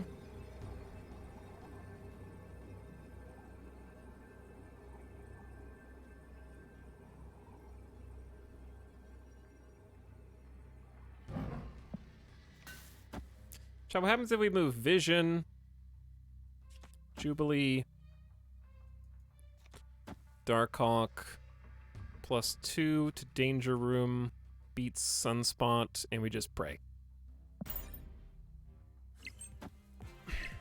Why would you play there? Oh, to move him to the other spots. Okay, I got it. GG. It's been a minute since I lost to Arnim Zola. It's been a minute. Sometimes you forget. Zola's actually so uncommon in my games, in my bracket now, that I don't play around him, as you can see. Okay, chat, just get back to 98 and I'll stop. We're on an 8-cube skid. It's very sad. If we had just won those last 2 games, we'd actually be 1 game away from 100. What happens is you lose to Taskmaster. Is it? I think I had more than 30 on the right. Especially with Dracula.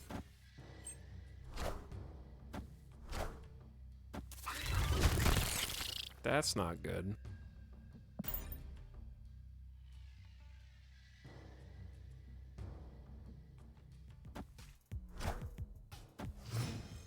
Couldn't have played Zabu or Dracula down there instead? Super Scroll? They're not even gonna have any ongoing.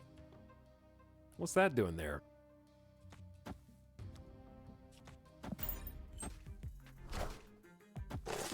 Ever since I've been watching, you've been losing?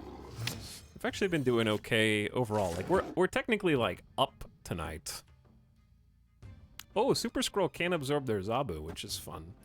I don't know if that's, like, good enough.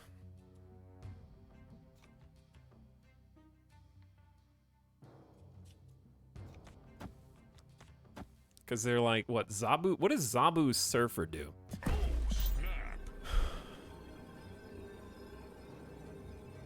Actually, it doesn't steal the ongoing effect. It just also has it, I guess. For whatever that's worth. They're gonna take my Zabu away and their Zabu. What is happening? Okay, so we don't have any ongoing effects. They took away our Zabu chat. They also took away their Zabu chat.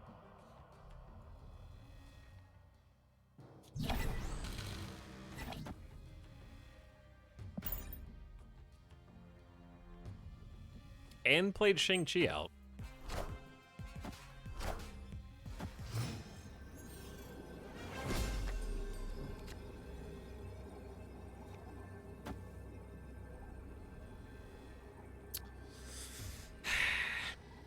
Jubilee has a 1 in 3 of pulling Infinite. If not Infinite, what's he gonna pull?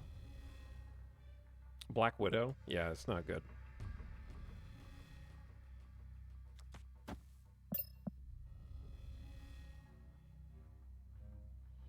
So we'll be up by 6 left.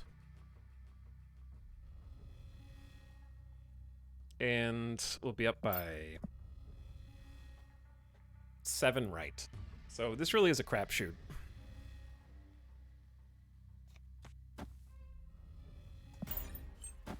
I chose poorly. Oh no. Oh no, chat. Oh no. Okay. Woo. Thank God there's only like 1 card left in my deck. Oh my God. I saw my life flash before my eyes. Rogue just swiped Super Scroll's ability. And luckily I only have 1 card, so that just became a 3-power Darkhawk. Oh, wow.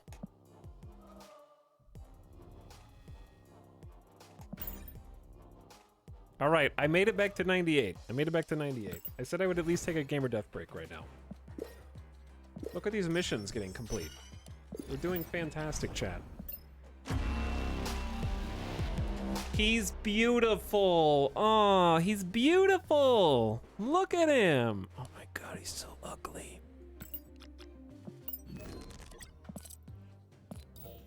Check this one out. I got, Did you see Hoagland has a new widget extension for Marvel Snap? I did not, but that sounds amazing. Is it just available for anyone to use on Twitch? I will have to look into that.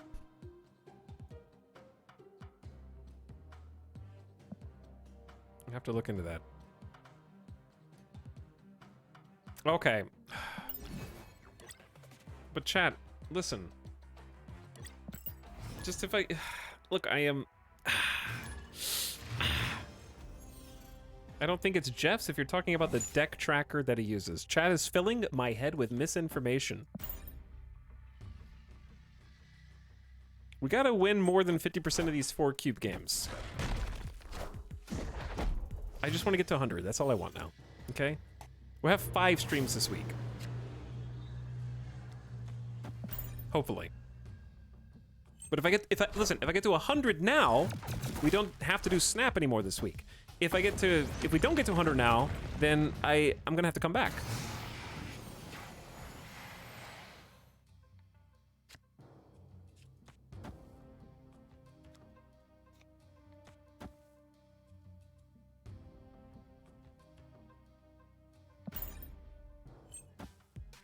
What's rank right now? It is like 80, I mean, sorry, it's like 98 and change. Ooh, that's a good draw. That's a good draw. What if we Jubilee right and then Absorbing Man left? I'm just gonna dig for all of our cards. We're gonna get like, best case scenario is Darkhawk and Rock Slide. I don't want to snap on this game because this is too much casino. Okay, see, we even got blocked on one. There's Mr. Hawk, and Absorbing Man is sad.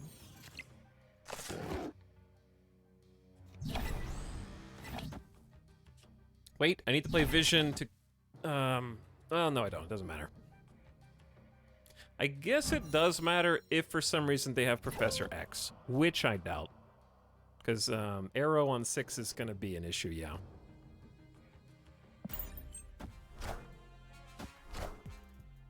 Ooh, spicy. Well, now that's good for us because it means that they have to commit Vision to Sanctum Sanctorum in order to stop me from going to Sanctum Sanctorum.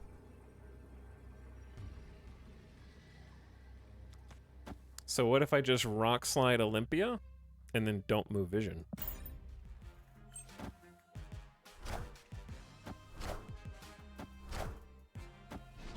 $3,000 IQ, chat. Victory. Because they have to protect. Because I'm threatening. It's too much threat. This is why I love Marvel Snap. Like, it's just it's very fast. I'm hopefully showing you that there is strategy and it's not all RNGesus.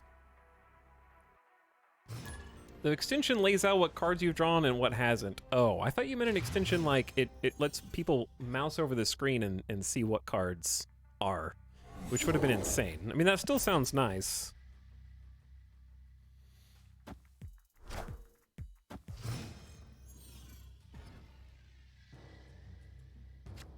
But I thought it was going to be like the Hearthstone one.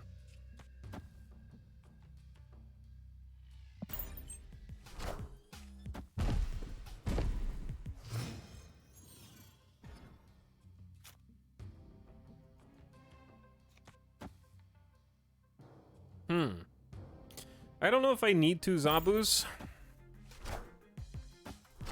Alright, so... Jubilee is a bit awkward here, huh?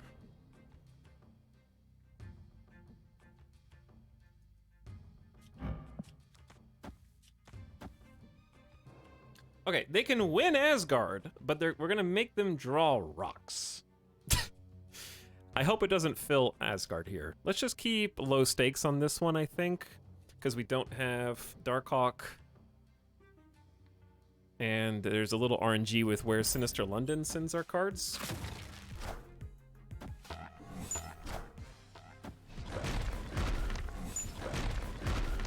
Enjoy rock. See, yeah, it filled mid, which is a problem.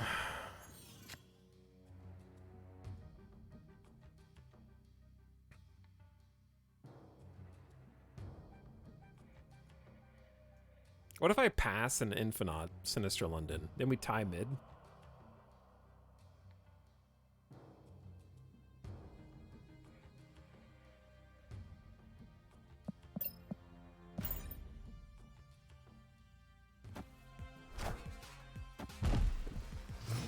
Okay. What does leader do?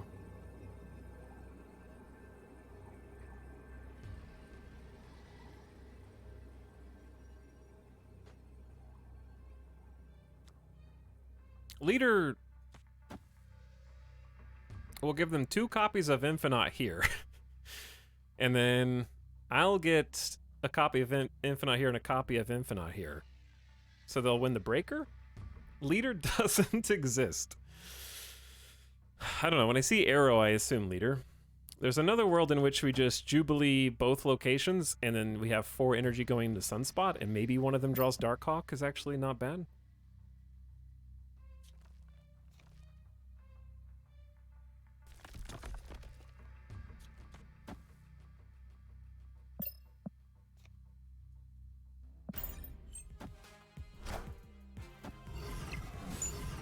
Interesting. So we actually do win mid now. That's not bad. That's also not bad. Well, should have had more confidence. How you like that, chat? I said Jubilee was gonna be a little awkward, but Jubilee actually just won us the game because the cards that we needed to dig for were in there still. Okay. Come on! Just a little further! Just keep getting solid games. Oh no, we're gonna have enough games. We've had like 4 games in a row where we had Zabu in our... Okay, he's back. Don't panic. I'm just saying that we'll eventually have to play without him. Game or death break? Never.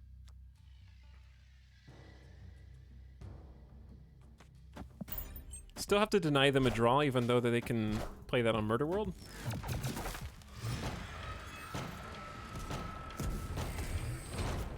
Okay, turn 6, no plays, so we'll tuck Zabu in there.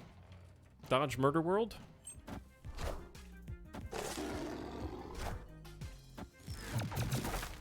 They have a Black Widow of their own. Fair play. I also like that Angela. I have a variant just like it. Hey, Tox, does anyone recommend We Were About to Die? I talked about possibly playing that at some point.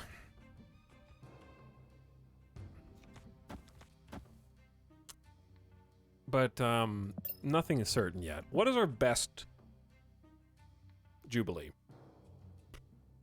I don't know. We have Infinite Vision. I don't know, maybe Chavez?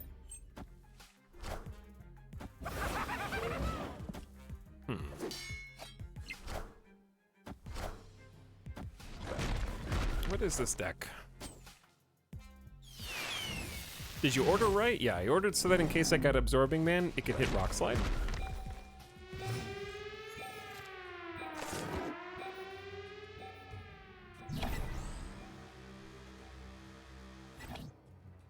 So the problem with the vault is...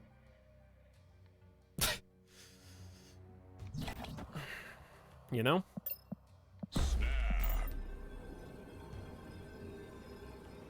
I feel like that was a bot, but I don't know.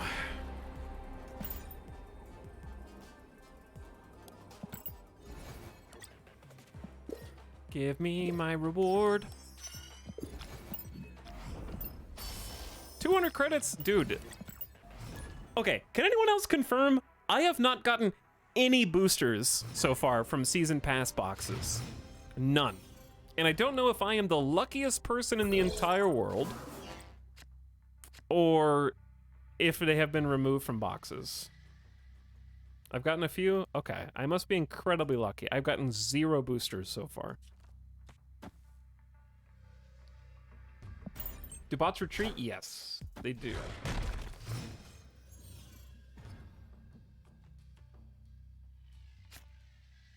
You're lucky, but I feel like I've been getting more than last season. Most curious. Broad sent me a message saying he loves Etal. That's very nice, yeah. That's very nice. It's very sweet of him.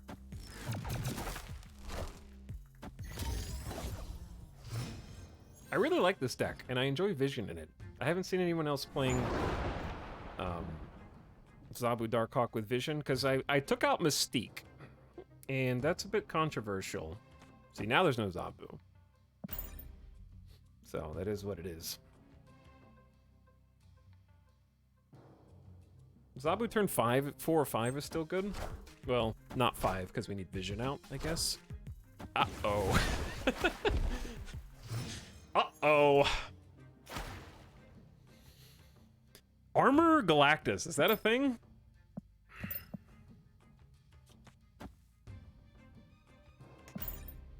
I feel like this is going to be leader. I feel like this is going to be wave leader.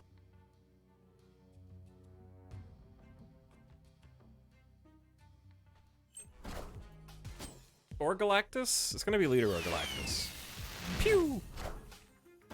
That was wave into arrow. Very inspiring.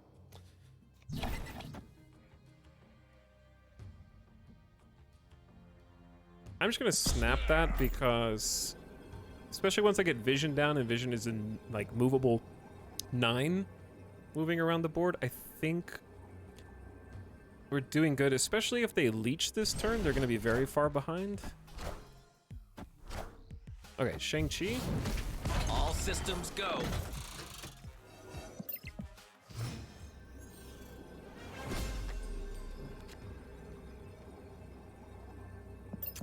And we'll have a 9-powered Darkhawk, which is just a fancy way. Actually, it is better because Chavez exists.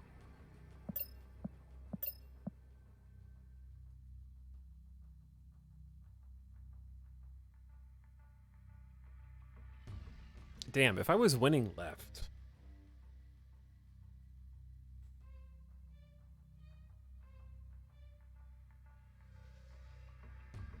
This is more difficult than it seems. All right, Darkhawk does break.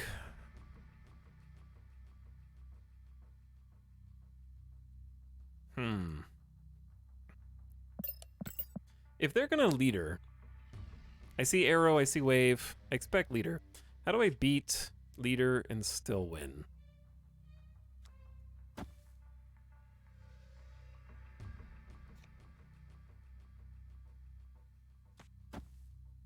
That just doesn't seem good.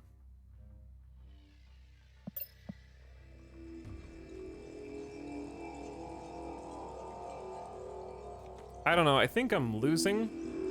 I think I'm losing! Yeah, I'm losing. Wait! Yes, I'm losing.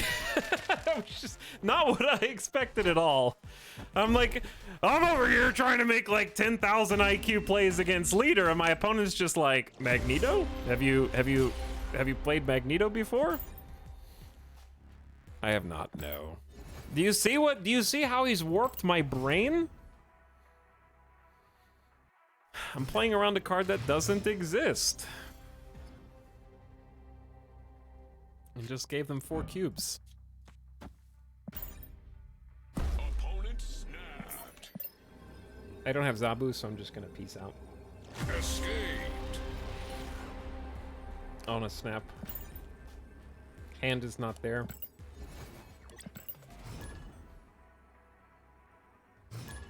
You're traumatized. I am traumatized. There he is. Yeah, leader is OP even when he's not being played, because he makes you play in ways that are not beneficial. Because I could have won the last game. Especially with Vision. But that's okay. We will overcome. And we will get our cubes back, more importantly. Snap.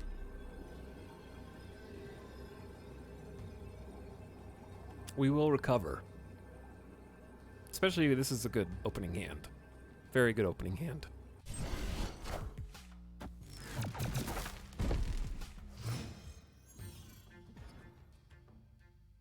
Okay, Monster Island.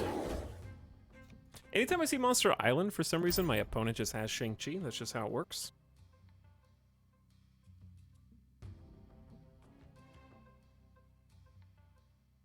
I gotta earn 4 cubes back. What's going on? Chad, what's happening over there on the right?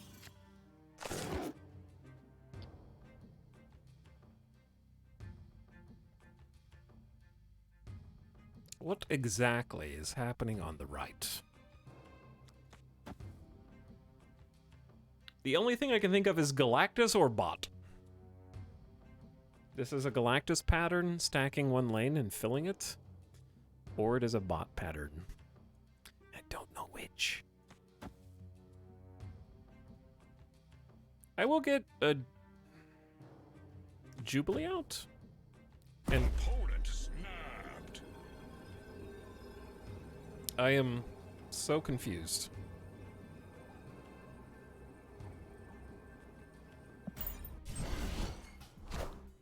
Okay.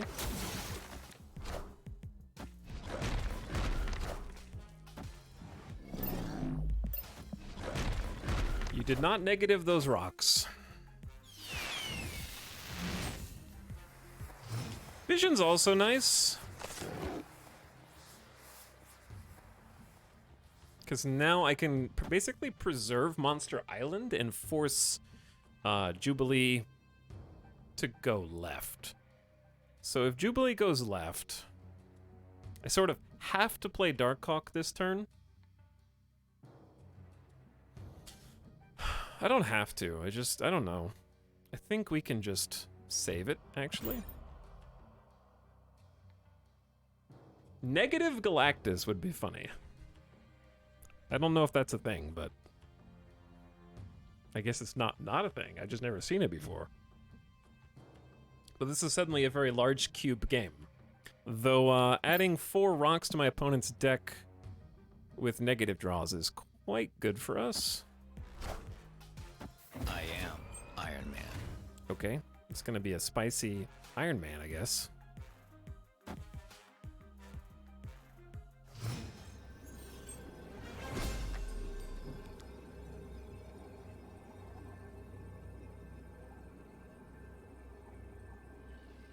So they'd have to pass for Sunspot to match this. They could be Surfer and add 3 here. Dude, -4, that's sick. I think we Vision mid, Dracula right, Darkhawk Korg. Like, Iron Man is still spooky being doubled, and I'd rather just avoid the one that already exists. Wong Surfer? Maybe they'd have to have drawn it with negative. They'd have to draw 1 with negative. They're still thinking.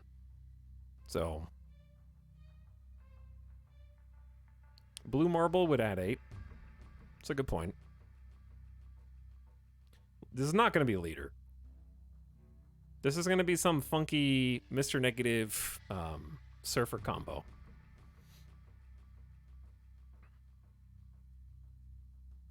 Or Blue Marble.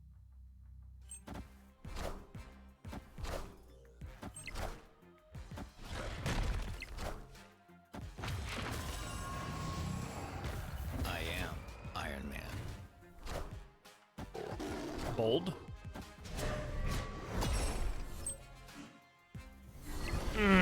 Yeah. 8 cubes directly into my veins. So we actually would have won Onslaught Citadel if we had chosen to play there.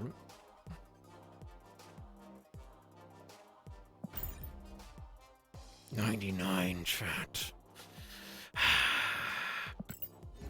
1 more level, chat. Just 1 more level.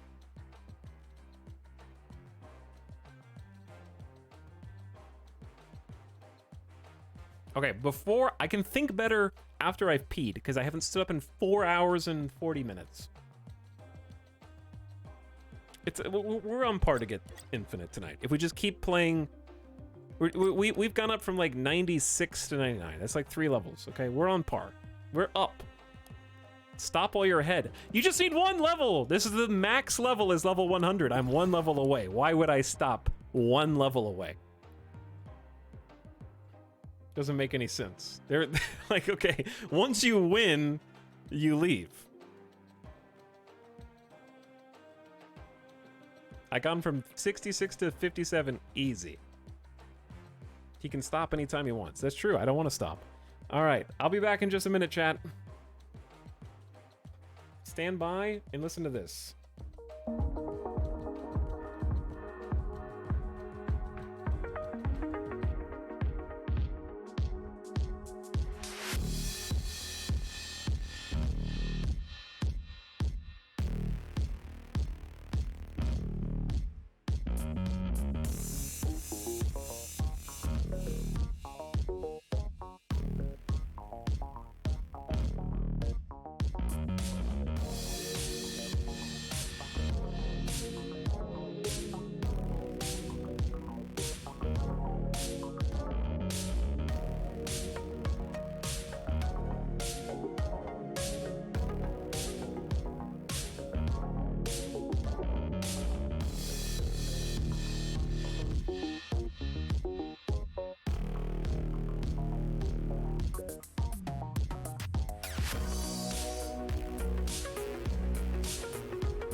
All right. Let's do this.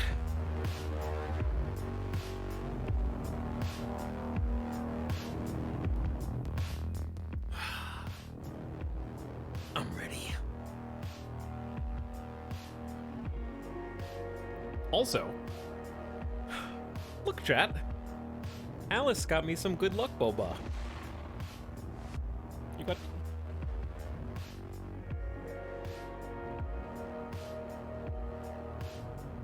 I got good luck bobas.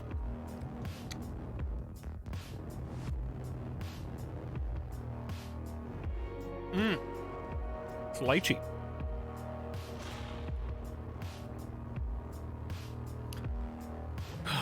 She's rooting for me to get to infinite as well.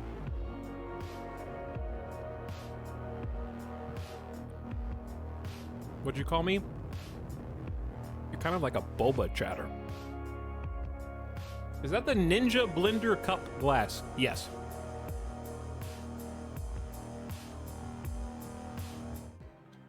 Where is my good luck boba? I'll have some good luck boba for the lot of us, okay?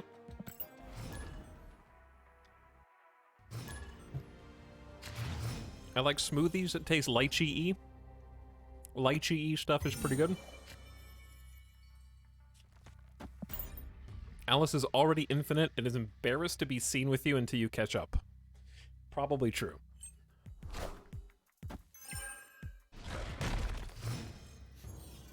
Somebody's zip code is playing against us right now. We do not have a good hand.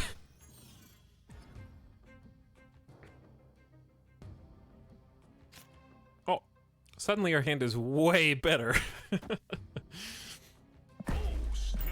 That was a good draw.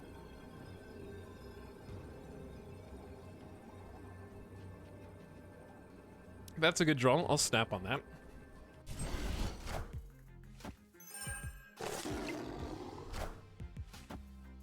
I regret snapping now, chap.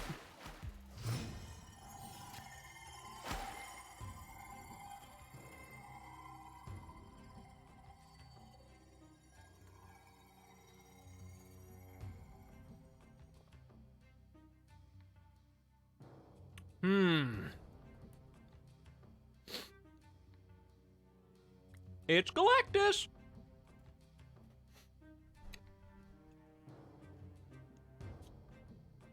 Alright, I vote Dracula in case of Galactus here, Rockslide in case of...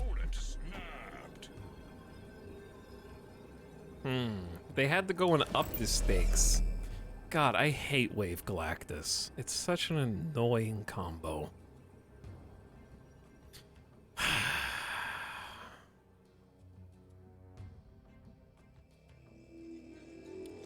Take my cubes. We'll get them back, chat. Don't worry.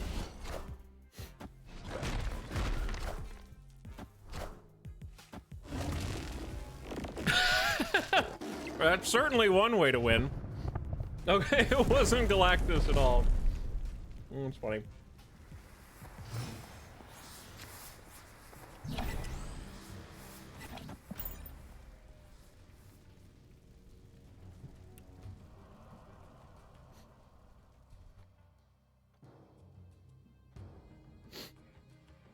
I actually prefer that to Galactus.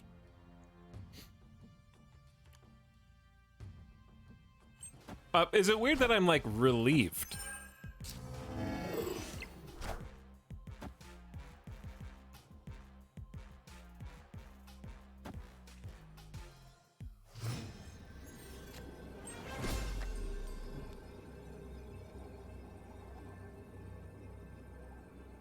The rare claw sighting. That is a claw sighting, yeah. Alright, that's a GG. That's just a good play. Escaped. But also, I don't think I had a way to beat that. Like, even if I played... Right, because they waved on 3. I don't think I had any other combination of cards that would have beaten Magneto Hala. Right? Like, I guess I could have played Vision on turn 4, and that wouldn't have gotten dragged. but they still would have taken Zabu, and I would have lost Zabu to Hollow. So, just a good play.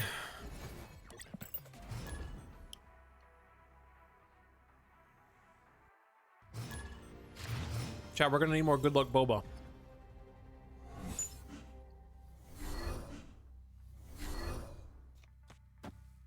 That's optimal.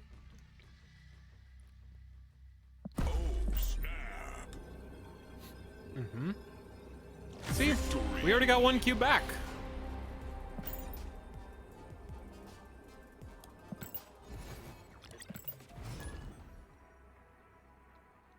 +1, baby.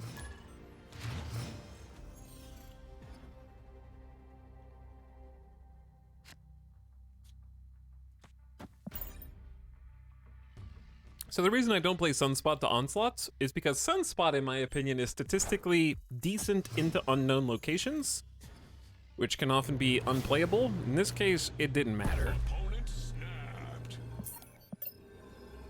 I'm just gonna retreat because they're definitely one of two things happens when your opponent snaps on Adelon. Number one, they have Psylocke turn 2 into Mr. Negative turn 3, and then shuffle their hand to try to get a bunch of negative cards. Or the second thing is they're gonna Zabu on 3, and then get a bunch of Zabuable cards. Since I don't have my Zabu, I'm just gonna be the one that people leaves now and give them my cube back.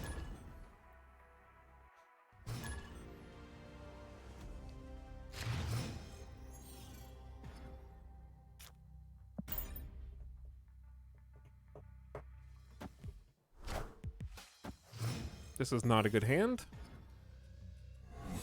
That is sort of good, but also bad for me. Because I don't have the things that enable the rest of my hand to work. It's good for Darkhawk, and that's about it. Dear goodness. All right. I'm just gonna draw all 5 of my rocks in a row, baby.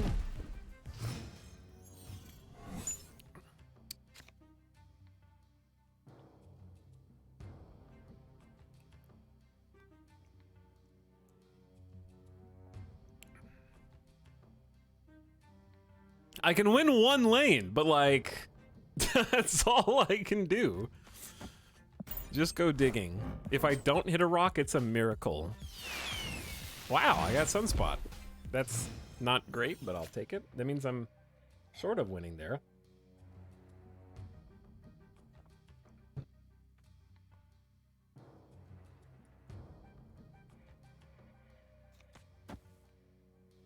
This is a very sketchy...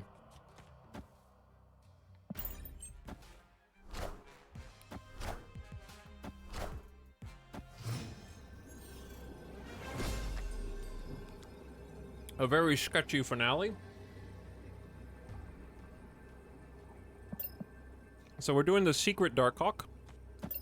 If they Darkhawk or leader, then it's sort of moot. And we'll give them 1 extra rock. That way we beat Vision if they don't move Vision. We're winning in Subterranea, and we're winning in Negative Zone.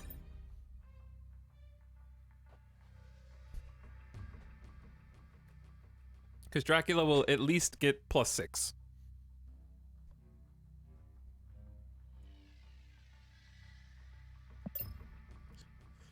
And the odds of them drawing not rocks.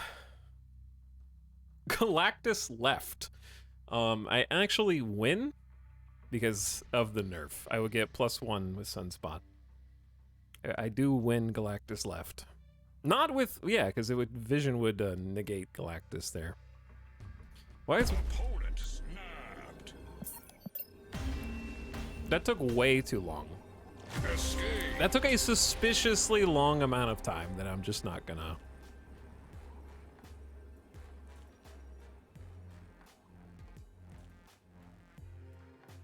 My streamer sense is going off.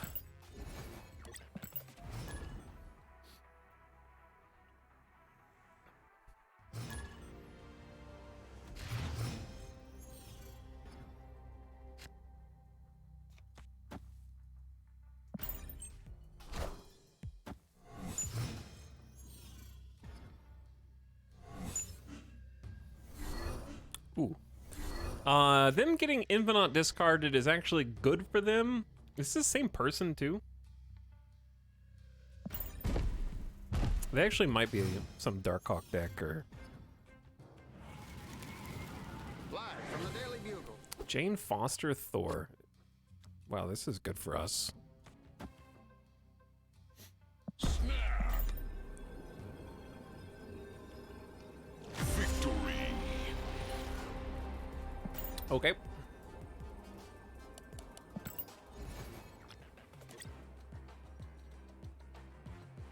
We're playing for little baby cubes right now. Little baby cubes. Bonewalker says, snap, I was taking a bath, big old 90 months old. Congrats on being 90 months old. Welcome back, Bonewalker. And thank you for subbing again. Appreciate the tier 1 sub. But yeah, we're due for some games where we just don't have Zabu. And that's okay. Kamortage is pretty good for us with the Rock Slide and the Korg.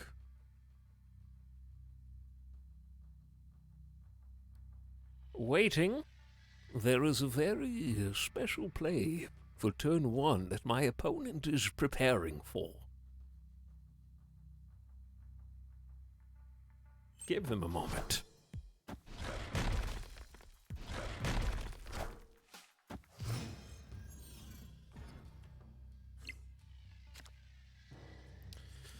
Okay, now that we have Zabu, I'll probably snap. I wouldn't be surprised if they retreat. But that's okay.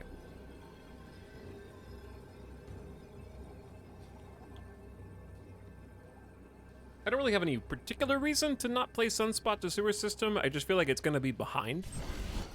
Especially if they pass.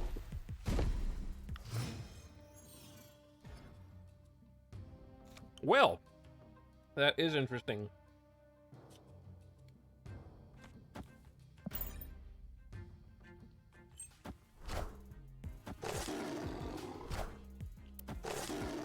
I see. Well,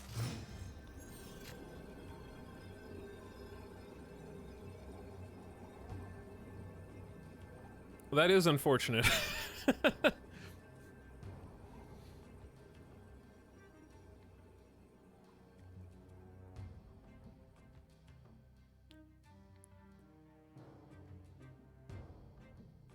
Do we play for all 3 or do we only play for 2?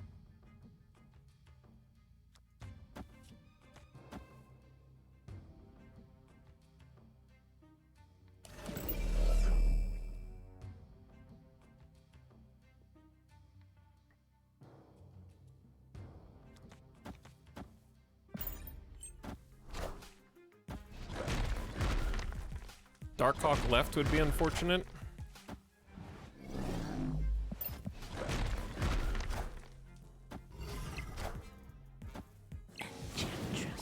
Wow, that was a close one. So if I had actually just played for all 3, we would have won. Because it would have been, I would have had 5 in Sewer System, and they would have had 3. So yeah, I would have won if we just played for all 3. But I won this way as well, but I would have won more cleanly if we played for Sewer System. Whew, we won by 1 point because we tied left, and then our total points are 15, their total points are 14. Back to 99. Okay. Easy. Go, easy come. Easy come, easy go.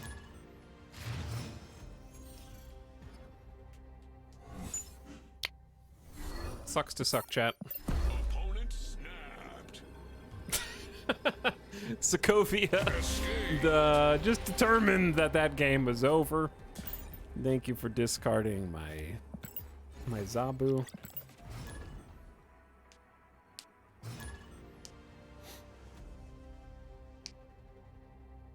Sokovia does that sometimes.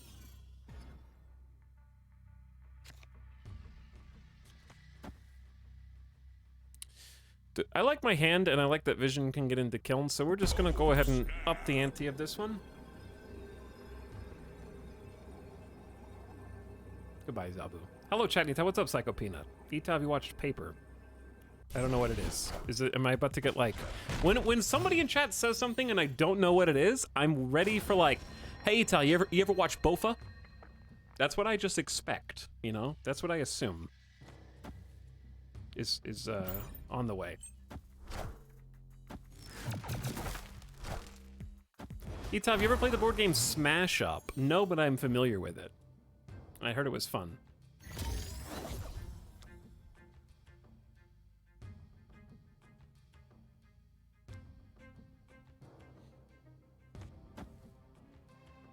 Maybe Zabu left is fine.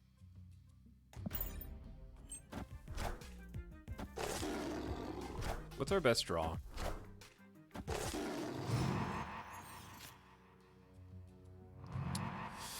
Trick question. Oof. Chad, this is rough, dude. Maybe it...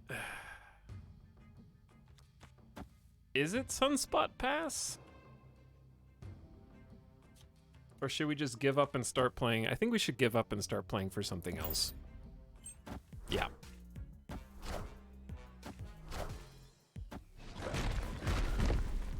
Yeah, we're gonna have to retreat. Mm-hmm.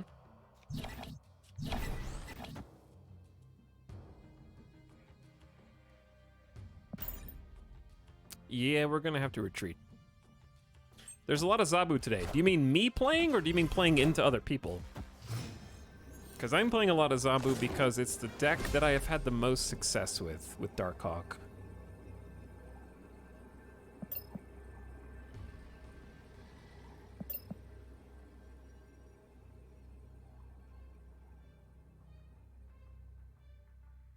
I regret playing Black Widow or something to Kiln now, and maybe if I put Sunspot there. We have the same number of cards in our deck. But they can play, like, a lot more than I can play, so I'm just gonna peace out.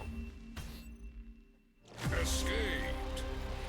And the other people, the reason everyone's playing Zabu right now is because it's the most recent Season Pass card, so a lot of people have him, and he's quite powerful. And has a few different variations that are pretty effective. But a lot of that is just he's the latest hotness that is also strong.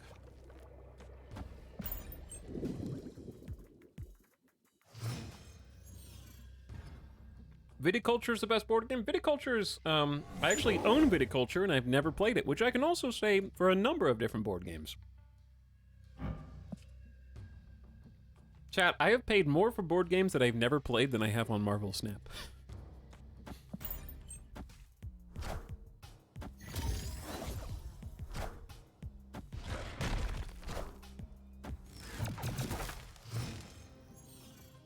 Think about that. Easy to do. It is easy to do. This is not a good winning board state right now. Opponent snapped.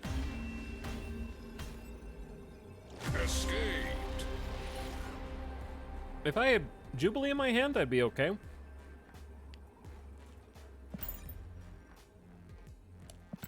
Because at least I could dig for something. Play the board games you've never played on stream. Oh, that's okay. I don't think that would translate super well. Okay, if I snap this and they have Brood, do we cry? Oh, they haven't even played.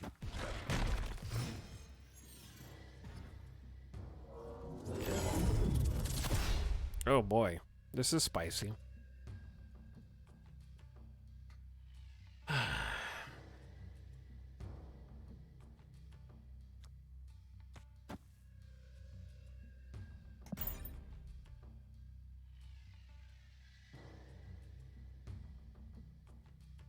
Snapping here is risky because Nexus exists, and the first, like the 6-drop we get may not be that good, and they are dominoes, so Brood is totally within their, like, surfer wheelhouse.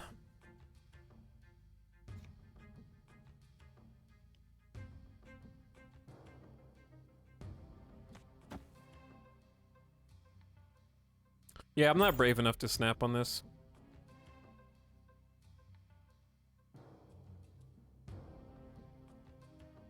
I think my hand is good, though. My hand is good. Wind, aid my hand. Interesting choice. Damn, this is gonna be rough with Rickety Bridge here, huh? So if I played a flooding and then they juggernaut me out to Rickety Bridge, we are in danger. So Jubilee has gotten a lot worse here.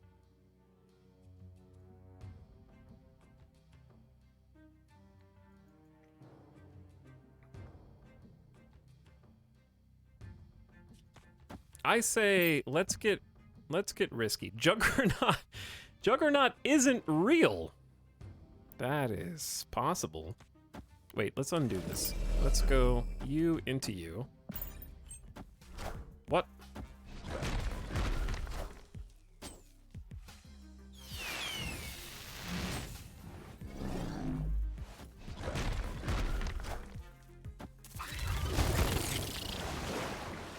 Good news, chat. Juggernaut actually isn't real.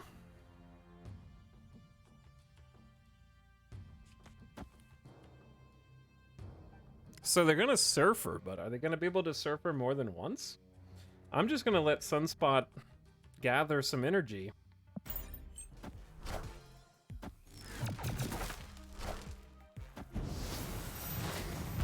Bro. Okay. Victory. Okay.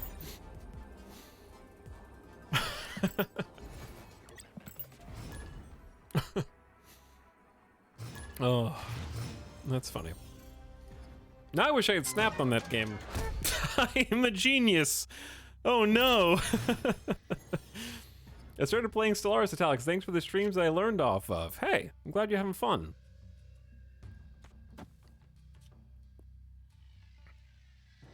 Oh, snap. Did they think you wouldn't play? Here's the thing. Victory. Even if I didn't play, I still had initiative.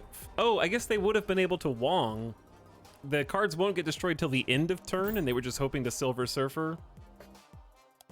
I guess. All right, we need something decisive. We've been bouncing around 99 for a bit. Chat, this is like a stock, okay? We've been accumulating, and we're... You know, we're getting ready to have a nice breakthrough.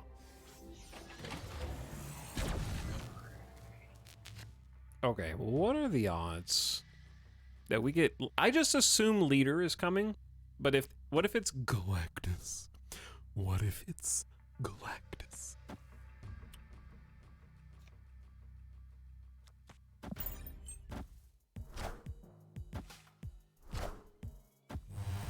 Dodged Cosmo? Easy.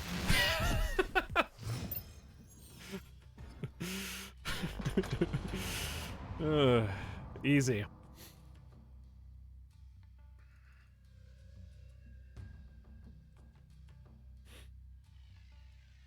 No problem, dude.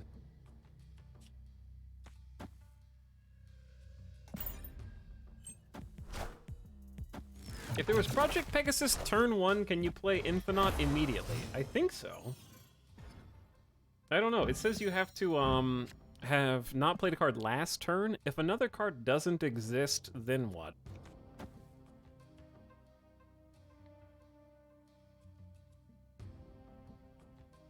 I got a snap on this, and if they leave, then that's okay.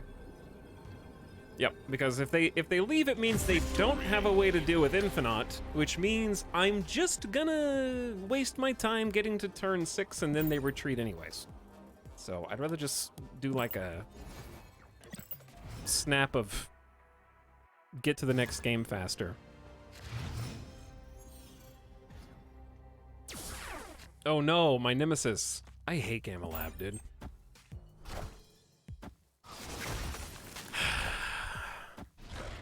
Time to give them their cube back.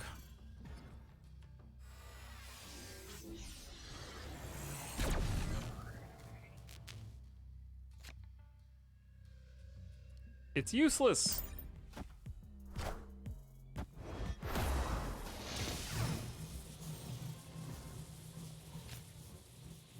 Oof.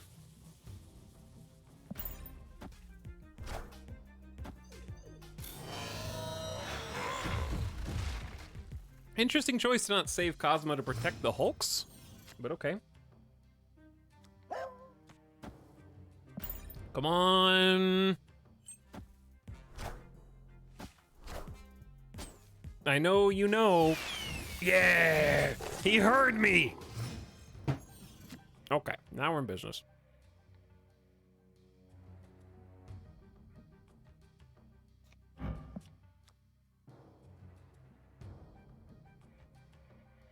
So if we rock slide Absorbing Man, then I can Darkhawk Dracula Sunspot next turn. And then we'll have a 50-50 for Dracula to get either Infinite or America Chavez.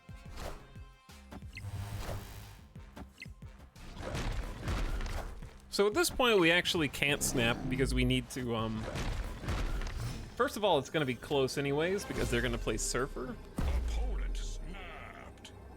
Opponent? Why would you snap?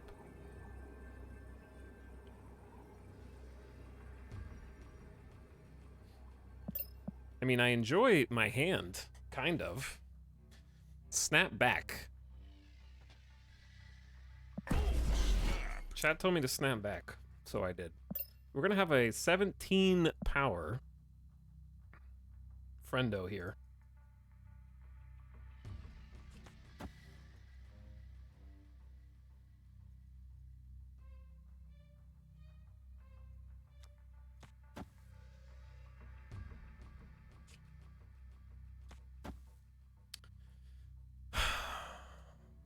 It's actually better to play Sunspot mid.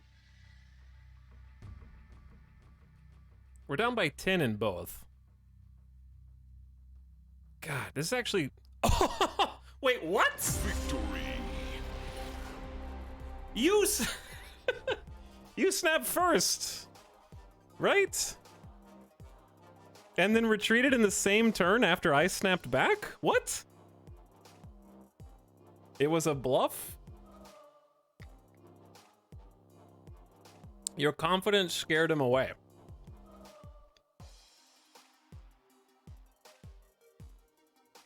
I guess.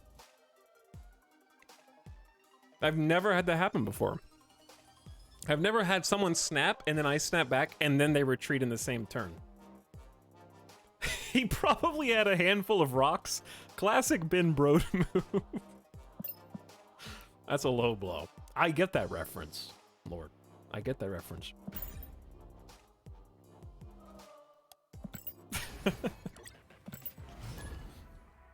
He was YOLOing for level 100. Maybe.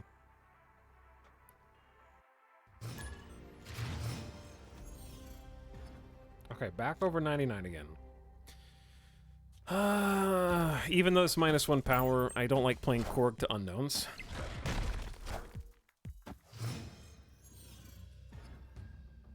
What's your collection level? It's in the thousands, like the 2,000 or 3,000s. I don't know. I'll look it up after this. I'm Series 3 complete, and I have Darkhawk. I've just been playing only Darkhawk today. Sorry if you find that boring. Just see the same deck over and over, but it's like the deck that I'm just trying to climb, and it's the one that I'm the most confident in out of my available cards.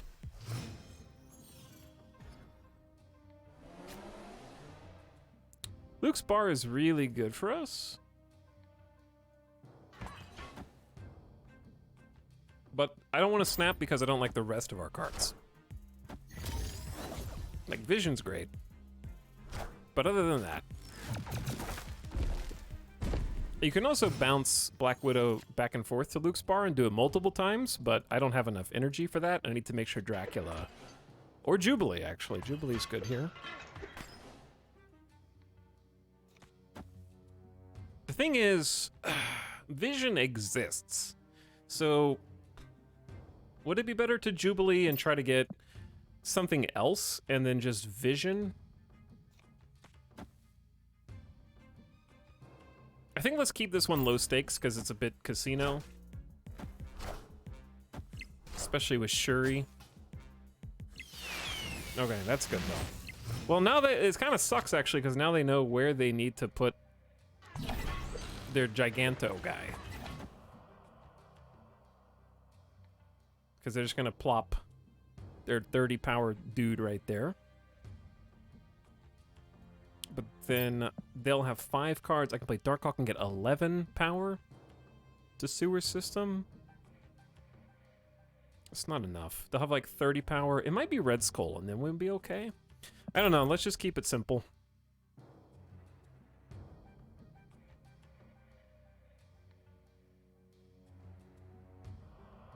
They're thunkin'.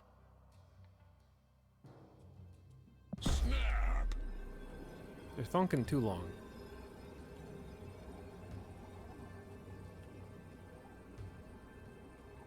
This might not be a... Okay, yep. I was trying to push him out. Victory.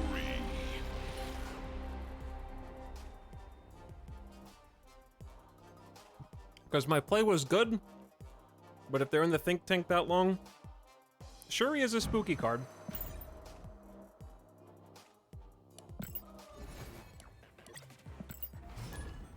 Yeah, that was me snapping. How many more cubes to the top? 8? Knock on wood. But it's been in flux. Dude, why is this coming up so much?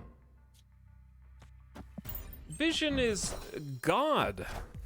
Like, I don't... We've seen so much Sanctum Sanctorum. I don't believe it.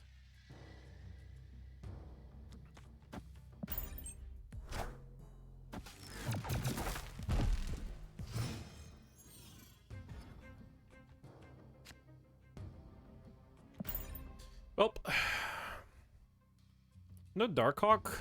I mean, sorry, no Zabu. We do have Darkhawk. Which we actually need to consider playing now, unfortunately. I like playing around. I don't know. We haven't seen any Leech today, but it only takes once. Darkhawk now. Vision. Then Chavez is pretty good. And they don't have Darkhawk or anything. It's turn 4. Okay. Victory.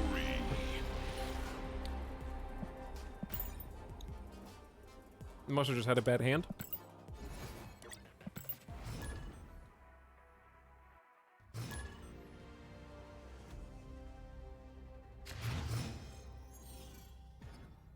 Darkhawk Now, the thrilling sequel to America's favorite war film.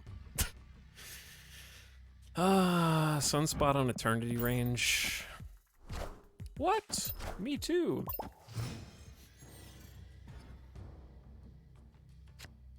No way, dude.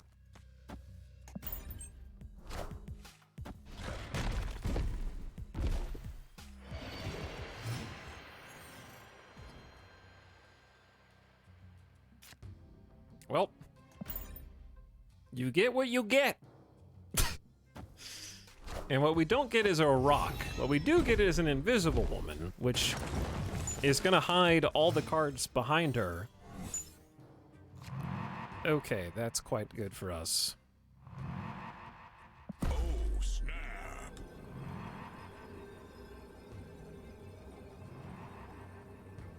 You can argue that Snap is not good there. My question, I think we do Rock Slide, right? Then Vision, in case they play... If they play a card there, I might need to reinforce with Vision.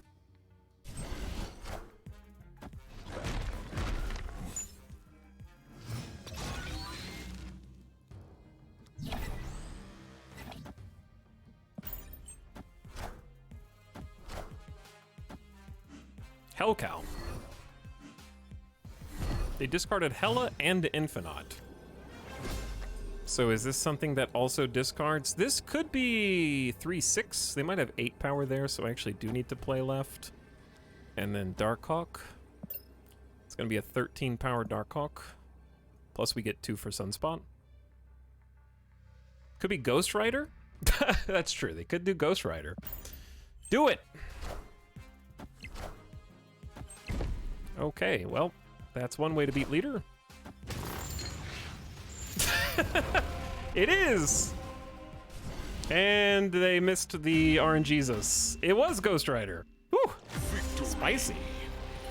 See, I if it wasn't for this little bastard, I would say I like my opponent's strategy. It almost won. But this just sours me. Oh my god, chat. Oh my god. Shh, nobody panic. Everybody relax. Everybody be chill.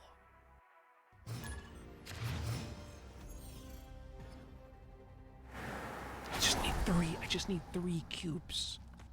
Just 3 cubes. That's it.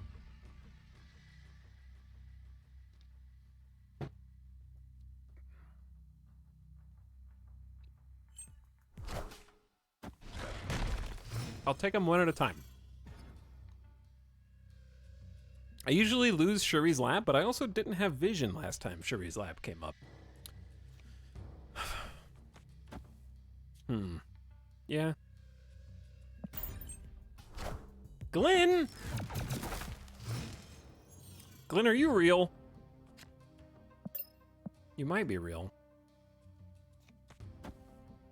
If I had Zabu, this would be an easy snap. Is it still an easy snap? I don't know, let's snap. I don't have Zabu, but I believe. I like playing Jubilee 4 in this deck, even though Vision and Infinite are out, because it digs for Zabu, and it might get Chavez. And it might get Darkhawk. Lockjaw. I've seen people getting Lockjaw Widowspite a lot. Okoye poking the deck.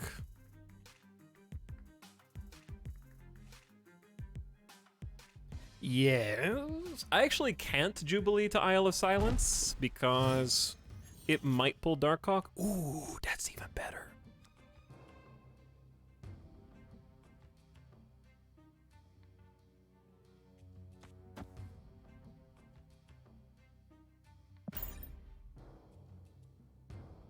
That's pretty good. Maybe I'm supposed to Zabu Shuri's Lab. Uh-oh. Is it Surfer Lockjaw?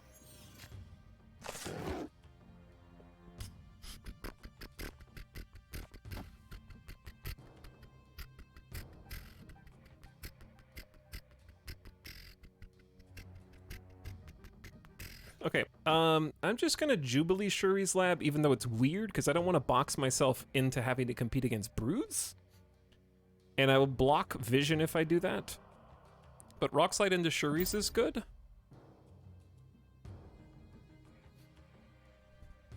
I am Glenn, snap for free infinite. Thank you, Galligan. That's so nice of you.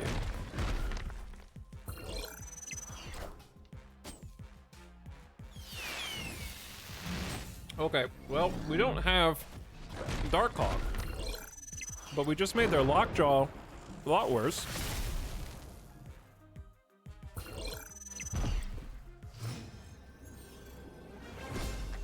Wait, chat, is the final turn? Uh-oh. Oh no, I forgot that it was the final turn. I was gonna play Vision on 5.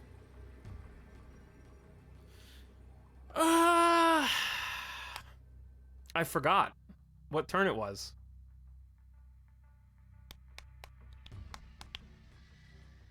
Actual throw.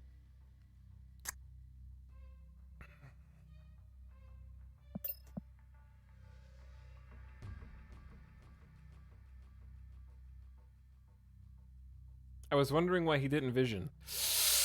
Do I go for pray for RNGesus?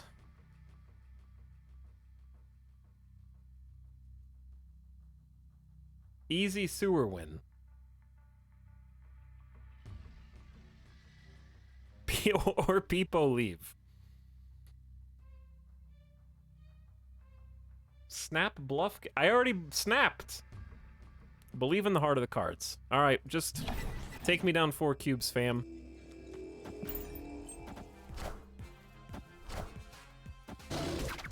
GG. Killmonger wins. Should have retreated, chat. Why did you guys tell me to stay for content?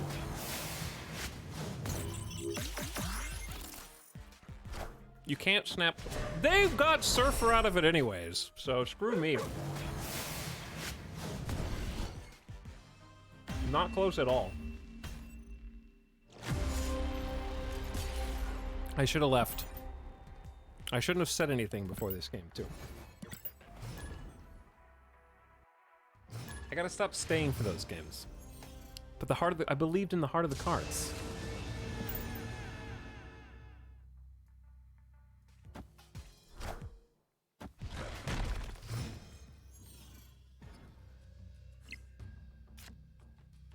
You bastard, dude.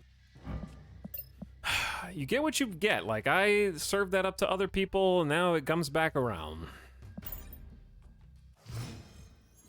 Lay it right on top of the deck.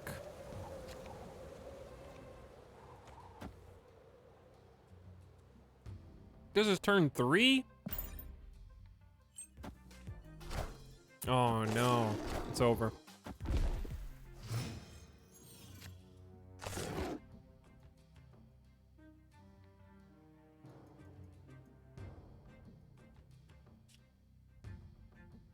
This is gonna be a retreat, dear Lord.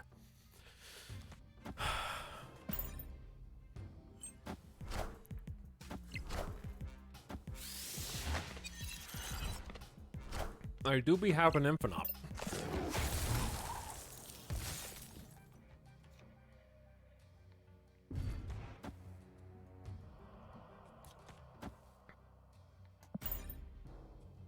Just retreat now and win 8 cubes next game. It's okay. I can appreciate that you just got Dark Hawk as well.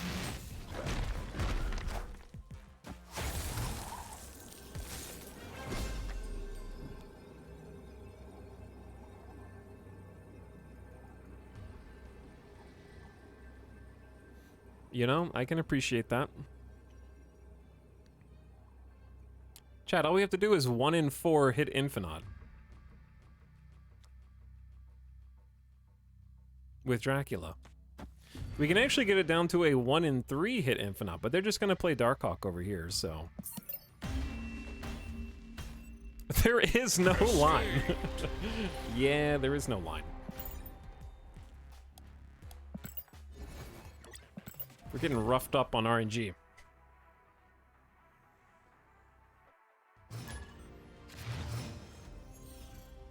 Okay, this is much better.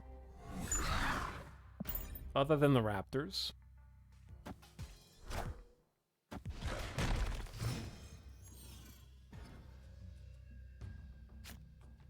Dude, this is the second game in a row that a Korg has just laid a fat turd on top of my deck for me to draw. Literally, how?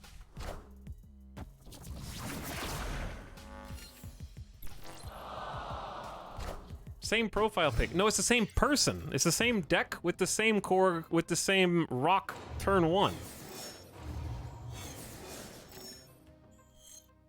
It's all the same.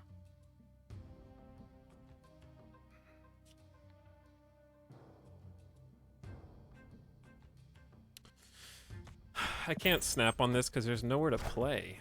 Okay, they just played to Superflow, and I'm gonna have extra energy for what that's worth. So I'm just gonna snap on that because Zabu mirror match. What are the odds this Zabu deck has Killmonger?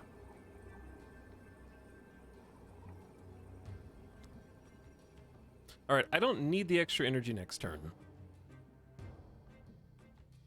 Yeah, it's okay. That's what I thought was gonna happen anyway. Victory.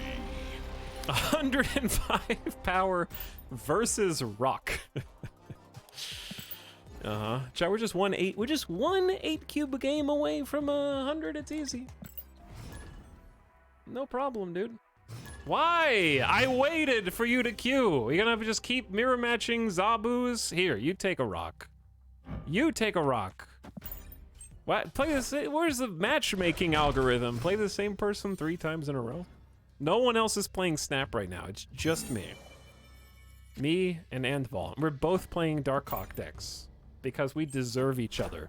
You know how like when you retreat too much, when you abandon super auto pets too many times, you only play against other people who have also been like abandoning their runs? That's what this is. We're putting a special league of people who just play Darkhawk. And they just put us against each other as punishment.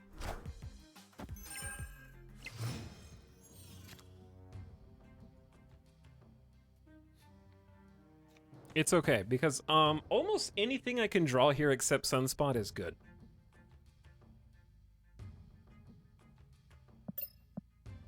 Right?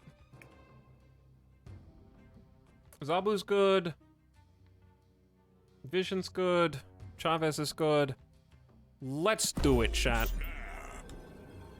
Is Darkhawk frowned upon? Maybe. He's just a strong card. He's just a very strong card. And the deck that he is inside is fairly toxic because you're putting rocks into your opponent's deck. You're giving them Widow's Bite so they can't draw. Like, it's a deck that includes a very, probably too powerful card. And also is flanked by cards that annoy your opponent.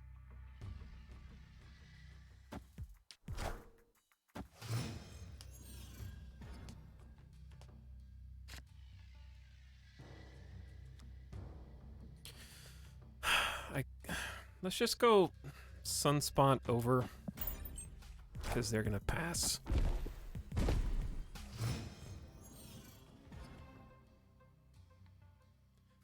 Rewarded.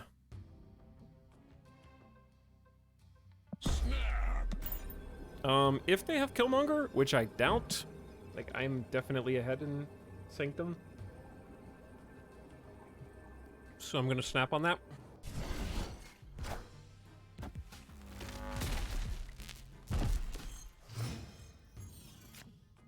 I may have been saved from Galactus here. Okay, chat. Do we?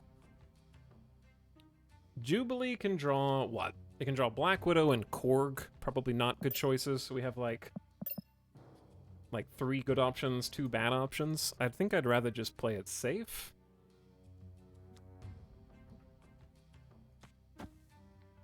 And Rock Slide first. Okay.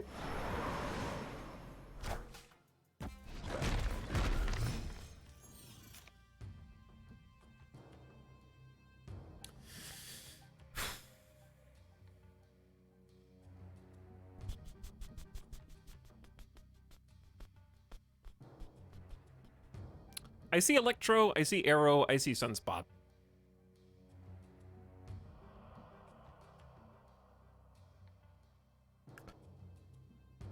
Does that mean I would rather Vision to try to avoid Leader? Vision beats Leader.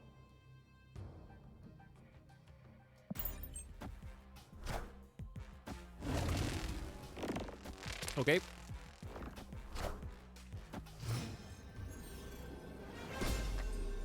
It was Magneto instead. Maybe I was supposed to Zabu instead?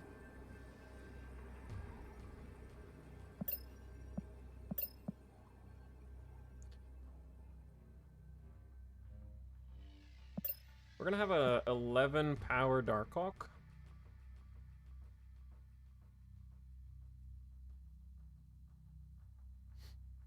Is that enough? I guess if you have Electro and you're just playing Chunguses.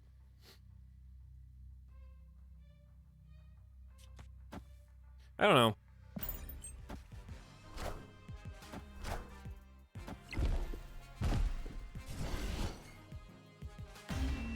That'll do it. I was not expecting Captain Marvel. I was trying to play around Giganto left. So Captain Marvel can move if that wins the game, but Darkhawk wins here, and then Sunspot is winning by 7 thanks to having 2 energy to soak. Oh my god. Gold!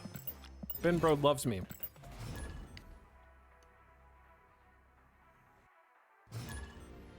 Not a rematch. I even went and opened my gold.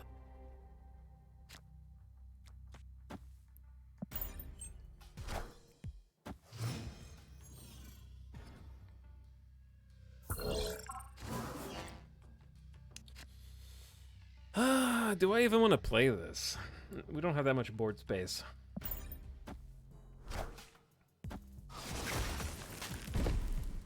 That was a tech against Iceman. Clearly.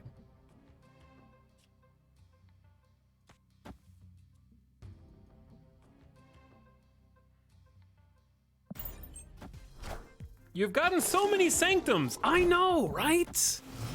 That's what I'm saying. So many sanctums. Like, what is actually going on there?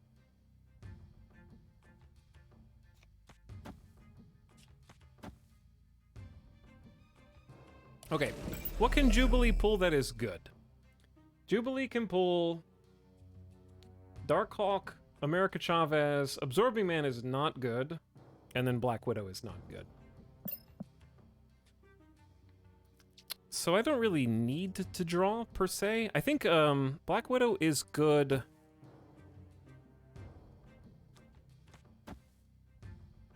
to stop them from drawing. Like, I don't need to draw any more cards. I've already got all my cards, I think. Well, I'm gonna... too bad, I'm gonna draw anyway.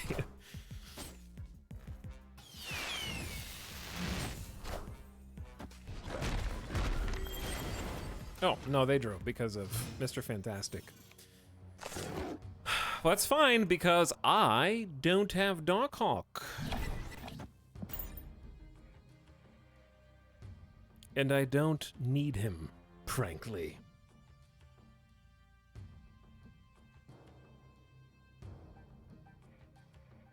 I'm not snapping because I only need 2 cubes, so let's keep it simple.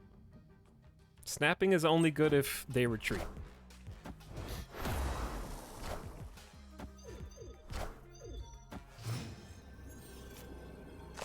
I mean, this is the ideal situation for us. They could have Doctor Doom, but it looks like it's just a Surfer deck.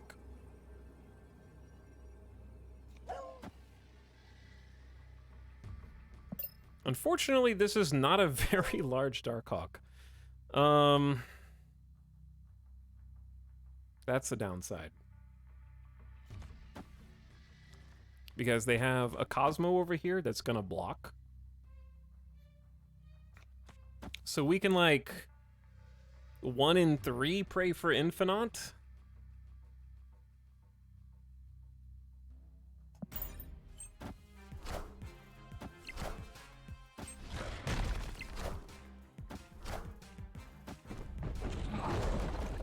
Interesting. Oh my god, Sunspot. You beautiful bastard! He's done it! At last! Victory! Yeah! Alright! We've done it! Infinite again at last! Hallelujah! It's over! Give me my stinky title that I'll never use. I just want to have the Infinite and the card back. There is going to be a card back for getting Infinite. Did you miss Infinite? Yeah, I didn't get Infinite last month. I can finally stop playing this deck.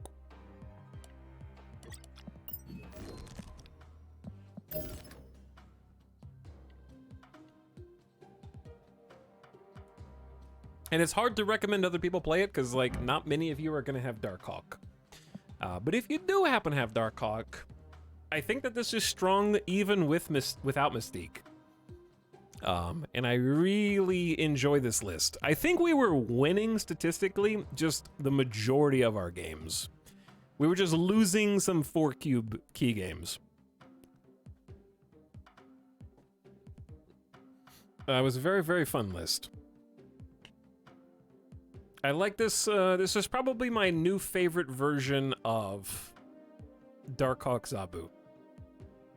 Yeah, Sanctum Sanctorum was appearing an incredible amount. Vision has synergy with locations that you can't hit, and it has synergy with locations that you can't play to, like you physically can't play to Sanctum Sanctorum, but it can get to Luke's Bar, it can get to Altar of Death, and it beats Leader, because the Leader can't copy your Vision after you've already played him on turn 5. So it messes with Leader. Infinite is anti-leech synergy, as well as we did hit with Dracula a fair amount, and if you don't hit that, you're hopefully hitting America Chavez at least. America Chavez gives us draw consistency. Jubilee can dig for... We hit Jubilee Zabu like 3 times, and it can also hit Vision, which is nice, Infinite, which is nice, Chavez or Darkhawk. I like Jubilee digging for things. It just seems very useful. It has some good targets. Kerbal time? Yeah, it's Kerbal time. But I'm just like, give me a second to be happy. Not that I won't be playing Kerbal as well, but getting to Infinite was it's just like I've been working on it for weeks, so it's really good to be back. This is the biggest dopamine hit in the game for me. And it's nice to be back there again one more time. Now that I'm Infinite, I am going to try playing some other decks in my free time and see what I think works and do some experimentation. I think this was just a really strong deck, because I was hard stuck at like rank 90 or so for days. This deck will also do its best work when there's not a hot location or a feature location. Etel, I need snap advice. What do I spend? I read a guide that said upgrade everything or only upgrade one card over and over. Help. You talking about money, credits, or what? Because the short answer is it's never wrong to upgrade gray cards. When did I get this? Where'd this come from? I think I got this for my season pass or something. Gray cards are always something that you should upgrade via credits and boosters, because it's the best value. You should never upgrade on these buttons. Wait, sorry. You should never fast upgrade anything, ever. And if you've upgraded all of your gray cards, then you just upgrade whichever cards you like. It doesn't really matter. But gray cards are always the best. Anything beyond that is the same. It's the same rate. Like an hour ago from a box. I did say I would... I'm not going to give you guys 100 subs. That was never the deal. I'll give you 10 subs, though.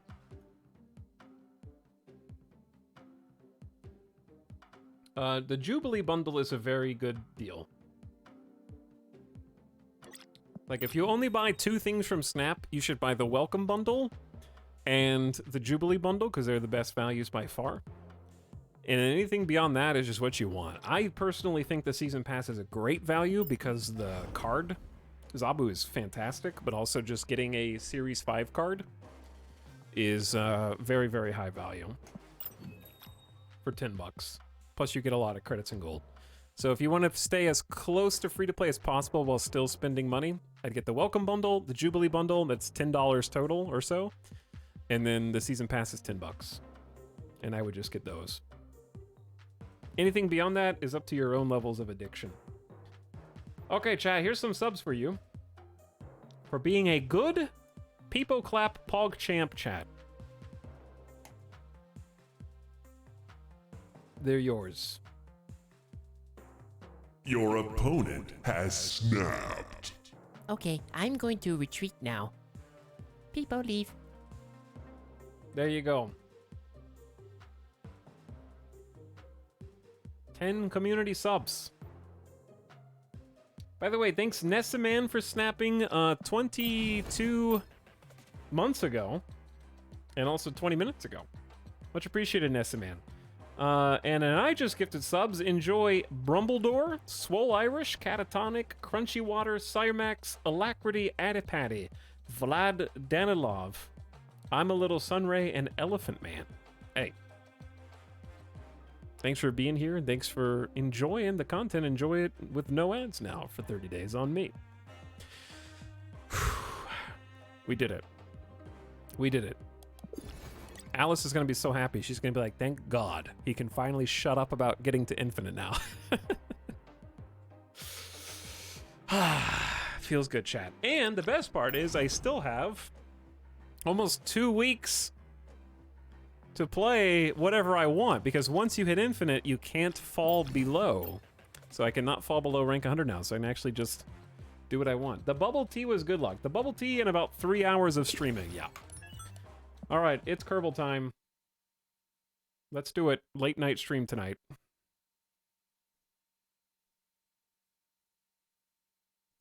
Kerbal time. Boba pushed it over the top. I think the Boba pushed it over the top, yeah. Corey, also thank you for the brand new Prime.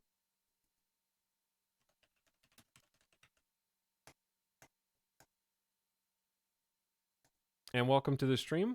Thanks to those of you who are sticking around to watch the Snap Climb, because I'm going to be honest, like, I could probably do it off stream. Like, I could probably just grind it out and get there off stream, but it is way more fun doing the, like, infinite climb with you guys. So thanks for hanging out during that. And I'm glad that I think we finished it in a reasonable amount of time, because we climbed like 4 or 5 levels, which for me, I have been super stuck.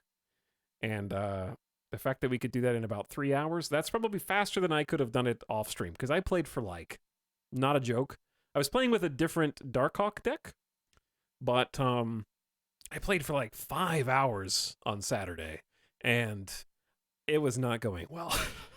I think I lost 4 plus 8 cube games and I lost 4, won 1 8 cube game, and then tied an 8 cube game. So I think I lost 4 8 cube games, then tied 1, and I was like, this sucks.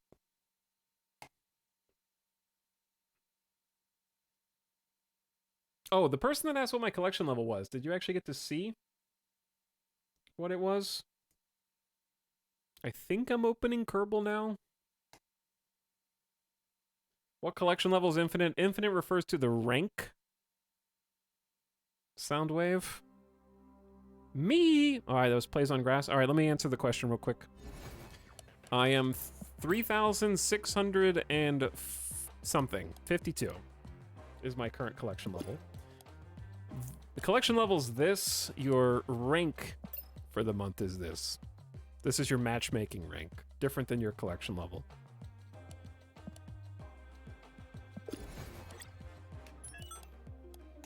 Okay, anyway.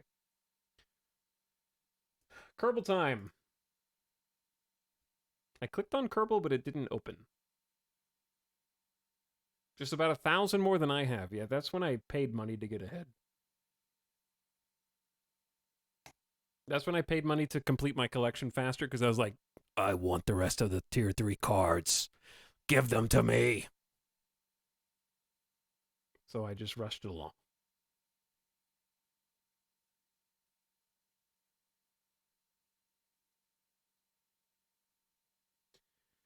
Oh, I forgot to tweet today.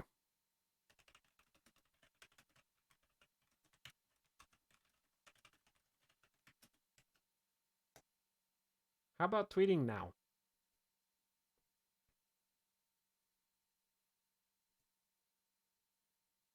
And you should be able to see the game because it is loading. There it is. I'm free to play, and I think I played daily from a week after launch. Yeah, you guys are catching up. The free to play will be Series 3 complete soon.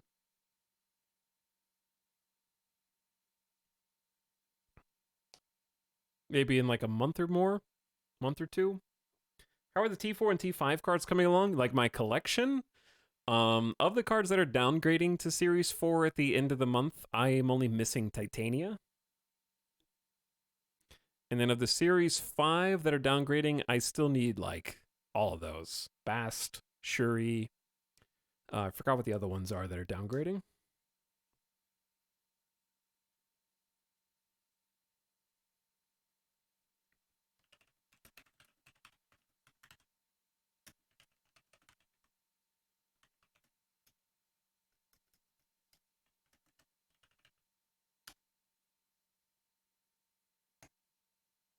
Ping.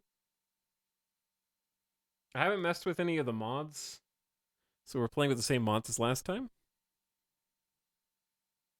The progression kills me in this game because I see such dope decks that require higher brackets of collection level. Yeah, it's going to get hard to keep up, especially like the later somebody gets into the game. But the good news is that a lot of the cards and decks are still super fun on the climb. And I have, you know, like a dozen decks I could be playing at any given time. And not just the one that I was playing now, which is a little bit more restrictive just because of Darkhawk.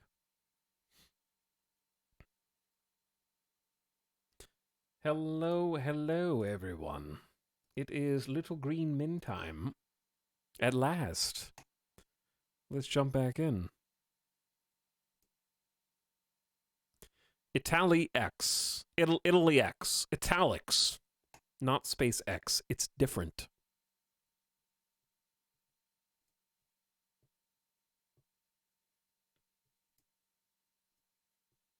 All right, let's get some music on. We listened to so much Katana Zero.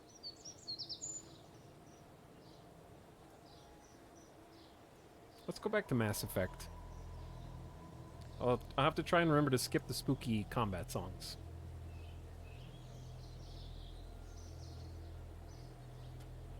And everything should be good.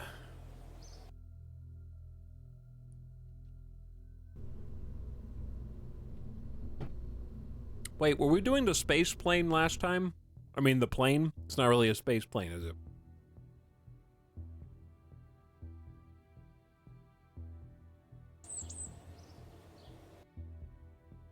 I think we were doing some stinky plane that I kind of want to try again. The squeaky wheel. This thing just is ugly. And tends to nose down, right? I seem to remember it just nosing down. I wonder if we get the center of mass lower? Would that help? Because the center of mass is slightly... Oh, wait. Yeah, I mean, it's... Maybe the center of mass is just too forward? Even when this thing is... When it's airborne, it kind of noses down. Okay, this does not count for the purposes of permadeath pilots. I just want to fly this one more time for fun. Snapped. With Bobford.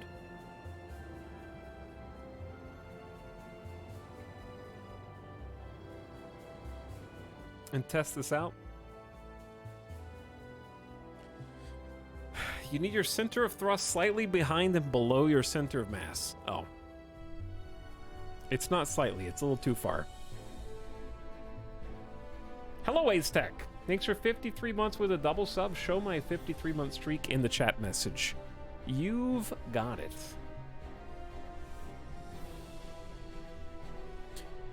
Okay, this thing did not fly well, and this is the computer simulation of this plane. This is not canon. All right, let's stop rolling first of all. Chase camera is on. Turn on the thrusters. Throttle up. Here's the thing. This thing will fly. It just won't land. Like, it will fly. But coming back, that's the hard part. How many meters per second should I be aiming for to land safely? There we go. Landing is a problem for future us. Actually, I am not touching the controls right now. Like, I'm not steering. Oh, that's because SAS was keeping us level. So if I turn SAS off, it instantly sort of noses down and like flops forward, which is not good.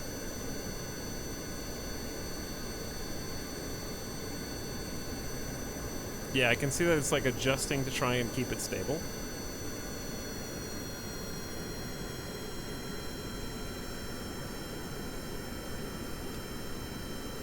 Fly to the island.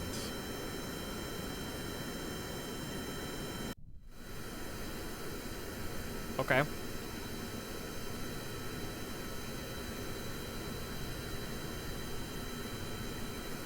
How fast is too fast for an airplane like this?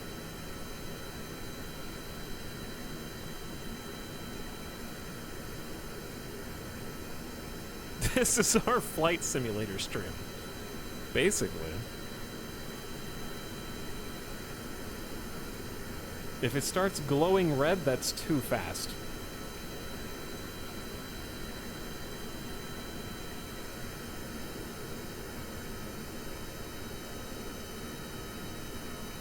Chat, look. If you look across, the wing is totally straight here.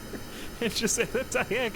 We could just, like, fly like this. I'm sure that's efficient. Look at that. Look at that horizontal going all the way across. Wait, why are these... Hold on, this is a problem.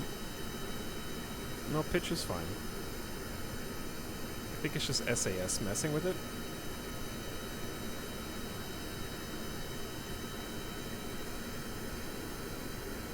Okay, we're going to the island, I guess, that you guys told me to fly to because reasons. I'm losing altitude, though.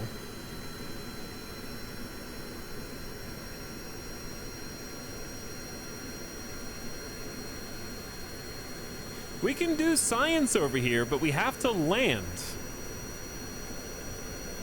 And there's no science on my ship. I don't have any thermometer. I could just do a crew report, and that's basically it. I could do a crew report and a soil sample. And that's pretty much the only two things that I'm capable of performing at the moment.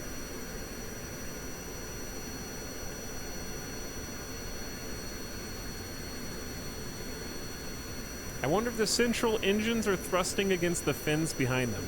Totally possible.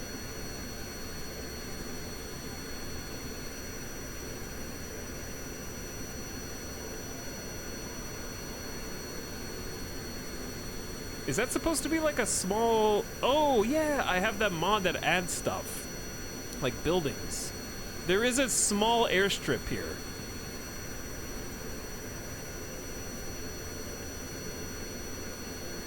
That is very small. I don't think we can possibly break in time.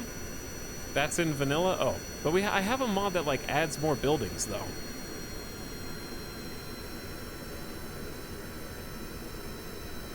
All right, we're gonna try and make a turn, but I'm gonna stall the. Oh boy! I'm gonna stall the plane. Turning is not the easiest thing for this. Who's doing trial subs?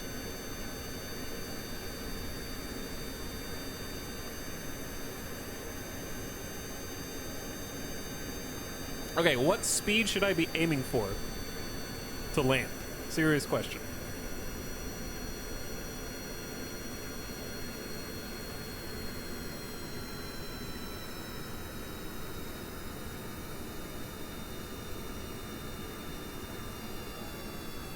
$30 or less?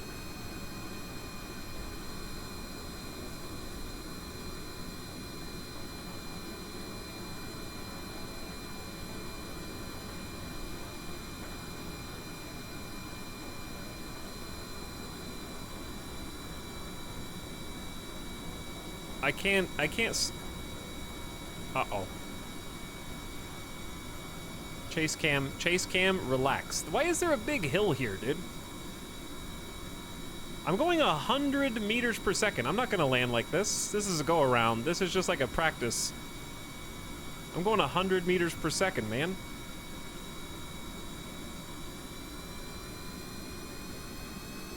I'm just getting a feel for it. Alright, so we want to come in from this way anyways.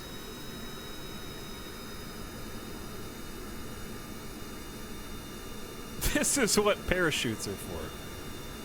Maybe. Okay, we need to get some height, which is also going to shave some speed. You had it. Do you know how fast 100 meters per second is?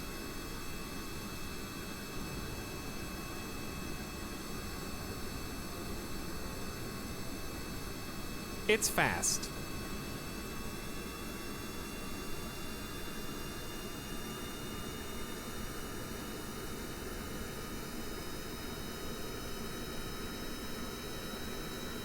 All right, I'm shaving some speed on this turn.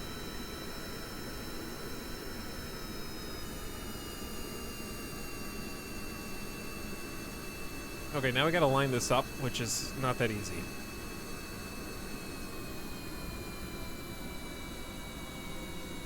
Yeah, because I am not lined up at all.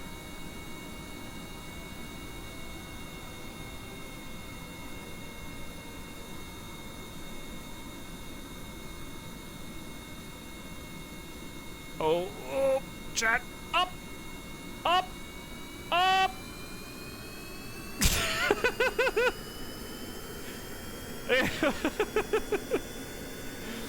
Stall, stall. No, that's why I got 6 engines. All right, we need some more height.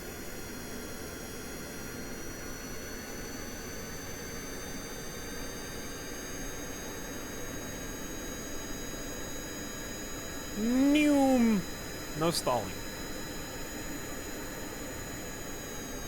6 engines is giving us a lot of juice here. This actually does remind me of Flight Sim. I remember going around many times.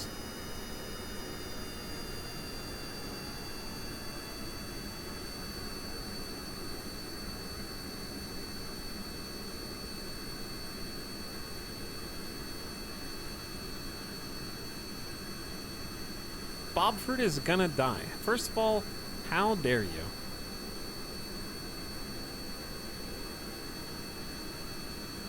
Bobford is gonna be fine, and I'm gonna be here to make sure of that.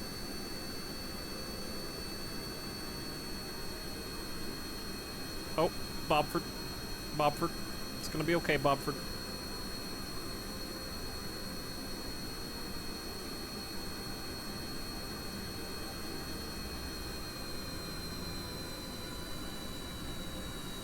Oh, this is looking way better.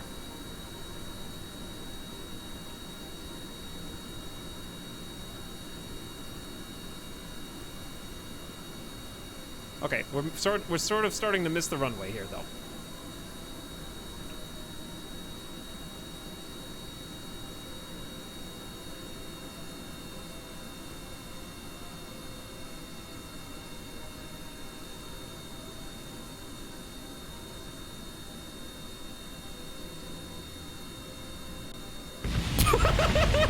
Ah! Yeah! Bobford, the game froze right when you land. Dude, these wheels are so weak, dude. That was as smooth as it was gonna get.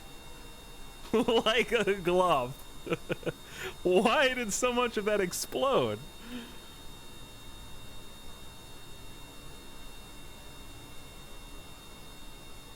How do I turn these off?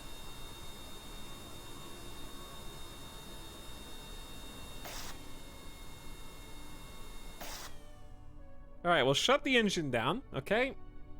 We're gonna EV8. Yep, just like we drew it up.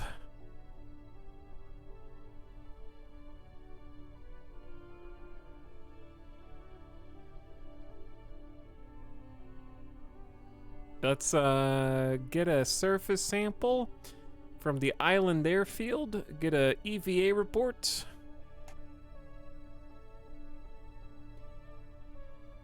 I feel like that was a good approach. I was coming in at like a pretty reasonable speed. I think the wheels are just like garbage. They're just too flimsy. They fell off instantly with no suspension at all. Bobford, I'm not sure if we can get up here.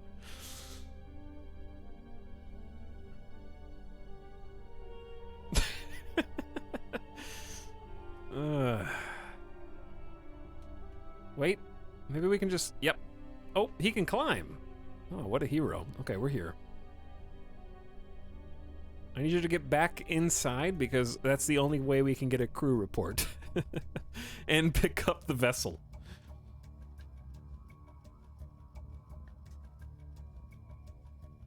Excellent.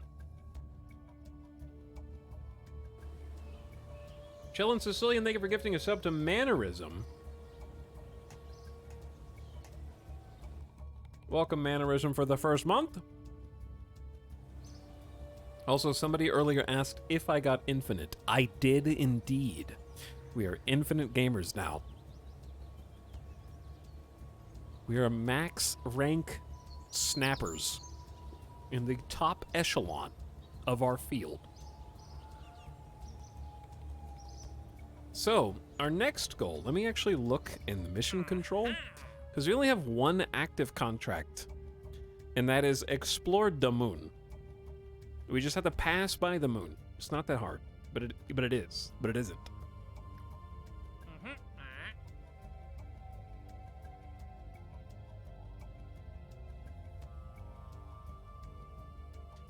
Rescue John Locke from the orbit of Kerbin, who is stranded in low Kerbin orbit. Return him safely. That sounds like... that does not sound like trivial difficulty to me at all. That's mostly money.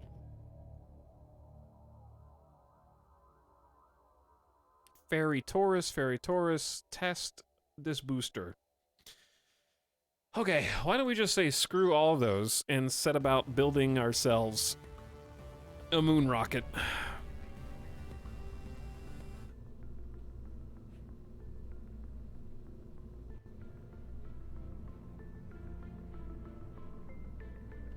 Ding, ding, ding, ding, ding, ding.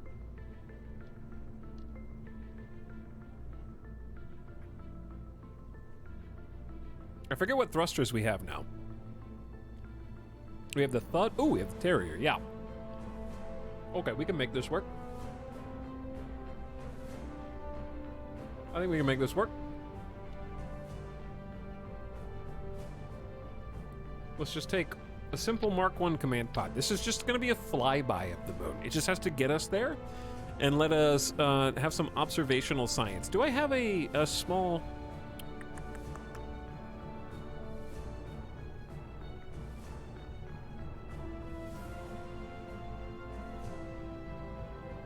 There was one of these that I liked. Was it PB&J or Cereal Bowl?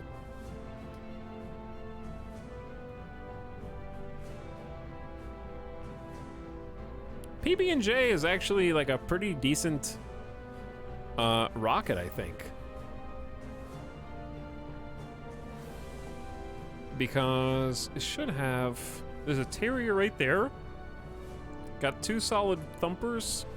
The liquid fuel... I think the issue was we were using too much of the liquid fuel here to get us into space, and it was a little tippy, like it kept on flipping a bit. We'll create something new. All right, Mark 1 command pod. That's enough for just one little Kerbal to sit in. We're going to give that an inline reaction wheel, which I don't remember where that is. We want a parachute. Oh, command and control. So the inline reaction wheel uses a series of spinning discs that are going, quote, very fast to generate enough torque to control the spacecraft without wasting any propellant. And then we're going to stick the parachute on top of that.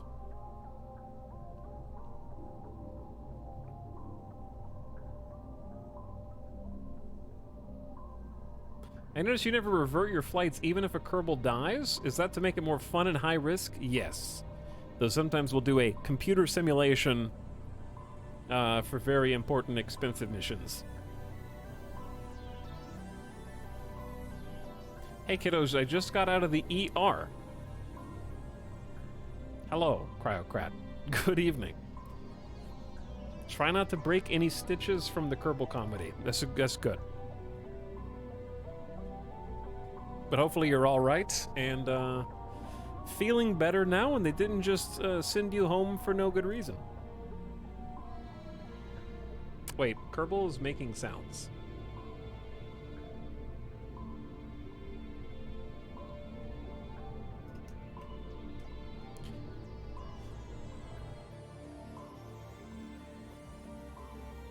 Also, Mass Effect is making sounds. Change songs, please.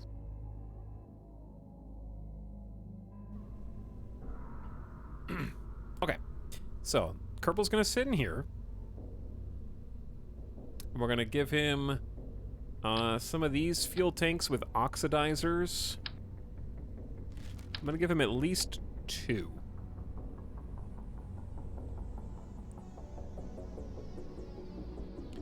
And we're gonna toss a Terrier liquid fuel engine. This thing is really good in vacuum. We're hoping this Terrier is gonna be enough to get us to the moon and then back.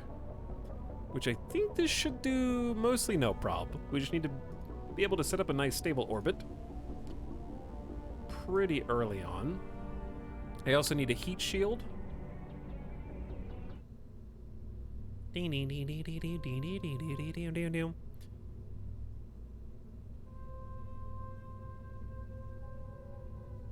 No answers from the ER sucks, but they gave me meds and referrals. Oh. Referrals. Classic. Okay. Below the heat shield, we do want to conduct some science experiments. So the Science Junior is a self-contained laboratory that tests things out in different gravitational pulls. So we need to bring this with us.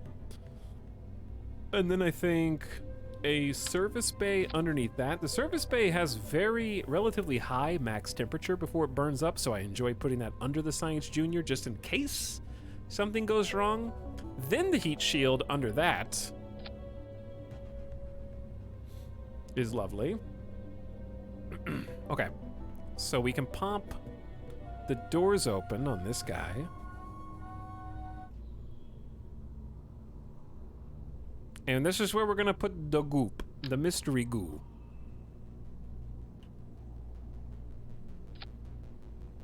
So, mystery goo experiment.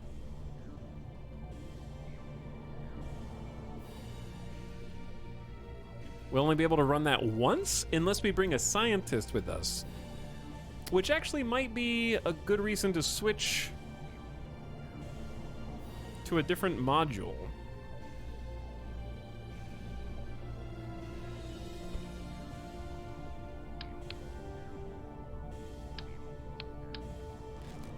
Because we might just be able to switch to the P re-entry module.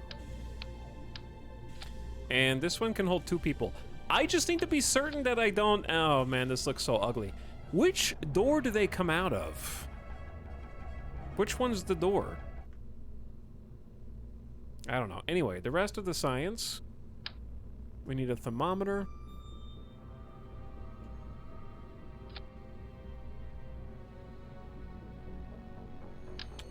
A barometer. Can just go, yeah, we'll test the EVA on the launch pad, I guess. I would also like this experiment storage unit is pretty cool.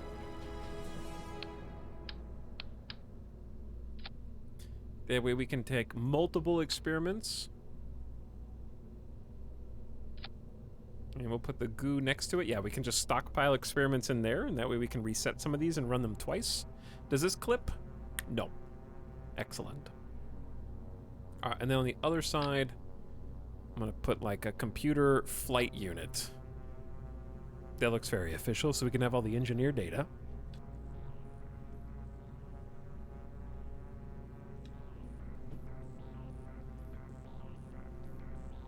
Close shop on this.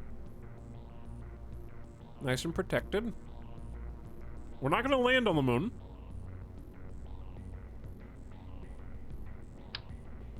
And we shouldn't need any parachutes. Oh, wait a second. We should have the chat do. Oh, we don't have the science thingy unlocked yet. Okay, we don't have the science thingy unlocked that they can take with them, because we'll definitely want to run experiments on that as well. As we're coming back in, look, I'm gonna guess that this is the door right there. I guess this could be the door. I want to put 2 drogue chutes on this thing to slow it down.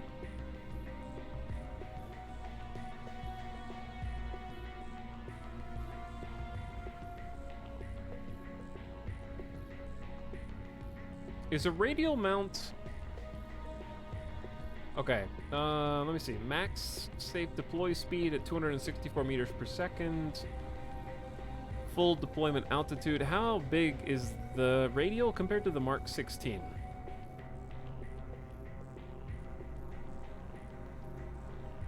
Fully deployed effective diameter is 20.7, and this one is 41? The diameter is like twice as large on the radial.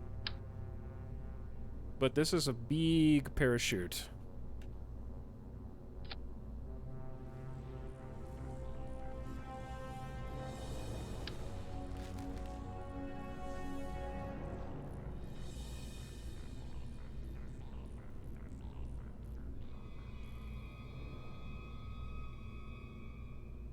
Yeah, I'm trying to figure out. Let's actually just go to the launch pad and do a test here. Guys, I need to just exit the craft to make sure I know where the stupid door is on this thing. Hey, yo. Hello, Figo. What's up?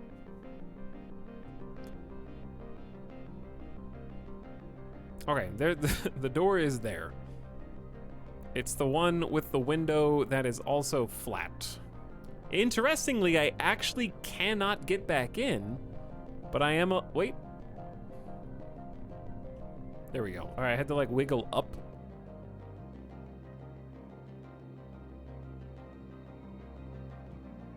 Okay, so I know where it is now.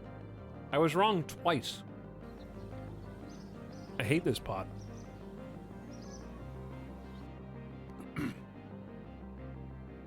Why is the Mass Effect music so stressful? I don't remember the stressful songs. I just remember the good ones.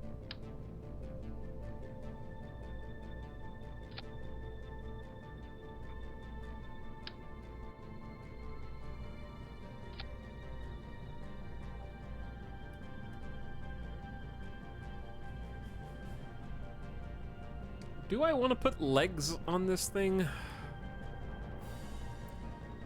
Not really.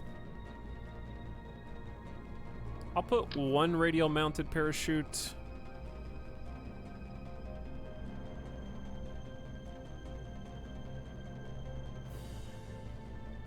I don't want to cover the windows.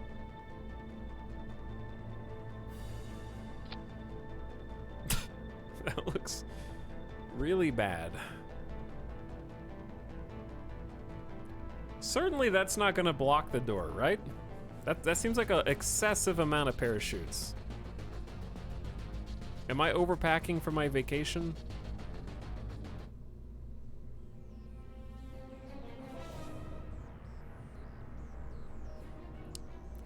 Why does it do that?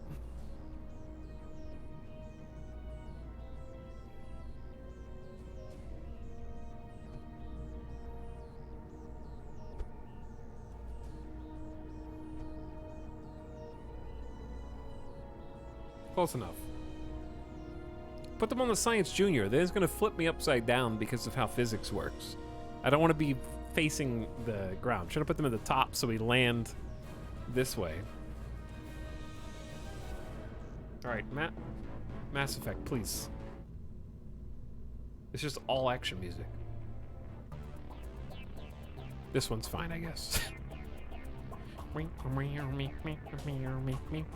Okay, this is the one that'll hopefully get us to the moon and back, so we need something to get us into space. Something to get us to space. We'll need some direction with a swivel, and we'll need some juice from some solid boosters. So let's get a decoupler to separate when we need to separate.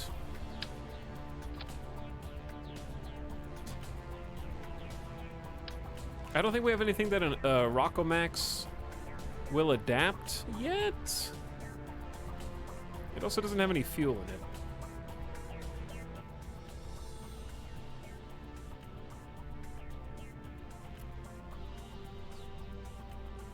I can't wait until we get some more tank options, basically.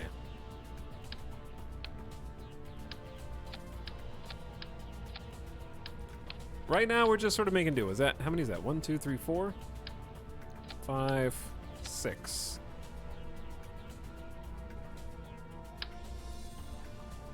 Okay, we may not even need that much then. I've done this with 2, and 2 was okay. 4 might be a little too much.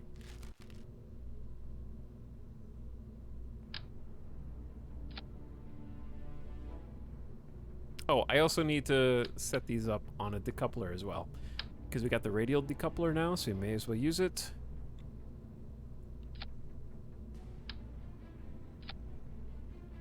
Chat, I want to make cooler ship designs, but I may as well just wait until I have more parts.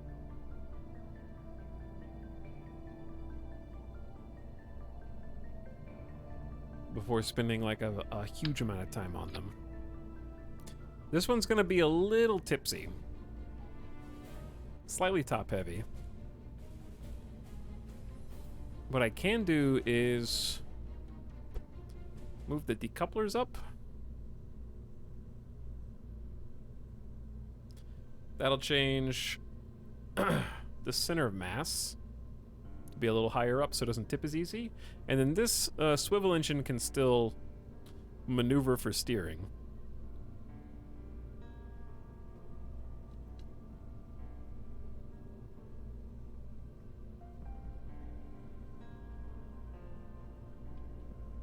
Might be worth having the separators near the top of the SRBs. Helps with separation like this.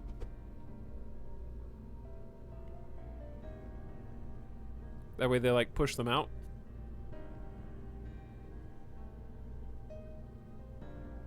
And then just strut them up.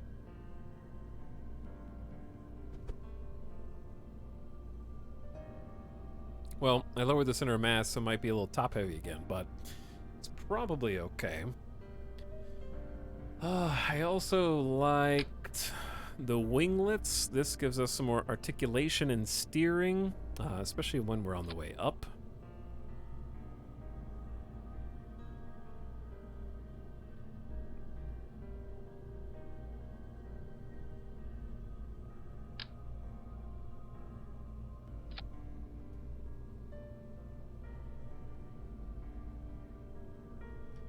I don't imagine that helps too much.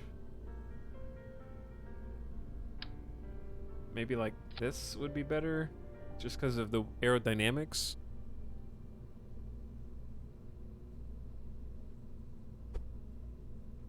Okay. Let's make sure these are actively, not necessarily symmetrical, but it does look cooler this way. Yeah, we're gonna get a bunch of struts on this thing.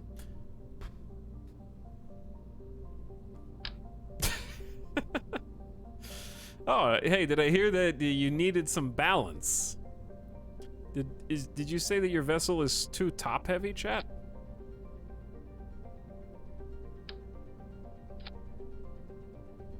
Why not equalize?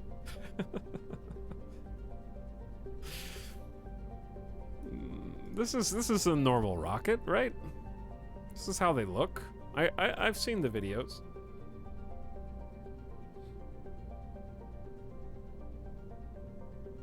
Are we just gonna listen to the Mass Effect Uncharted World song on repeat? Indefinitely? Sure.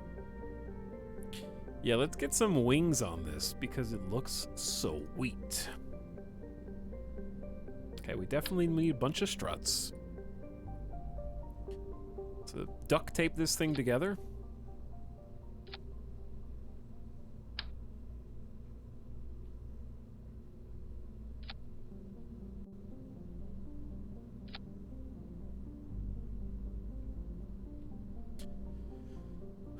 Okay, then we'll do you. Whoops.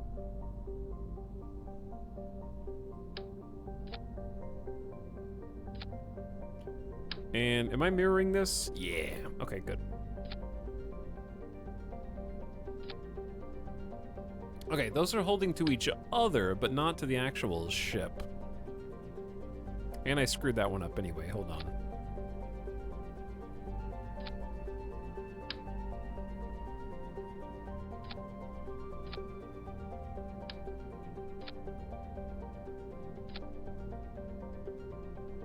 Okay, we'll do one more strut. Sort of connecting the outer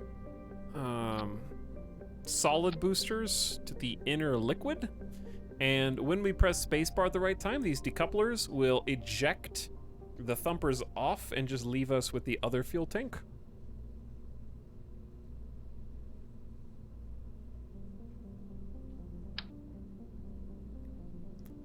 Launch stability. Yes.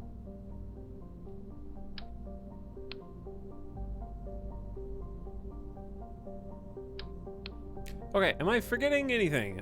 Probably. Let's see. We are in career mode. And I was enjoying putting parachutes on the solid boosters.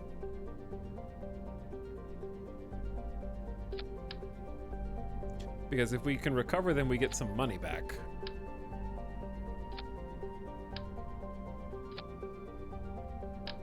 I don't know if it is worth it to do, but it is fun. So why not?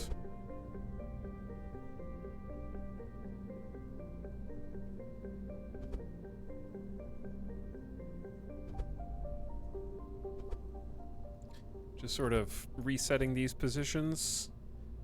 Kind of. Turn this off. What is wrong with this? It's doing like absolute coordinates instead of just...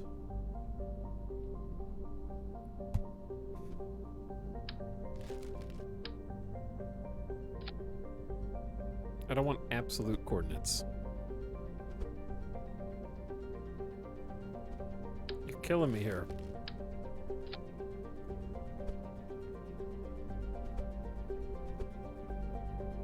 All right, is that symmetrical?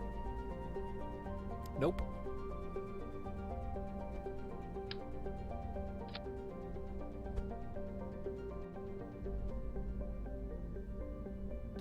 I think that's symmetrical. It looks decent.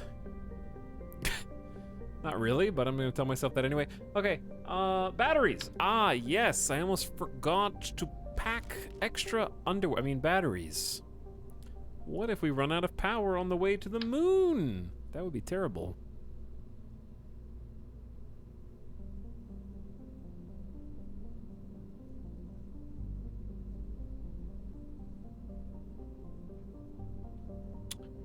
Hold on. What if we take that and put it over there? Then I can actually put battery packs on this.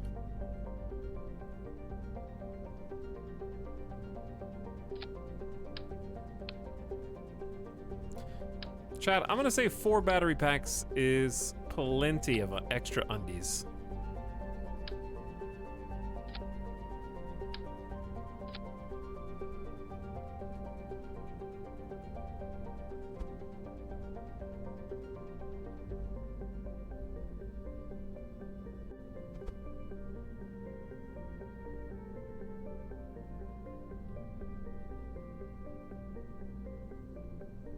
Okay, we can hold shift while moving these to do half steps. Yeah, that's better.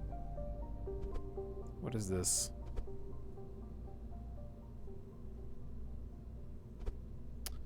More map songs.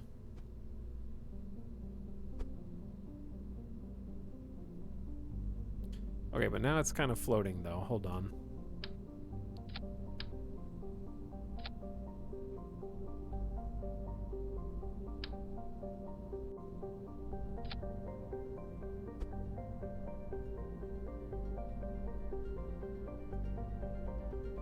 Floating is fine. Okay, there we go. Reconnect these up. Close. And are we ready? Do we have solar panels? No, we don't. We do have heat shields. We shouldn't need landing gear. But if we wanted it, now's the time to put it on. We have aerodynamics, we have the payload, we have the couplers, we have struts. Though I do enjoy the struts that look like this.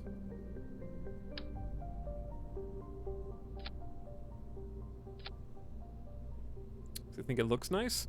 We have the inline stabilizer, we have thrusters.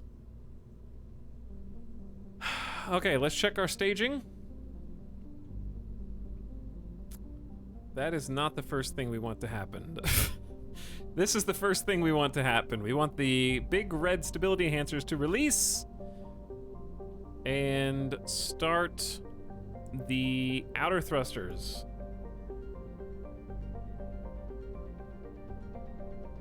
We also want the liquid to go.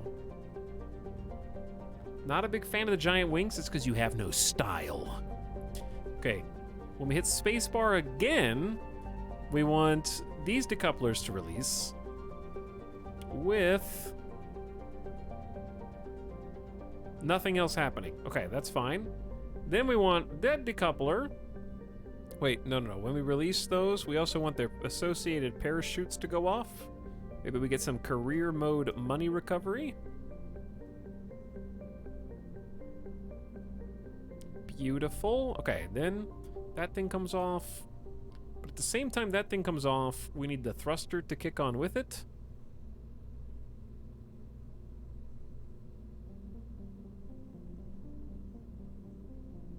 Chat, this is a little scary. I don't want the P reentry model to use its decoupler at all, so we're gonna disable that staging. Did I forget a step here?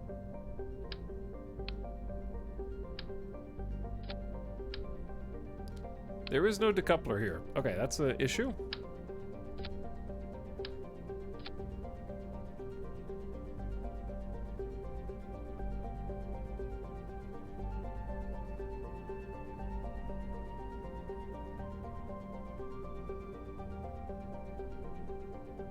There we go. All right. Let's see what we got. I wonder if 4 thumpers... How much Delta V do we have? 5,000 meters per second of Delta V. That's a lot. That's a lot. Thrust to weight ratio is 2.63. We probably don't need these to be at 100% thrust. Let's do like 80% thrust. 2.18. 2.18. All right, next song.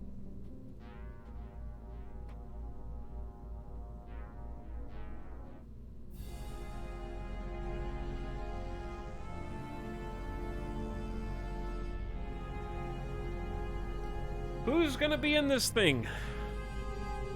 We got Bob, the scientist, and just for confusion, Bob Ferd, the pilot. Bob Ferd and Bob.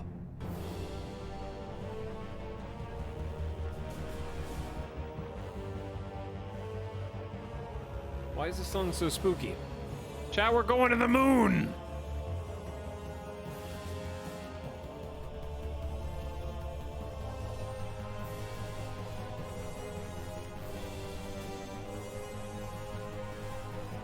Maybe.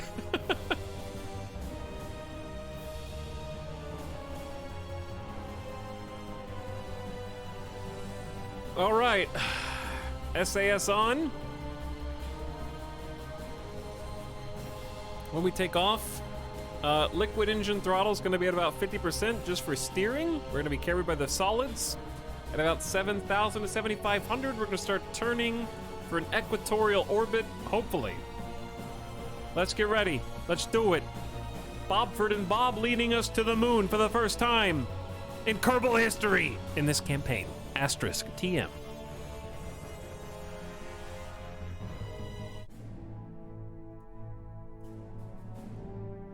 There we go. Are we ready? Did we save first? Who knows? Whew.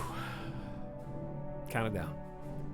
10, 9, 8, 7, 6, 5, 4, 3, 2, 1. For all Kerbal kind! We're away!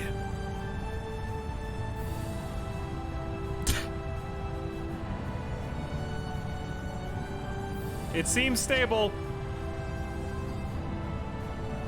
We need to go ahead and thrust up with liquid, I think, because we're running out of solid quite fast at 80%. I'm glad that I put the extra thrusters on there now. All right, we're already going like 300 meters per second, so I'm going to throttle down with liquid.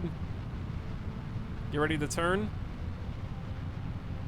We need to finish the turn before the solids run out, otherwise we're gonna like collide. So I'm gonna go ahead and start turning now. Don't turn too fast. Not too fast. Not too fast. Little more.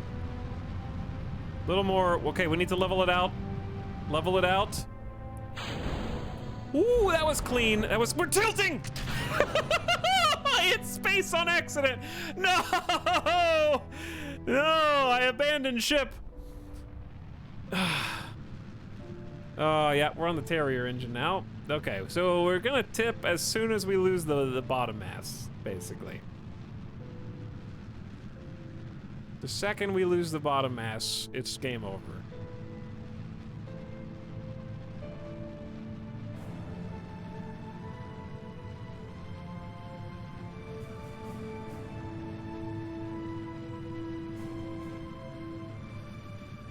That was a good practice run, Chad. That was a good practice run.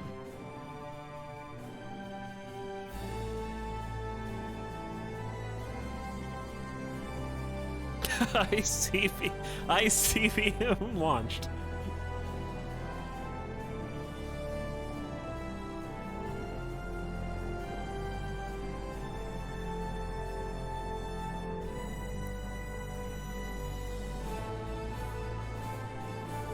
Hang on, if we spin fast enough, will this act as like a propeller?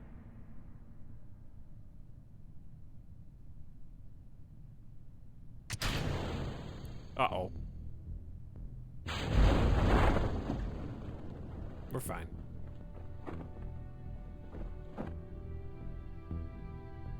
That's a lot of parachutes. I'm not sure if we have enough parachutes up there.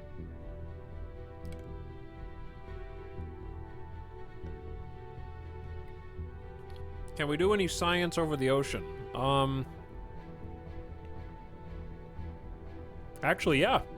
We can do Science Junior while flying at Kerbin. That's probably the only thing we can do, though.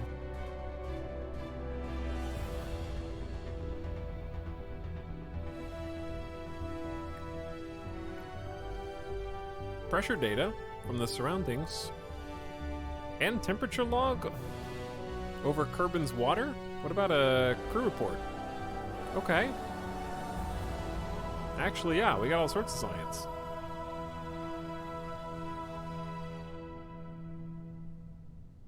Did I do the goo? I did not. It jiggles and wobbles. I can't listen to this song. This song's illegal.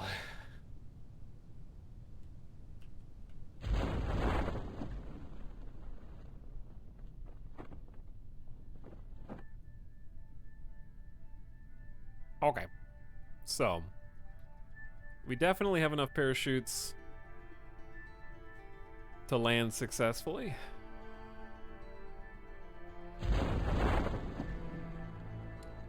That's a big one.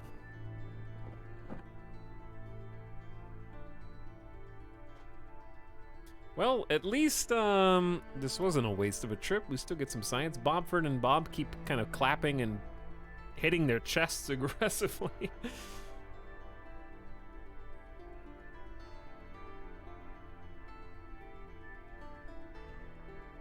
Chat, how does the EVA in the ocean work? Can the Kerbals swim? Or are they just gonna sink and die? They're in like full astronaut gear.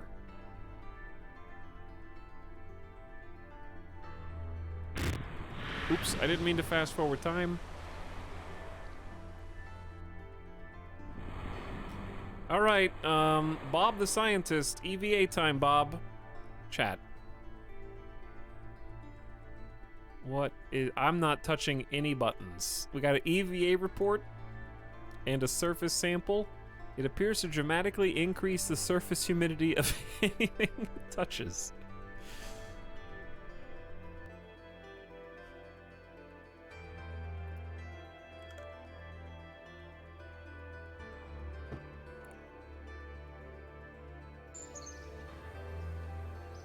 We have discovered water, yeah.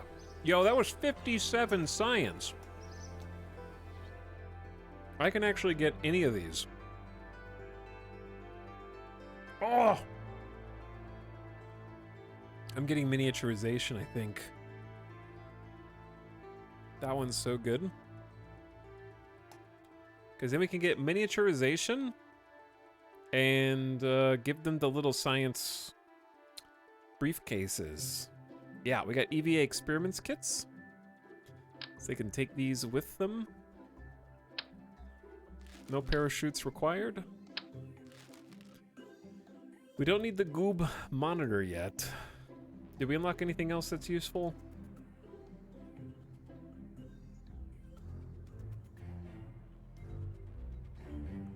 I think not. That was the main thing. Let me see.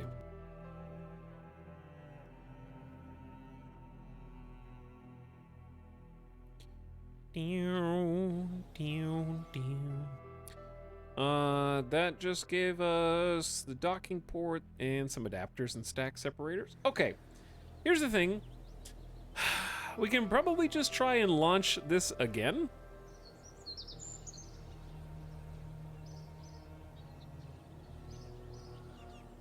Which one of these is which?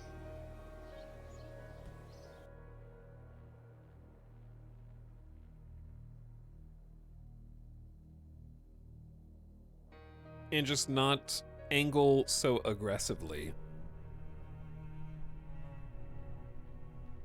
Actually, hold on. Let me take this back.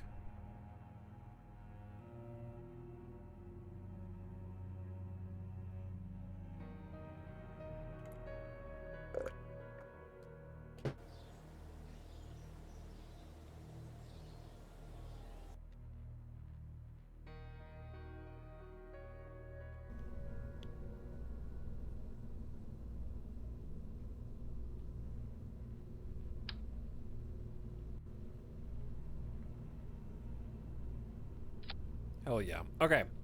I think this is going to help out a lot.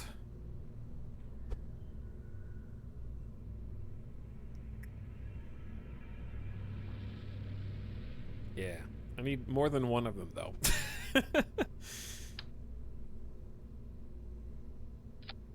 That's sort of an important bit, is that we need one on each side, yeah. Okay, sweet.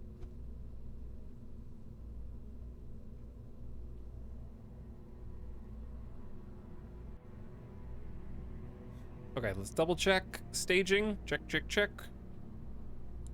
Parachutes with the detach. Rocket with that detach. Everything looks good. Let me check their inventory. Ah, it didn't save.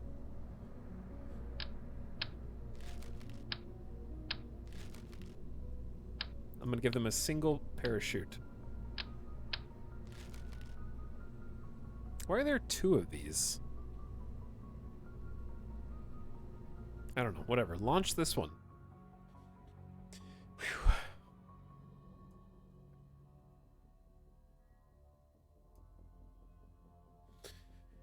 Okay. Take two. That was a good test flight, chat. That was a good test run. We're gonna try a less aggressive angle this time. Let's go about 50% throttle. I'm going back to the moon.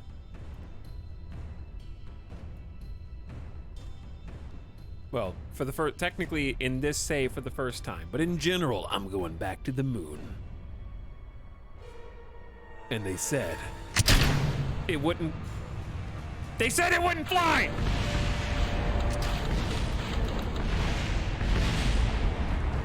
Woo! Cushion the fall!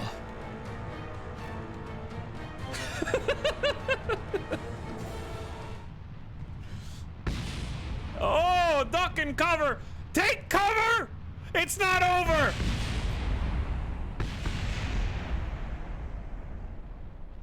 Assume the fetal position. Whew, okay, we're alive. That was just, you know, any landing you can walk away from, I think is what they say. All right, so I know what happened. I know what happened there. Yep. I know what happened. I know what happened.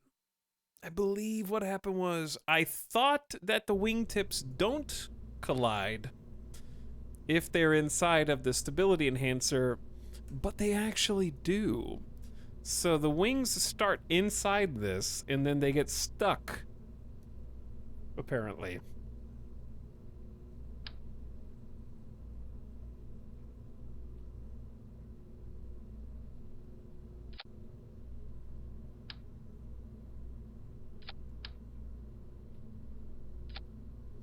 So this should be better.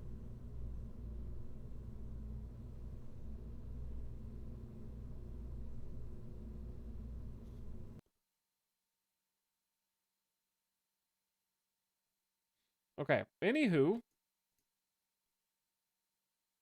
I know, we definitely need like an inspirational song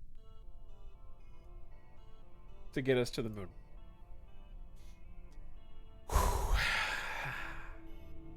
Bobford and Bill, you guys are national heroes now. Alright, chat. We need your energy. SAS on.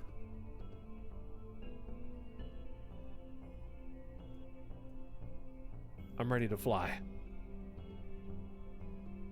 The question is, are you? I just noticed that these are sort of off, but I think it's okay.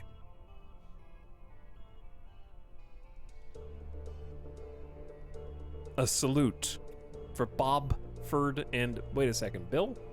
That's not a scientist. How did you guys swapped? Where the heck is Bob?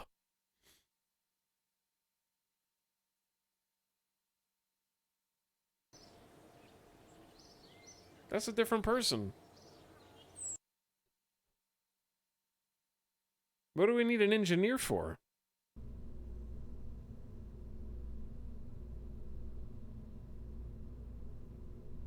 How did Bill get in there?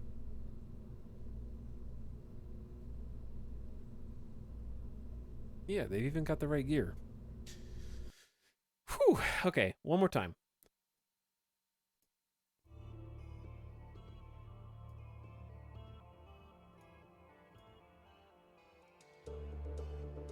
Did Jeb and Val both die? No, they're at the moon base. They're up there at the moon base that we've got.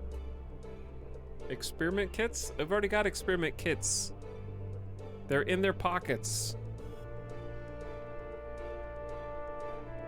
Oh, what? Why does it keep resetting these things, dude? Oh my god. Ah, abandon again!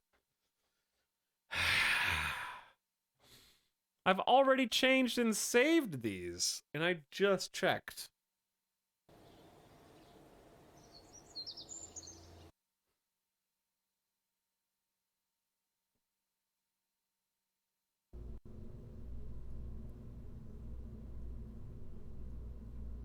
Where is it? Is cargo?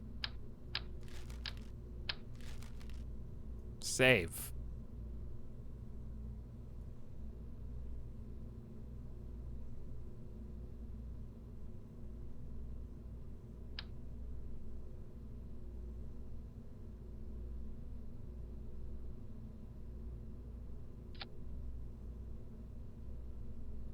Yeah, sure.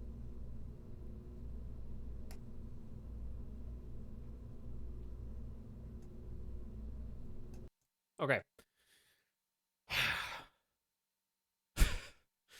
Missed the launch window due to excess abandons. Next launch attempt in 10 years. No problem.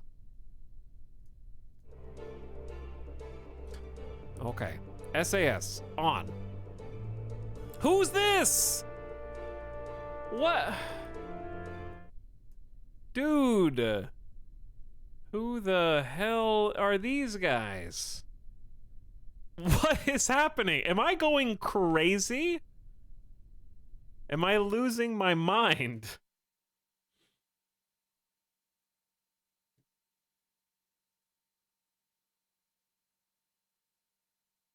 Bobford and Bob were still at the launch pad when you tried to launch again.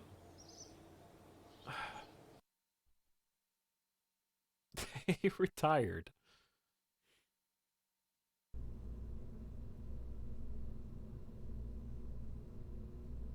Okay. Bobford and Bob. Check the cargo.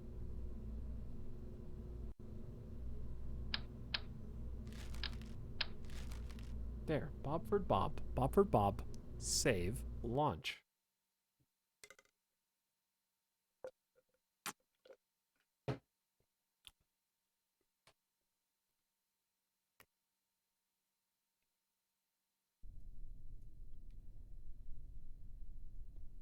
Let me check the cargo.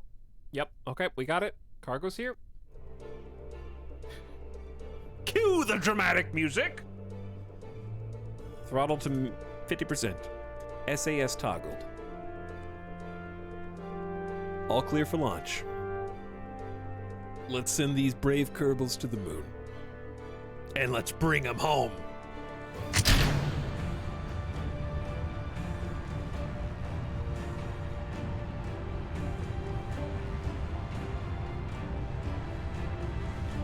I was gonna do a countdown, but the music got too epic. Okay, what we're worried about is phase 2. Phase 1 is easy peasy. Now that we didn't get stuck inside of the launch guidance assists. 45 degrees was too steep last time. So we're gonna try a little bit less than 45 degrees. Go ahead and throttle down a little bit. I'm gonna start, oh, easy rocking it.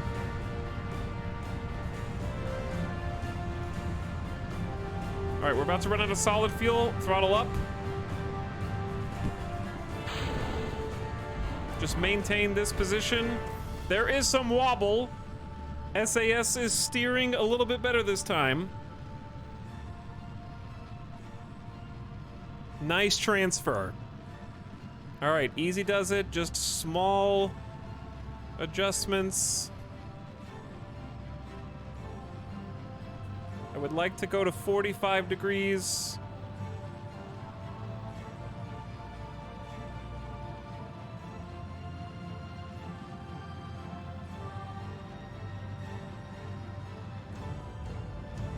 I mean, 90, I guess. Just don't flip.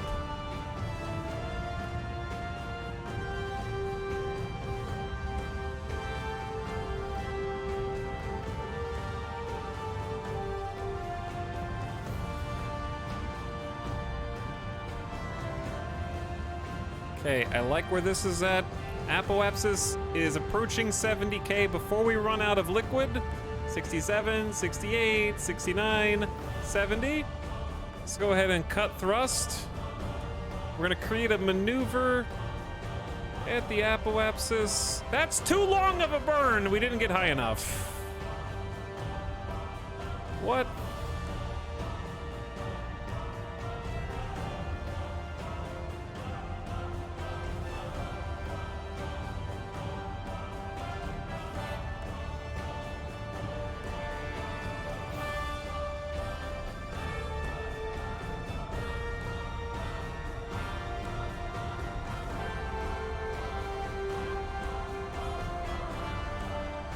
A 10-minute burn.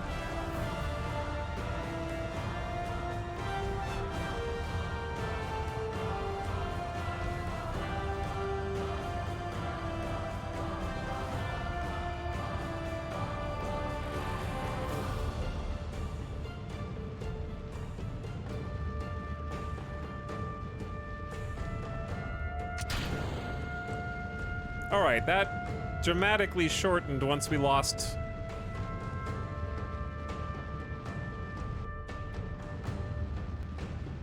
All right, I'm gonna nose up a little bit so our apoapsis also goes up.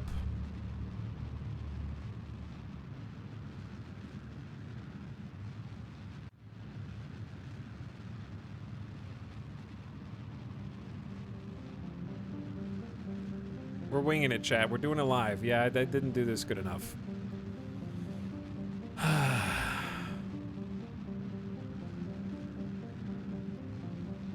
I think I was just angled too far to the side too fast.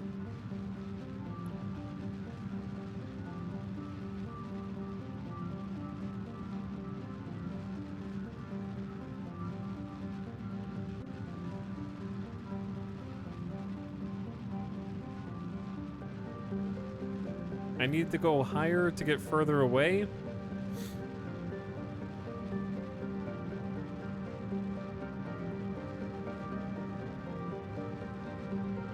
I think I had too steep of an angle.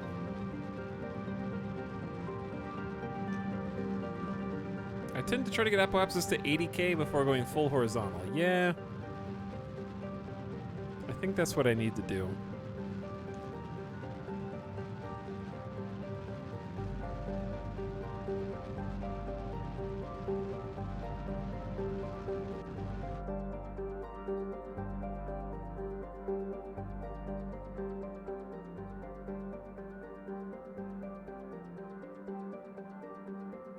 I mean, I could achieve orbit, but that doesn't really do too much for us right now.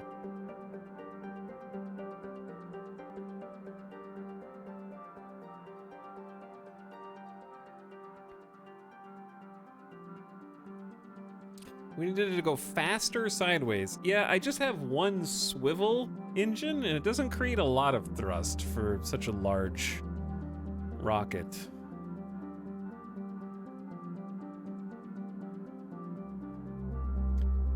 I'm wondering if we, yeah, I think I just need like those initial stages to last longer. The reason I have the swivel is for steering.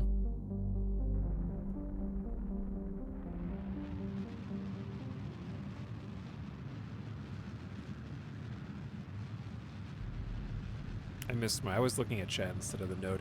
We're not gonna, we could definitely get orbit, and that's pretty much it.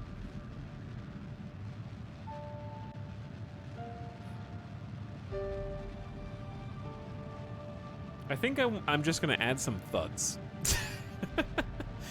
And if we can just use that same amount of fuel faster and just have more thrusts.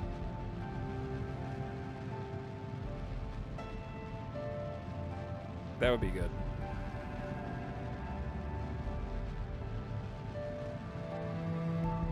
Well, there is some good news. Do we have all the science experiments here? No. So this is still useful.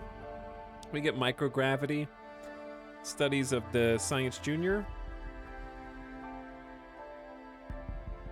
We already have EVAs and crew reports.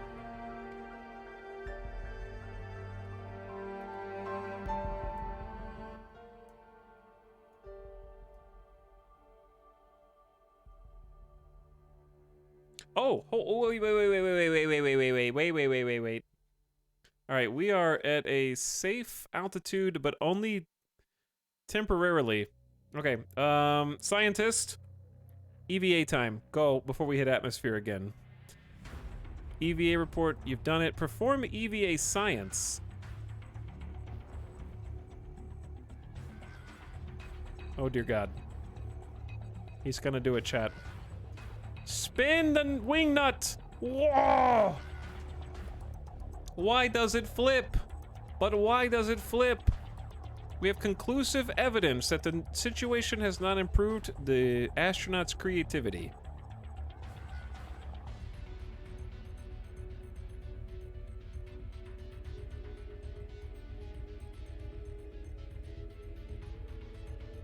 That's actually a good amount of science. I love that the wing nut just keeps going and inverting on itself over and over again. That's great. Okay, so this is still very worth doing. We should have all the other experiments. Yep.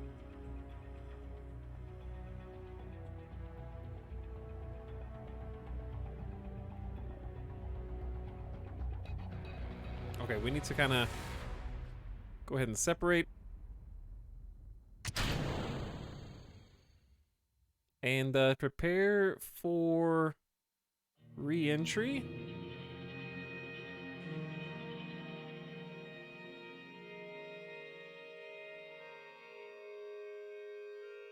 Well, that looks cool. That is a different soundtrack. That's Dishonored. That is Dishonored.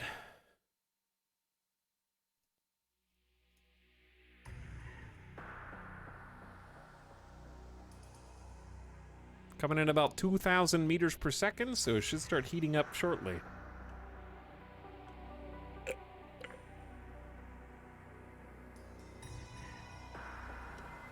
Chad, they put so much bobas in my boba. This is the most bobas in the boba I've ever boba'd, you know?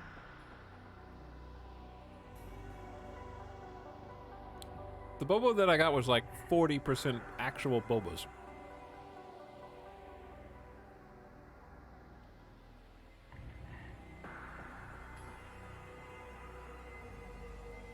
It's time.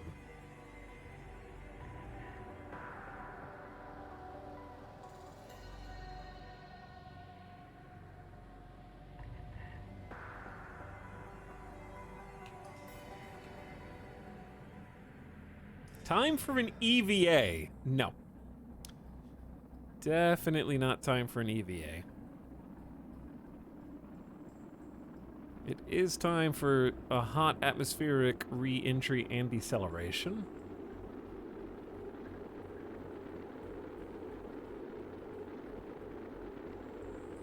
You're saying some people don't like Kerbal Space Program? Probably the same people that don't like Stalker.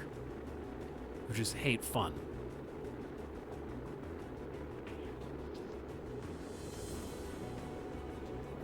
The heat shield right here is... got plenty of shield left. It's not even close.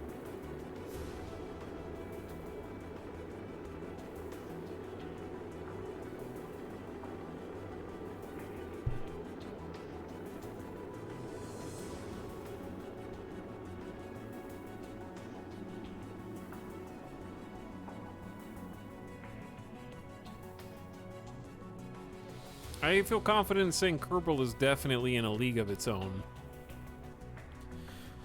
I don't think that there's any games out there that do what Kerbal does. And certainly not better than it does.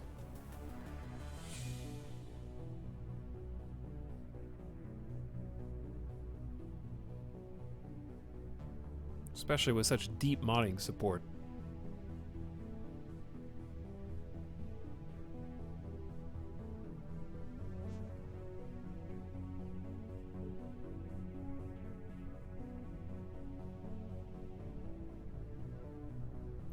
When Kerbal 2 comes out, you'll be eating your words. What? Okay. What does that mean? It won't be in a league of its own because there will be a Kerbal 2, so there's two of them? Isn't it still its own league? I didn't say it was the only team in the league.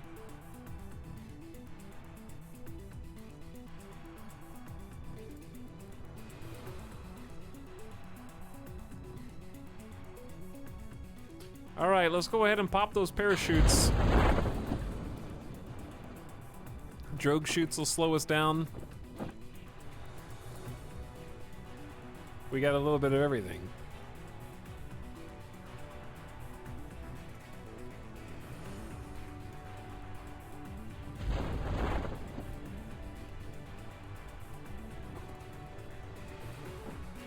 Okay, gotta go ahead and 4X because we're gonna be floating down here for a while. 1,000 meters to go. The parachutes pop.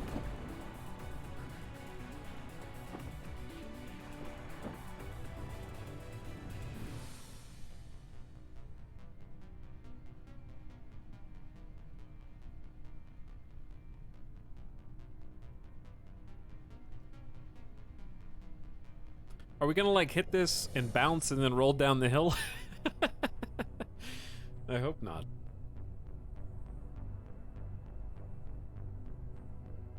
Well, that was a valiant attempt. Clearly there's some work to do on our craft, because it is not getting us where we want to go right now. Oh boy. Uh-oh. Uh-oh. Don't roll. Okay. Are you good?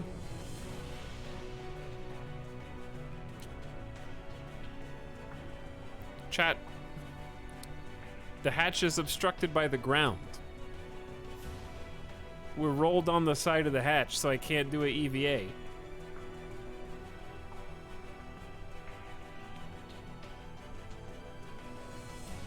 I could try to roll until...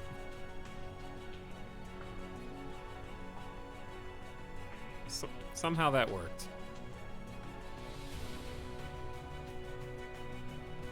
But what if it rolls back and then I can't get back in? Like when I get out, it's gonna do this. This is me not pushing any buttons. That's the hatch.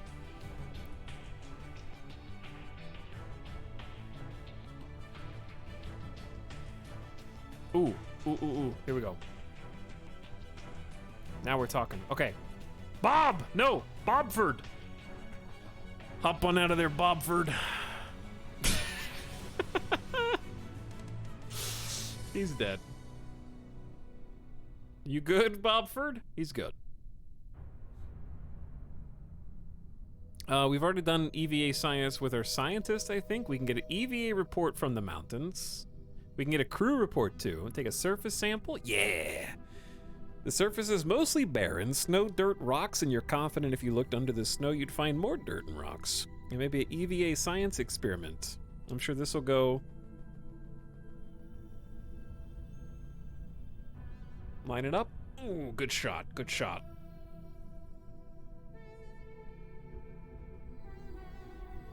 That's a hole-in-one.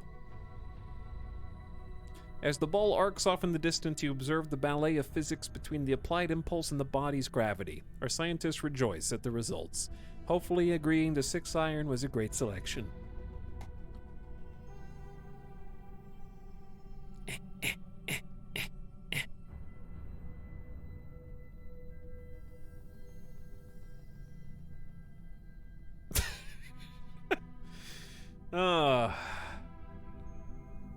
If your Kerbal gets stranded, yeah, you do a rescue mission. First of all, hello. Secondly, hate to break it to you, this is one of my 3 favorite games. Hello, FSPA. It is a great game.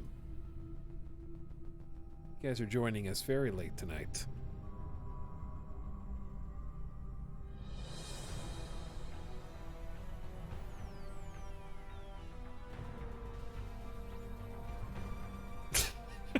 I love the, like, ragdoll flop. I'm trying to just get back in so I can do a crew report. But I guess I do have another Kerbal on there. Mostly it's about the principle of the matter.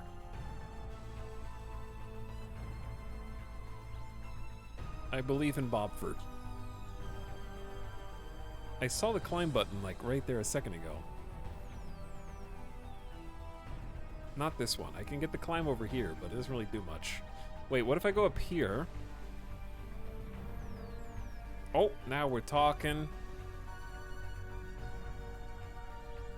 Careful. That's the hatch right there. Yeah. All right, we're in. Give me the crew report. That's 1.5 science. I'm not leaving that behind.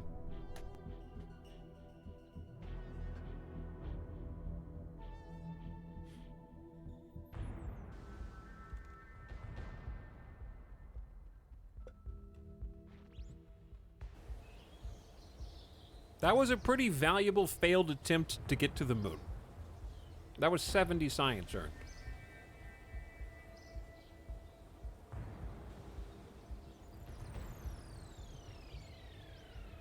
Oh, dude, chat. No, we're dumb. We are dumb. We could have gotten the scientist to go reset the Science Junior and the goo machine, and then stored those experiments in the storage bay, and then gotten the Science Junior and the goo test while we were in the mountains. And we totally didn't do that.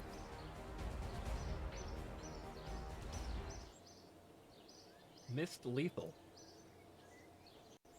Missed lethal, yeah, basically. And isn't it 90 to get the next thing? We just need like 2.1 science. I'm just gonna like grind the science that is at the facility just to push us over the edge there. I'm gonna make a special car to do that. In fact, that's what we're gonna do probably tomorrow. Okay, we're gonna get hopefully a full day of Kerbal tomorrow. I think, because I need to probably log off now because it's approaching midnight Pacific time here, and I need to feed the dog like an hour ago.